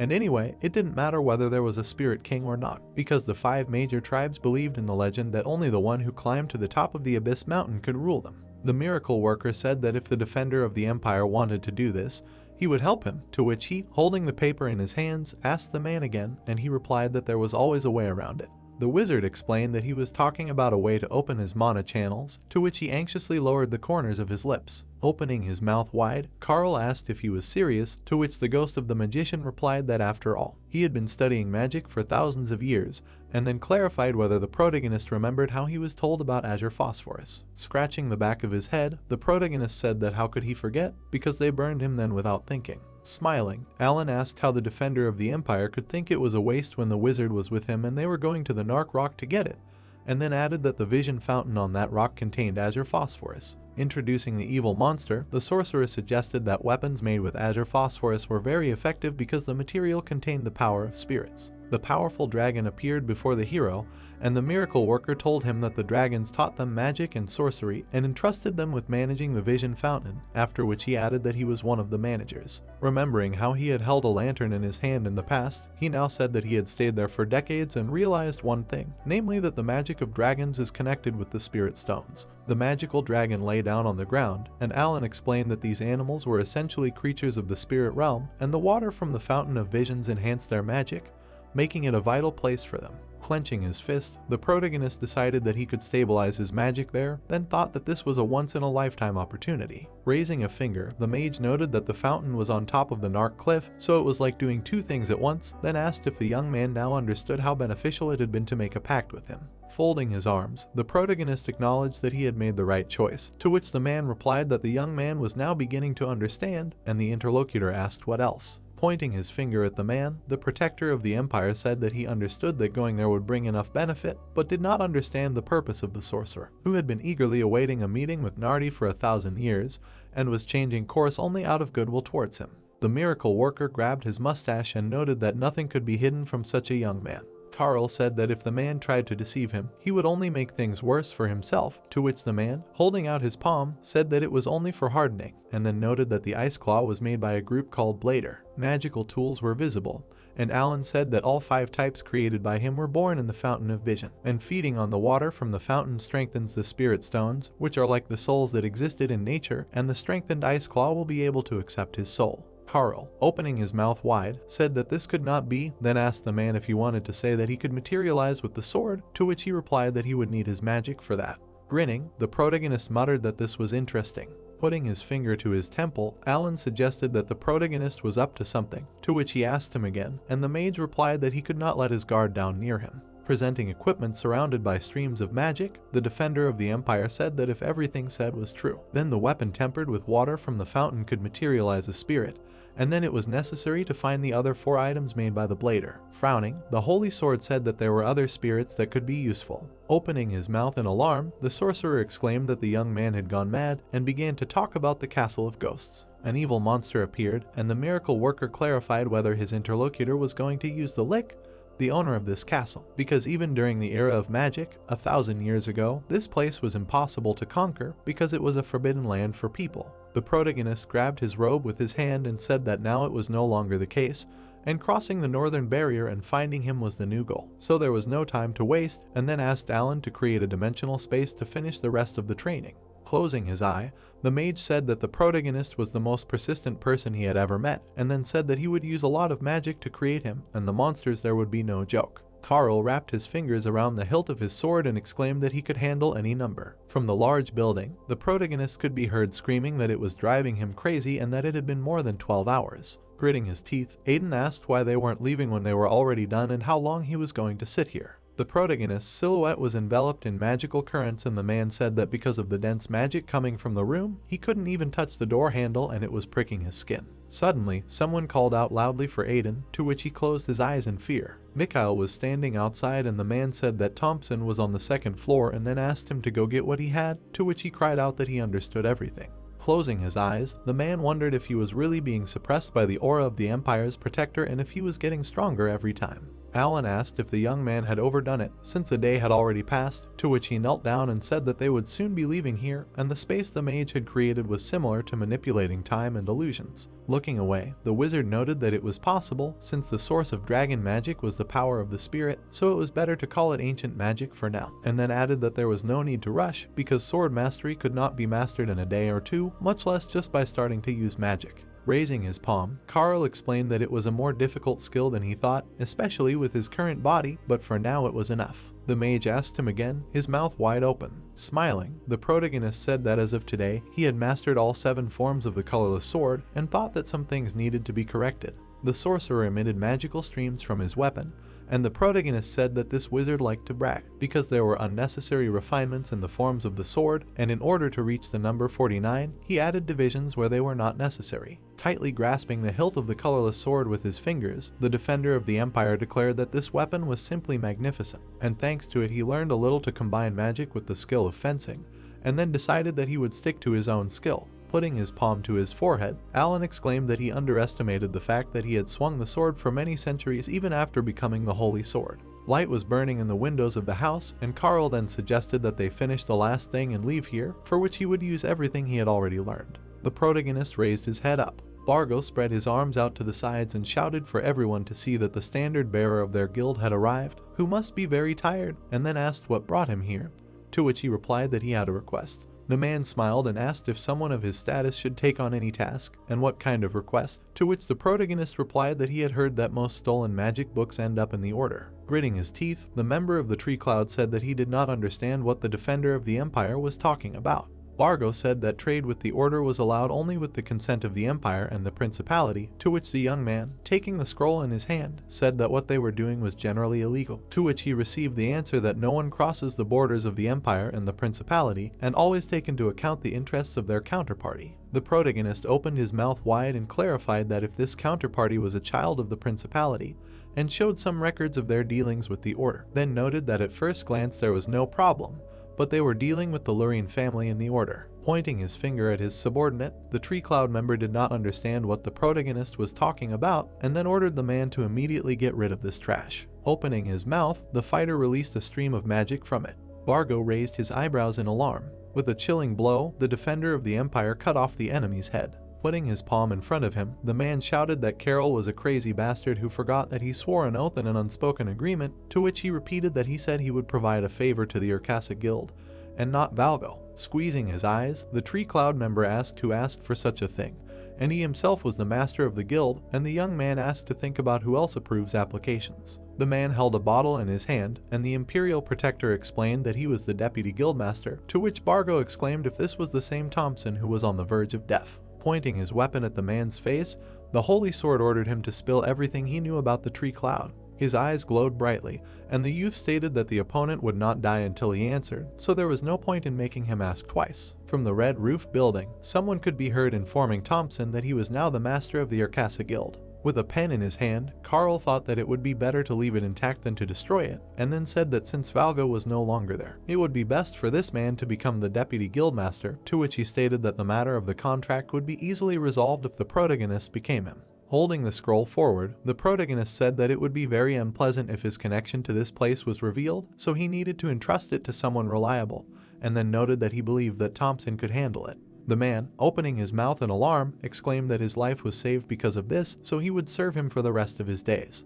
Closing his eyes, the defender of the Empire said that this was great and would rely on him, while Alan noted that this guy was bragging about being cured of his magic addiction, and besides, this oath had already lost its power. Looking at the assistant, the protagonist realized that he needed to gain trust before leaving Azar, because when the Continental War began, the mages of this place, led by Thompson, could become a serious variable. Mikhail smiled and exclaimed that everything was ready, to which the protagonist said that they had to go. Turning his head back, the defender of the Empire said that if something happened, he would need to find the Tatter administration, mention his name there, and then they would help him, to which the man thought about the fact that his savior even had connections there. Opening his mouth in alarm, Thompson agreed to carry out the master's tasks. Carl began to leave, closing his lips. Mikhail asked where they were heading now, and the protagonist asked how much time had passed since they left Tatter, to which Aiden closed his eyes and replied that more than 6 months had passed. Smiling, the protagonist asked what his interlocutor thought of everything that had been done so far. Closing his eyes, the man admitted that it was amazing.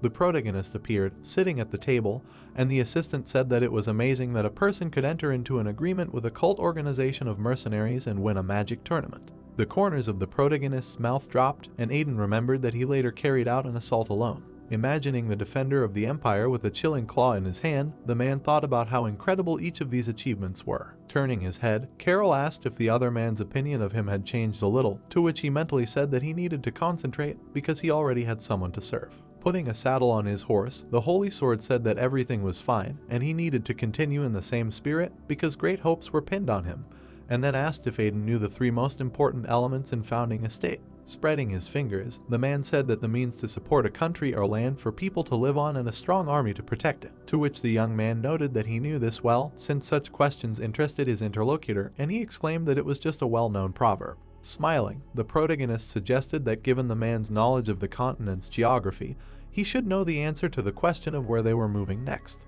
Aiden's jaw dropped in alarm as he realized the gist of the conversation and that the protagonist had never been an adventurer who cleared dungeons. The setting sun appeared and the man remembered that they had received funds in Tatter, and with the mercenary corps they had military power, so all that was left was territory. Aiden closed his eyes and thought about how there were lands to the east that neither the Empire nor the Principality cared about, but the Empire had given them up for a reason.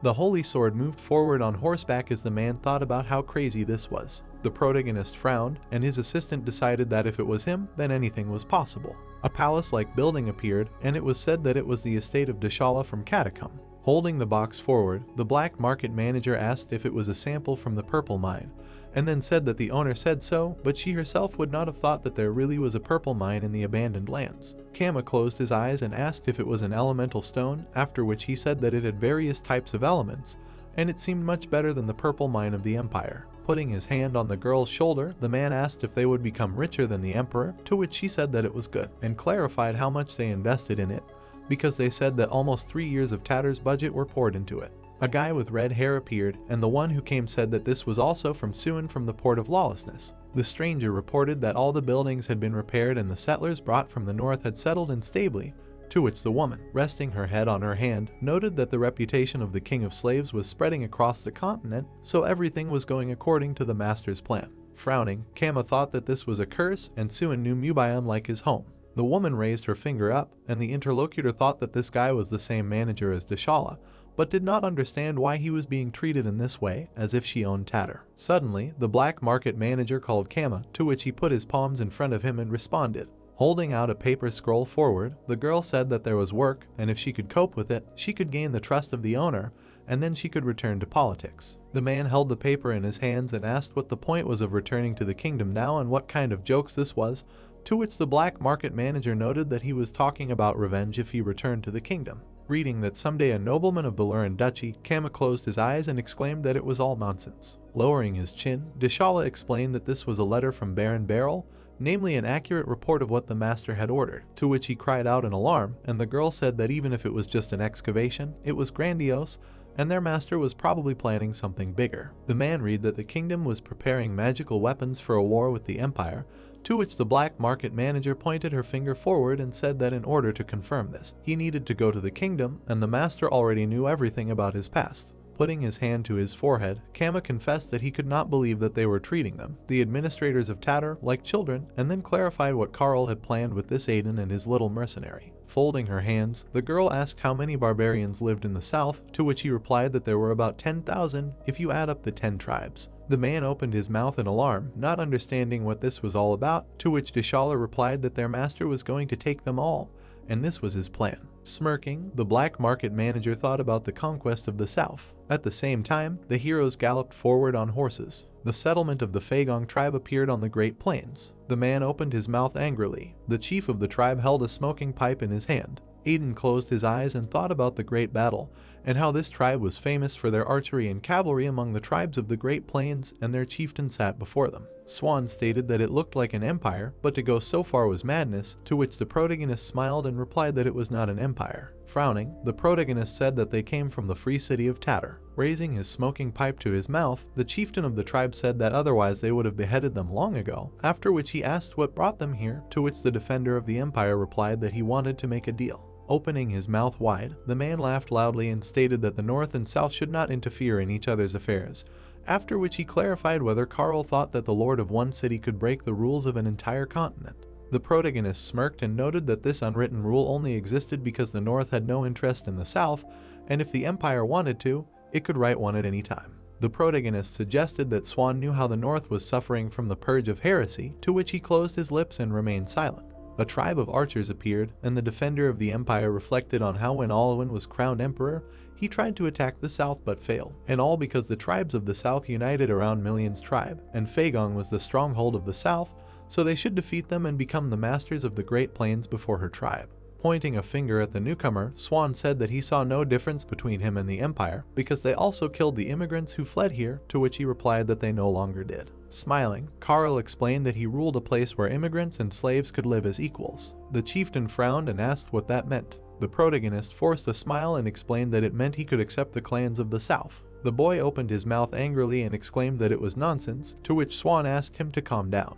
The protagonist closed his lips and thought about the fact that this boy named Kinu was the son of the chieftain and the best archer of this tribe, and his skill was not inferior to the royal knights of the empire, and also belonged to the number of masters. The man dropped his jaw and asked if the boy had not come here to make a deal, and if he wanted to get them, what could he offer in return? To which he replied that as soon as the empire pacified the north, its blade would turn to the south, and Tatter would become a foothold. The empire's protector said that the Great Plain and Tatter had always maintained trade relations, and together they were inviolable to the empire. While Swan put his hand on his leg and thought about the alliance, and the young man objected that he said about trade. Extending his finger forward, the Holy Sword said that the chieftain would allow him to control the 5 great families. Carol asked the tribe to clear the way to the Abyss Rock and unite them, to which the chieftain, looking away, thought about how the 4 great tribes of the Great Plain and the 5 great families of the Abyss Rock must be subdued to resist Diggin. Suddenly, the man closed his eyes and began to laugh loudly, and then exclaimed that the protagonist should stop bluffing.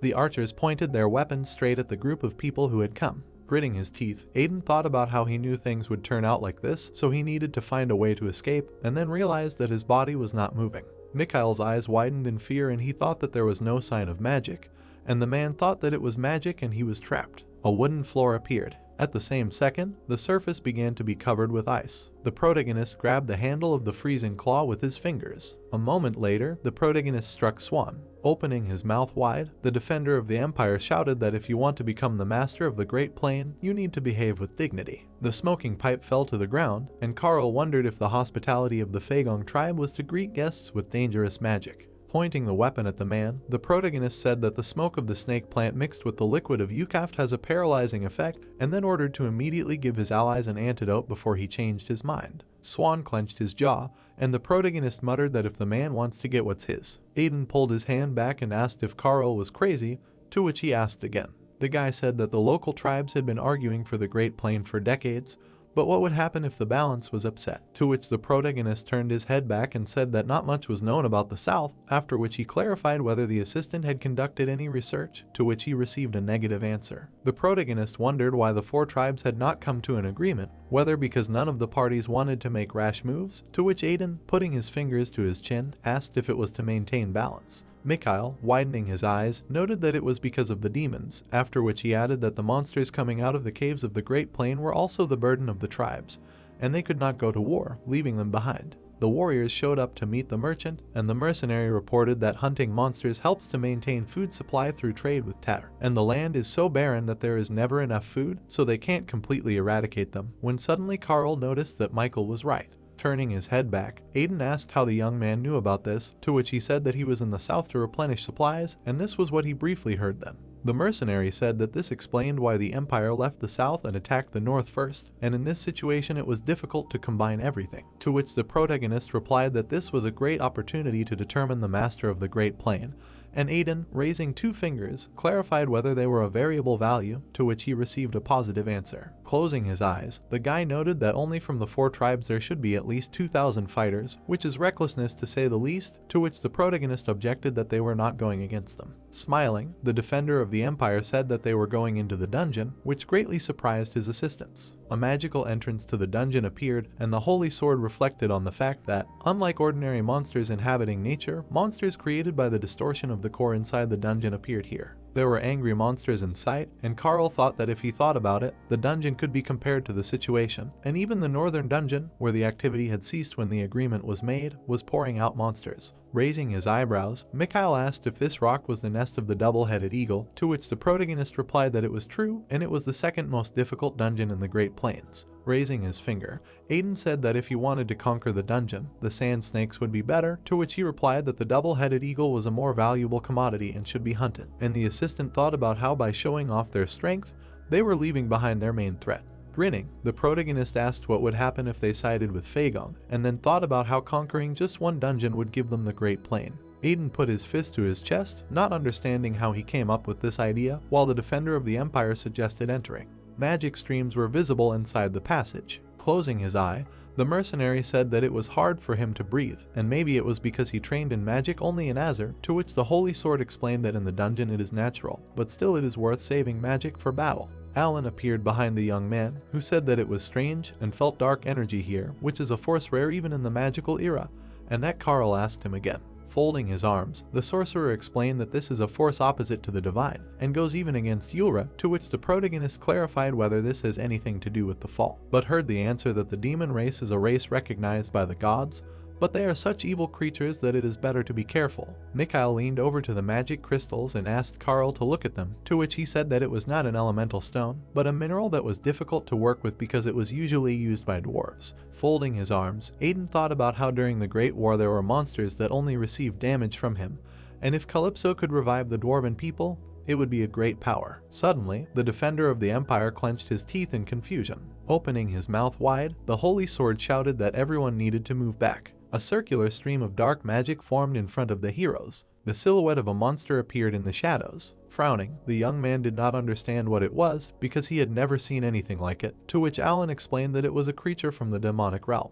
The monster towered over the heroes, and the ghost of the magician said that his name was Agma.